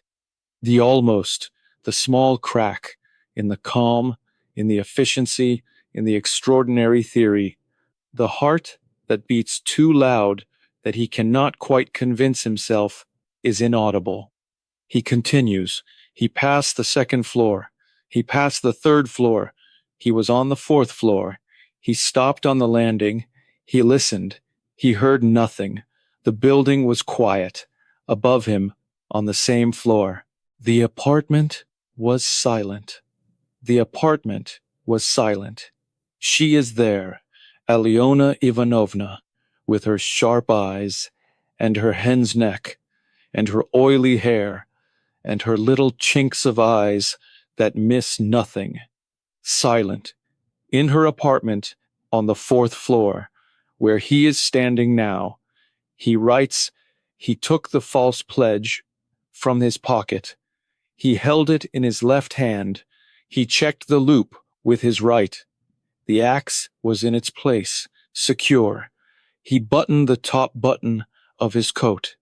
He breathed once, twice. He raised his hand and knocked. And knocked. 3 words, the 3 most significant words in the chapter, and knocked. The knock on the door that the preparation prepared for, that the theory justified, that the extraordinary idea has been building toward, for a month, for a year, the knock that changes everything, that has already changed everything, that cannot be taken back, even now, even before the door opens, is the crossing of the threshold. He knocked, and Dostoevsky ends the chapter. That is the end of Chapter 6 of Part 1 of Crime and Punishment by Fyodor Dostoevsky, the last chapter before the crime. And what has Dostoevsky shown us? Not a monster, not a madman, not the obvious villain of the cheap story. A young man who prepared carefully, who thought practically, who reduced the unthinkable to a series of steps and took them one by one, calmly, efficiently, who heard strangers in a tavern say what he had been thinking and took it as confirmation, as permission, as the universe arranging itself around his decision, who woke up on the day of and felt nothing, just the calm, just the absence of what came before, who took the axe from the kitchen and walked to the building and climbed the stairs and stood on the fourth-floor landing and raised his hand and knocked. Dostoevsky has been building to this knock for 6 chapters. 6 chapters of showing us every thought, every preparation, every justification, every moment of hesitation and the reversal of hesitation, every coincidence that felt like confirmation, every stranger's words that felt like permission, every step, so that when the knock comes, we understand it completely, not because we agree with it, not because we think it is right, not because the theory has convinced us, but because we understand how a person, a real person, not a monster, not a cartoon villain, not someone fundamentally different from ourselves, gets to the point where they raise their hand and knock. And that understanding is the most terrifying thing Dostoevsky has ever given us. Chapter 7 is coming. The crime itself, the most famous scene in Russian literature, the moment everything changes forever. Thank you for staying tuned to the classic mind. 6 chapters, 6 chapters of watching Raskolnikov build toward this moment. The theory, the rehearsal, the letter, the girl on the bench, the dream of the horse, the child who ran forward, the large brown eye, the overheard conversation, the practical preparations, the loop, the axe, the false pledge, the fourth floor, and the knock.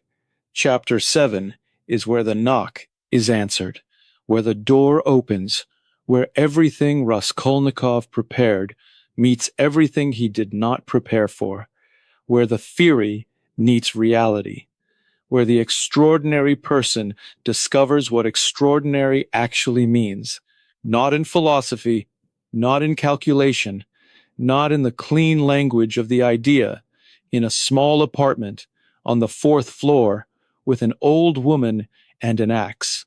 This is the chapter that Dostoevsky spent the entire first part building toward, and it is nothing like what you expect.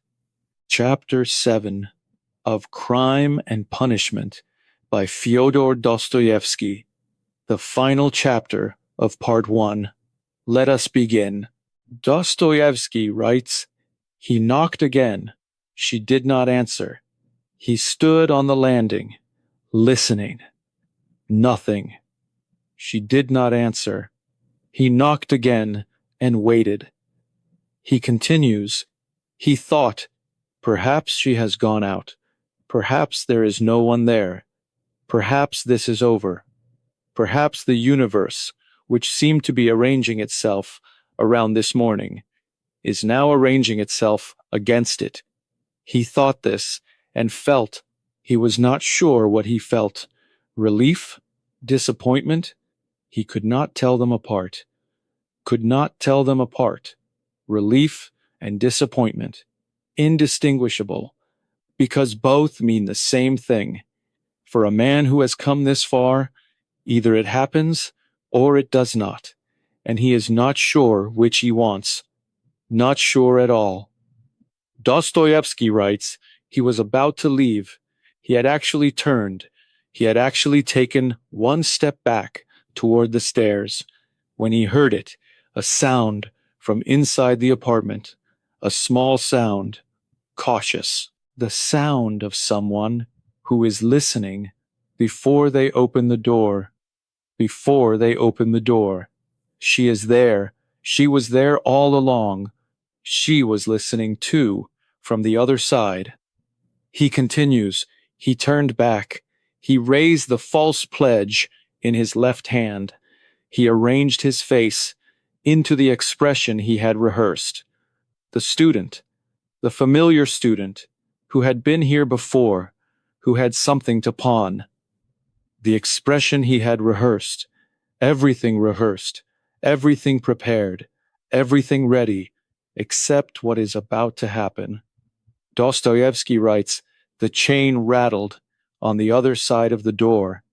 Then the door opened, a crack, the width of the chain, and through that crack, the sharp, suspicious eyes of Alyona Ivanovna looked out at him. The sharp, suspicious eyes looking out through the crack, the width of the chain, the old woman who is never fooled, who has spent a lifetime not being fooled by students, by desperate people, by the whole population of those who come to her door with things to pawn and hope in their eyes and desperation behind the hope. She looks at him. He continues, Raskolnikov, a student, I came before, he said. His voice was steady, or nearly steady. He held out the package. I have brought a pledge, as I said I would. Steady, or nearly. He holds out the package, the false pledge, the piece of wood, wrapped in clean paper, with the knot that is hard to undo. Dostoevsky writes, she looked at him, a long look, the look of someone who is always suspicious, and almost always right to be. Then she undid the chain. She opened the door. She let him in. She let him in. The door opened wide enough for a person to enter. He writes, the apartment was small. He knew this. He had been here before, on the rehearsals. He had noted everything, the layout, the desk, the drawers, the bedroom through the door on the right, the kitchen, the small window, the way the light fell. He had noted everything, but now, inside the apartment, with the door closed behind him, everything felt different. Everything felt different. Not smaller, not larger, just different. The difference between the map and the territory, between the rehearsal and the performance, between thinking about a place and being in it. He continues, she had already turned away from him. She was walking toward the desk. She moved slowly. She was old, and she did not trust him. She kept glancing back, the way you glance back at something you are not sure of. Not sure of. She is not sure of him. The sharp eyes, the cautious movement, but glancing back. She has lived long enough to know that students with packages are not always students with packages. She has survived by knowing this, by the chain on the door, by the sharp eyes, by the glancing back.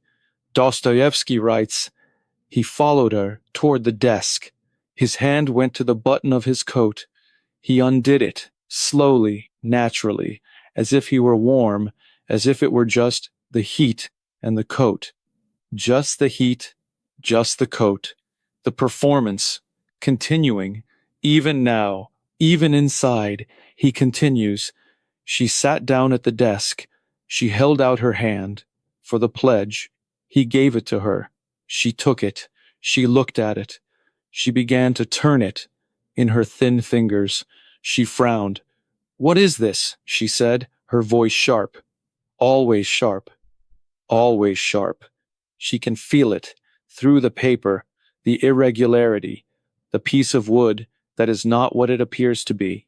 He writes, a silver cigarette case, he said, the phrase he had rehearsed, the ordinary phrase that was supposed to, "I am the time." While she unwrapped it, while her hands were occupied, while her eyes were down, while she was not watching him, the plan, the seconds he calculated, the moment of inattention he engineered. Dostoevsky continues. She turned the package. She pulled at the string. The knot was tight, as he had made it. She bent her head over it, her thin fingers working at the string, her sharp eyes down, not watching him. Just for a moment, not watching. Not watching, he writes. He reached under his coat. His hand found the loop, found the handle of the axe, drew it out, quietly. He raised it with both hands. He looked at her.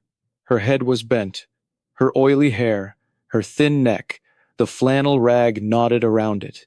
He looked at the back of her head. He raised the axe higher. The blunt end. He had decided on the blunt end. He had thought about this, on the rehearsals. He raised it, and then, Dostoevsky writes, he brought it down. He brought it down. 4 words, the most significant 4 words in the chapter, in the novel, in the long, extraordinary preparation of 6 chapters. He brought it down.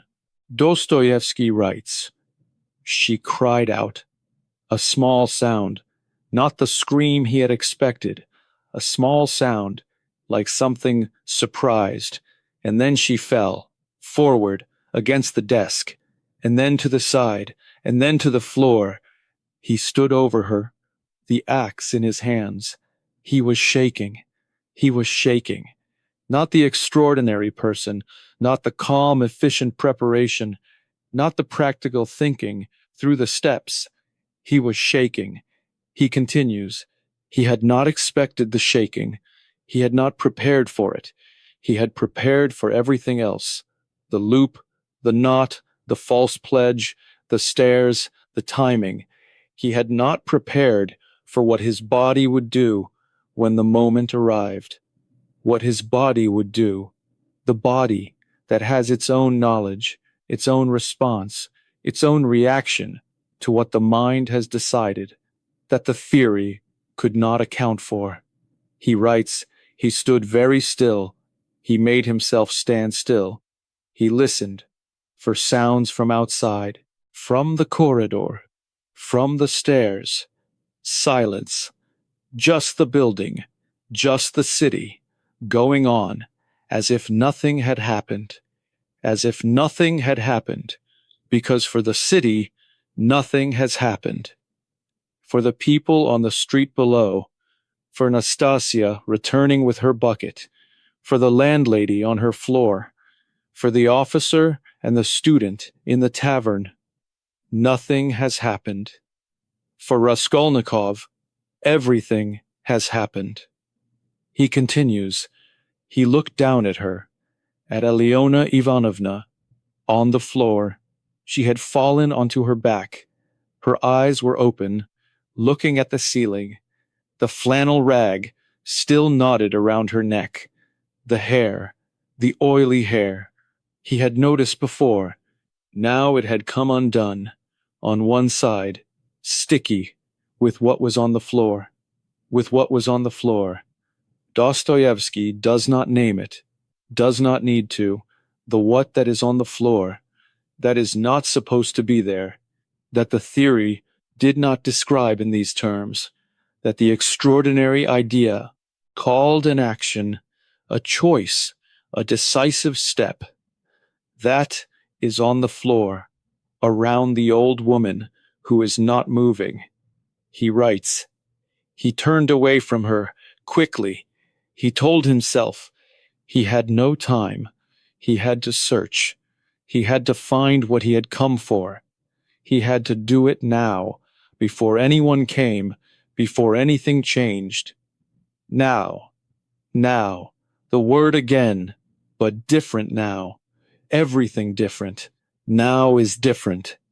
Now is not the practical word of the morning. Now is the desperate word of the person who has done what he has done and must keep moving or collapse completely. Dostoevsky writes, he went to the desk. He began to search. His hands were still shaking. He opened drawers. He looked through papers. He was looking for money, for the pledges, for what he had come for. He could not find it. He could not concentrate. His hands moved through things without seeing them. His eyes looked without finding. The way he had imagined he would function. The way he had imagined he would function. The theory, the rehearsal, the preparation. None of it prepared him for what his hands do when they shake, for what his eyes do when they cannot focus, for what the mind does when the body is in the same room as what it has done. He continues. He thought, pull yourself together. This is the time.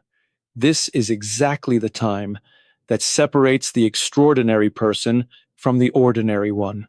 The ordinary person falls apart. The extraordinary person functions. Pull yourself together. Function. Function. The theory speaking, inside his shaking hands, inside his unfocused eyes, inside the room with the woman on the floor. Function. He writes, he made himself stop. He stood still. He breathed. Once, twice. He looked at the room carefully. He remembered what he had observed on the rehearsals. She kept things in the bedroom. Behind the bed. He remembered this. He went to the bedroom. He went to the bedroom. The preparation asserting itself. Through the shaking, through the unfocused eyes, he remembered. He had observed. He went. Dostoevsky writes, the bedroom was small, darker than the main room, the curtains half drawn, an old smell, the smell of the old, of things kept too long, of a life contracted to these few rooms, these few things. He looked under the bed. He found a box, a large battered box. He pulled it out. He opened it. It was full of things, rags, papers, old letters, nothing of value.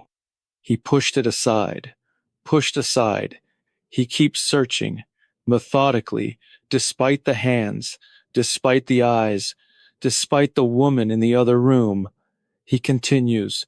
He looked behind the bed. He found something, a purse, hanging on a cord, behind the headboard.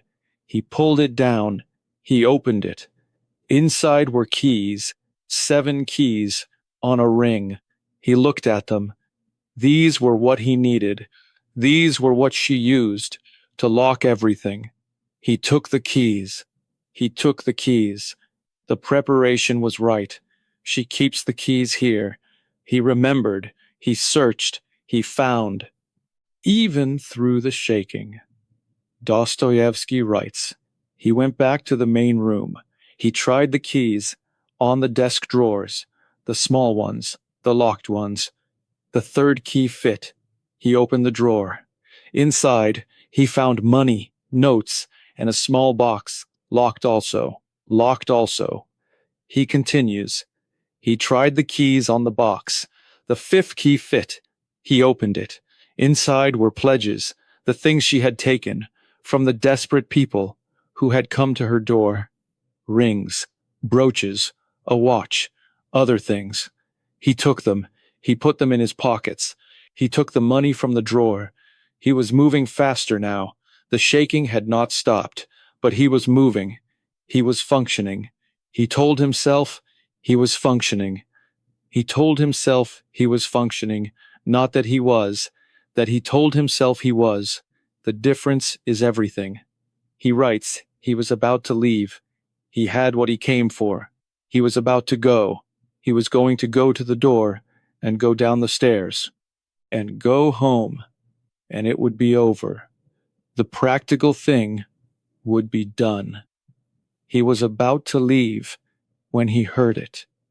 When he heard it, Dostoevsky writes, a sound on the stairs below him, someone coming up, someone on the stairs, coming up toward the fourth floor, coming up, the sound that changes everything, that his preparation did not account for, that the theory did not include. Someone on the stairs, coming up toward the fourth floor, toward him. He writes, he froze, he stood in the middle of the room, with the keys in his hand, and the money in his pocket, and the pledges in his other pocket, and the axe still in the loop. He stood and listened to the footsteps coming up, getting louder, getting closer, and he calculated rapidly, as the extraordinary mind calculates. Could these be her footsteps? No.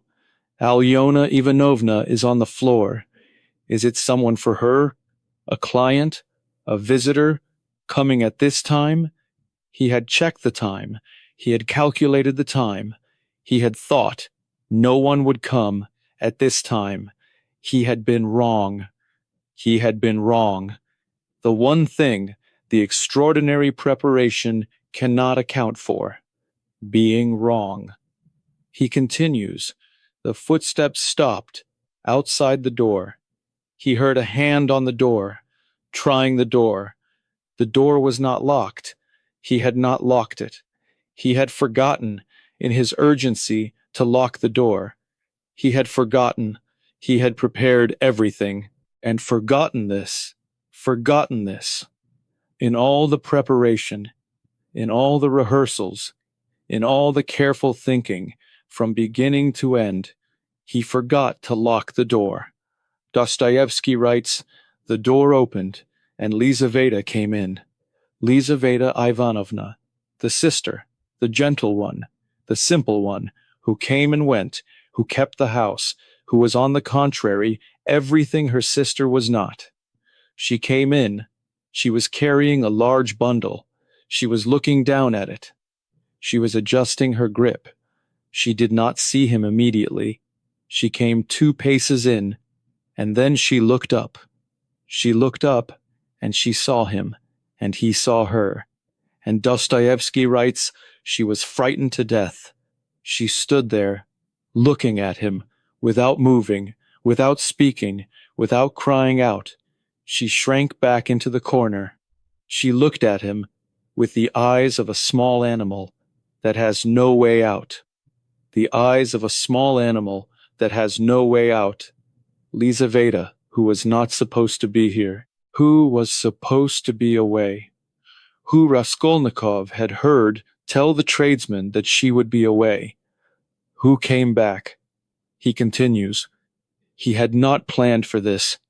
He had planned for Alyona Ivanovna. He had not planned for Lizaveta. He stood very still. He looked at her. She looked at him. In the silence, in the small apartment, on the 4th floor, with what was in the other room, he stood very still, and he could feel something happening in him, something breaking. Something breaking. Not the theory. The theory had already broken. The moment he started shaking, the moment his eyes would not focus, the moment he forgot to lock the door, something else breaking, deeper. He writes, she had still not cried out. She was looking at him with an expression he recognized. Not accusation, not anger, not the sharp, suspicious eyes of her sister. Something else, something he had seen before, in the dream, in the horse, in the large brown eye. Quiet, quieter than anything. Quiet, the same word, the same description, the same eye. Not the sharp, malignant eye of Alyona Ivanovna, not the eye that matches the theory's description of the louse, the quiet eye of the simple woman who came back at the wrong time, who is looking at him without crying out, like the horse, who did not fight, who lowered its head as if it were ashamed. Dostoevsky writes, he thought wildly, in a fraction of a second, the way the mind thinks, when the body knows it must act. She will scream. In a moment she will scream, and it will all be over. He thought this. He thought, she will scream. But she did not scream. She just looked at him, with the quiet eye, and shrank further into the corner, and raised her hands in front of her face like a child who knows what is about to happen. Like a child who knows what is about to happen. He continues. He did not think. He crossed the room. He raised the axe. She had no time to cry out. It was done. Very quickly. It was done. Very quickly it was done. 4 words. Dostoevsky does not linger, does not describe in detail, does not give us the scene in its full horror. He shows us only this. Raskolnikov crossed the room. He raised the axe. It was done. And the simple, gentle woman, who was the opposite of her sister, who was everything her sister was not, who was not supposed to be there, is gone. With the quiet eye, still. Dostoevsky writes, he stood in the room. He was breathing very hard. He stood over Lizaveta, and he looked at her, and he thought nothing for a long moment. He thought absolutely nothing. The mind, which had been thinking for a month, for a year, the extraordinary mind, with its extraordinary theory and its extraordinary calculation, thought nothing for a long moment. Nothing, nothing. The extraordinary mind, empty after everything. He continues, then the thoughts came back, but they were not the thoughts he had expected. They were not the theory, they were not the plan, they were not the next steps of the preparation.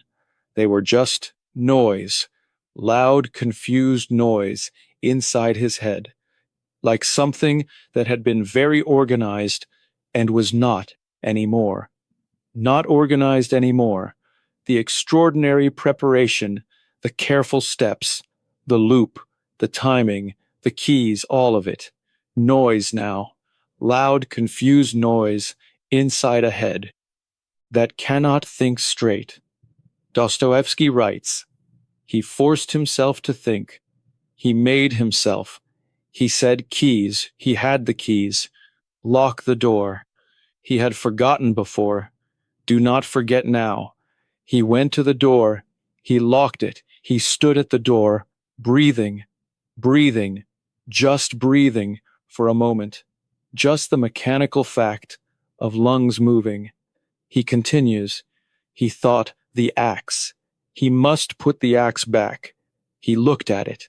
He had been holding it this whole time. He had not realized. His hand was gripping it so tightly that his fingers ached. He made himself loosen the grip. He looked at the axe. He could not put it back in the loop. Not now, not like this. He held it differently. He carried it, as you carry something you do not know what to do with. Something you do not know what to do with. This is the exact description of Raskolnikov. In this moment, after, in the after, he did not plan for it. He went to the window. He looked out. The street below. Ordinary. People. Carts. The afternoon sun. Nobody looking up. Nobody knowing.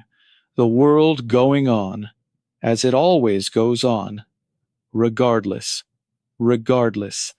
The world going on, regardless of what has happened on the 4th floor, of what has happened inside the theory, of what has happened to the extraordinary person who is standing at the window holding an axe that he does not know what to do with. Dostoevsky writes, he thought, the blood. He must check himself for blood. He looked at his coat. There was some on the sleeve. He had not noticed. He stared at it. He could not look away. He stared for much longer than he should have, just staring at the sleeve, at what was on the sleeve, at what was on the sleeve, the what, that he planned for, that he thought the coat would hide, that he knew would be there, and thought he was ready for. He is not ready for it. For much longer than he should have, just staring. He continues. He made himself stop staring. He made himself move. He went to the kitchen. He found a cloth. He wiped the axe. He wiped it carefully. He wiped his hands. He wiped the sleeve. It did not come completely off. He wiped it more. He told himself, no one will see, no one will notice. It is on the dark part of the fabric. No one will see. He told himself this. He told himself this, not that it was true, that he told himself. Dostoevsky writes, he put the axe back in the loop. He buttoned the coat. He went back to the main room. He checked the desk. He had taken everything. He checked the box. Empty. He had taken everything. He checked the floor around the desk. He had left nothing, or he thought he had left nothing. He could not be certain. His eyes were still not working quite properly. His eyes were seeing things in a strange way, as if there were a layer of something between him and the room, between him and the world. A layer of something between him and the world, the glass wall that tomorrow built around him, still there, thicker now, after. He continues, he went to the door of the bedroom. He did not look in. He could not look in, not at the bedroom. He had looked in before, during the search. He would not look again. He went to the outer door. He put his hand on the lock. He checked it. Locked. He had locked it. He had remembered. He had done this right. He tried to think. What else? What else he needed to do? Before he left. Before he left, still thinking, still functioning, or trying to. The preparation asserting itself through everything. He writes, he thought, is there anything else? He went through the steps one more time. The keys, he had them. The money, he had it. The pledges, he had them. The axe in the loop. The coat buttoned. The door locked. He could not think of anything else. He could not think clearly enough to think of anything else. He went to the door. He unlocked it. He stood for a moment, listening. From outside, silence. He opened the door, a crack. He looked out. The corridor was empty. The corridor was empty. He continues. He stepped out. He locked the door behind him. He put the key back in his pocket with the other keys. He stood on the landing. He looked at the stairs, going down, 4 floors to the street. He had to get down those stairs without being seen, without making a sound, without giving himself away. 4 floors. He could do this. He had climbed them easily. He could go down. He could go down. He starts down the stairs. Dostoevsky writes, he was on the 3rd floor landing when he heard it. Voices below him on the 2nd floor or between the 2nd and the 1st getting louder. People coming up. People coming up again, the 2nd time in this chapter. That someone comes when they are not supposed to come. He continues. He froze. He stood on the 3rd floor landing with nowhere to go. The voices getting louder. 2 men. He could hear them now, more clearly, coming up toward him, toward the 4th floor. He had perhaps 20 seconds before they reached him. 20 seconds. Dostoevsky writes, he looked around. On the landing. Was the door to a flat on the 2nd floor, or was it the 3rd? He could not think clearly enough to know which floor he was on. He tried the door. It was unlocked. He slipped inside. He stood in the dark of someone else's empty apartment. He heard the men pass, their voices, their footsteps, getting louder, then quieter, going up, past him, up toward the fourth floor, up toward the fourth floor.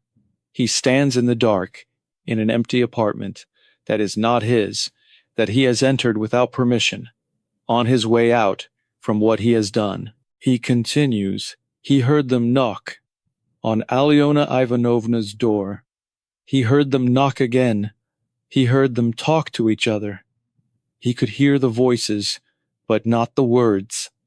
He pressed himself against the wall of the dark apartment and waited. Waited. He waits, in the dark, pressing himself against the wall, while the men knock on the door he has just locked, on the door behind which everything has happened. He writes, he heard one of them say something to the other. He heard them knock again, louder. He heard one of them try the door, the locked door. He felt something he could not name when he heard them try the door, something between a breath and a scream inside his chest, something that was not either of those things, but felt like both at once. Dostoevsky continues. He heard them talking more. He heard footsteps, one of them going down the stairs. He heard the other, still at the door, calling through it. Alyona Ivanovna, are you there? Open up. Open up. The voice calling through the door to the woman on the other side, who cannot answer, who will not answer, who is on the floor of the small apartment that smells of old things kept too long. He continues. He heard the footsteps of the one who had gone down, coming back up, and another person with him. He heard 3 voices now, or 4. He could not tell. They were louder. They were trying the door again. They were calling again. They were alarmed. He could hear the alarm in their voices, even without the words, the particular quality of voices that know something is wrong, that know something is wrong. Dostoevsky writes, he heard them decide. He did not hear the words, but he heard the decision in the sounds they made, and the footsteps going down, all of them going down to get help or to get the porter or to get the police, going down. Perhaps a minute, perhaps 2, before someone came back. Perhaps 2 minutes. He writes, he waited, he counted, to 30. He opened the door of the apartment. He looked out. The landing was empty. He came out. He went down the stairs as quickly as he could, without running. Running was noise. Running was suspicion. He walked fast. He passed the 2nd floor. He passed the 1st floor. He reached the bottom, the entrance hall. He stopped. He stopped at the bottom, at the entrance, between the inside and the outside. Dostoevsky writes, the porter's lodge. The door was open. The porter was inside. He could see him, an old man, sitting with his back to the door, reading something, or pretending to read. Raskolnikov walked past, without looking, without slowing, without giving anything away. He walked out of the building, into the street, into the afternoon sun, into the ordinary world that was still going on, regardless. Still going on, regardless. He is outside. He is in the street. He is in the world. He has done it, and come out the other side. The extraordinary theory tested against reality. And here he is, on the other side. Dostoevsky writes, he walked, not fast, not slow, ordinarily, the way a student walks, going somewhere, not particularly urgent, not particularly troubled, ordinary. He walked, and the city moved around him, as it always moved, as if nothing had happened, as if no one knew, as if the world were the same world he had walked out of this morning. The same world he had walked out of, but it is not. He continues, He reached the Haymarket. He passed through it. He did not stop. He did not look at the open window where the student and the officer had sat last night. He did not think about them. He did not think about the theory. He did not think about anything that had preceded this morning. He could not. His mind would not go there. His mind was in the room on the 4th floor. Even as his body walked through the Haymarket, his mind was still there. His mind was still there. That was supposed to carry this. That was supposed to move through it and come out the other side. Still there, on the 4th floor, with the woman on the floor, with the quiet eye, with what is on the sleeve. Dostoevsky writes, he thought, once, one clear thought, in the middle of the Haymarket. He thought, I knew it. I knew I was not strong enough.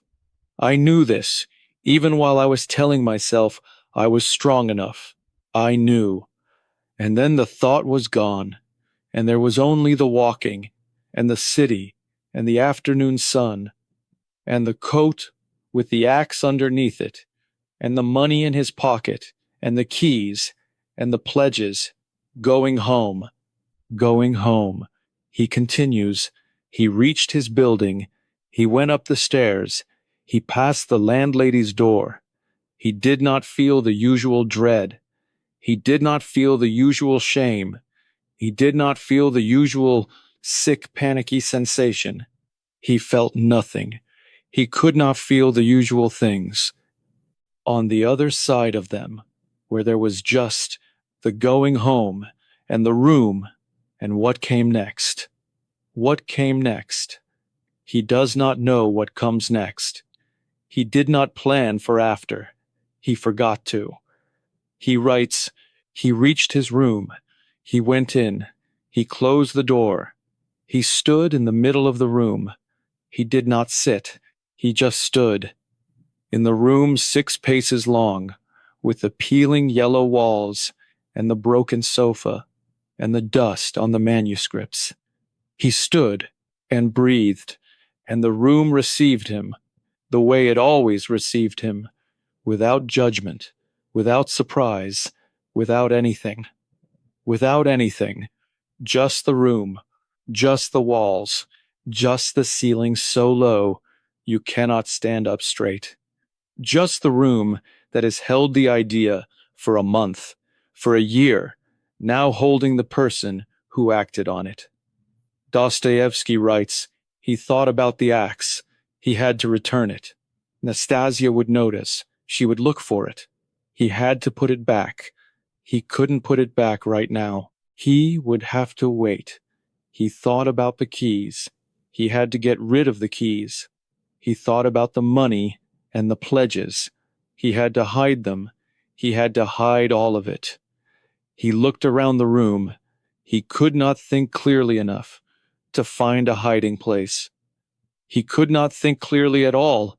He sat down on the sofa, and then he lay down, without taking off his coat, without taking off his boots. He lay down with everything, with the axe, with the money, with the keys, with the pledges, with all of it. He lay down and pulled the coat over him, the old student's overcoat that had been his blanket for months. And he lay very still, and he did not think. He could not think. He just lay. He just lay, the extraordinary person on the broken sofa under the old coat, with the axe in the loop and the money in his pocket and everything else, just lying, not thinking, not planning, not theorizing, not calculating, just lying. Dostoevsky writes, he thought he would not sleep. He was wrong. The sleep came, dark and heavy, like something that does not ask permission. He slept and did not dream. Or if he dreamed, he could not remember. He just slept in his coat with the axe. On the morning after, the thing that could not be undone. on the morning after, the thing that could not be undone. He sleeps, and part one is over. Dostoevsky writes, "This is what had happened in a small apartment on the fourth floor in St. Petersburg on a summer afternoon in 1865. A young man who believed himself extraordinary had done an extraordinary thing, had done what the extraordinary theory required, had crossed the line that the theory said he was capable of crossing, and had discovered, on the other side of it, not what the theory promised, not the clear, clean, simple transaction of the extraordinary person removing a louse. Something else entirely, something else entirely. He continues, he had discovered that the human being does not divide cleanly into extraordinary and ordinary, that the human body has its own knowledge, that the hands shake, that the eyes fail, that the mind, which can build a theory perfect in its logic, perfect in its internal consistency, perfect in its extraordinary self-justification, meets the reality of the specific room, the specific woman, the specific floor, the specific sleeve, and fails. Not because the theory was wrong, not because Raskolnikov was weak, because this is what happens when the theory meets reality, always, without exception. He writes, he had discovered that Lizaveta would come back, that he would forget to lock the door, that the men would come up the stairs, that he would hide in someone else's empty apartment, that he would stand in the dark, listening to people call, through a locked door, at a woman who could not answer. He had not planned for any of this, because the extraordinary theory cannot plan for the real. The real is always more than any theory can contain. More than any theory can contain. Dostoevsky continues, and he had discovered something else, the most important thing, the thing that the extraordinary theory had most carefully, most thoroughly, most elaborately hidden from him. That Lizaveta had quiet eyes, like the horse, that she had raised her hands in front of her face, like a child, that she had not cried out, that she had just looked at him with the quiet eye, and shrunken, and raised her hands like a child, and that this was the thing he would not, could not, get out of his mind. Not Alyona Ivanovna, not the theory, not the justification, not the louse, not the extraordinary calculation. Lizaveta, the gentle one, the simple one, who was the opposite of her sister, who was not the theory, who was not the louse, who was just Lizaveta, who came back at the wrong time and raised her hands like a child. That was the thing. He writes, he slept on the sofa, in his coat, with the axe, with everything. He slept, and part one was over. That is the end. Chapter 7, Part 1, complete, of Crime and Punishment by Fyodor Dostoevsky. And what has happened? Raskolnikov did it. He crossed every line. He followed every step. He enacted the theory in the real world. He did it. And what did he find on the other side? Not what the theory promised. The theory promised clarity. He found confusion. The theory promised the efficiency of the extraordinary person. He found shaking hands and unfocused eyes. The theory promised the removal of a louse.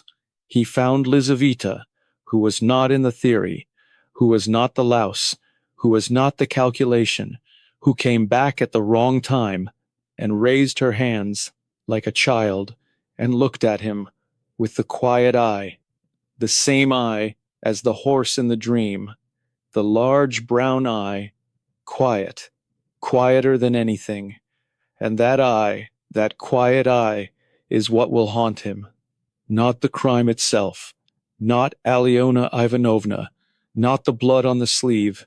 Lizaveta's quiet eye, raised hands, like a child. Dostoevsky has been showing us something from the very beginning, that the theory, however perfectly constructed, however logically consistent, however personally justified, cannot see people. It can only see categories. Lice and extraordinary people, the useful and the useless, the louse and the one who removes it. But people are not categories. Lizaveta is not a category.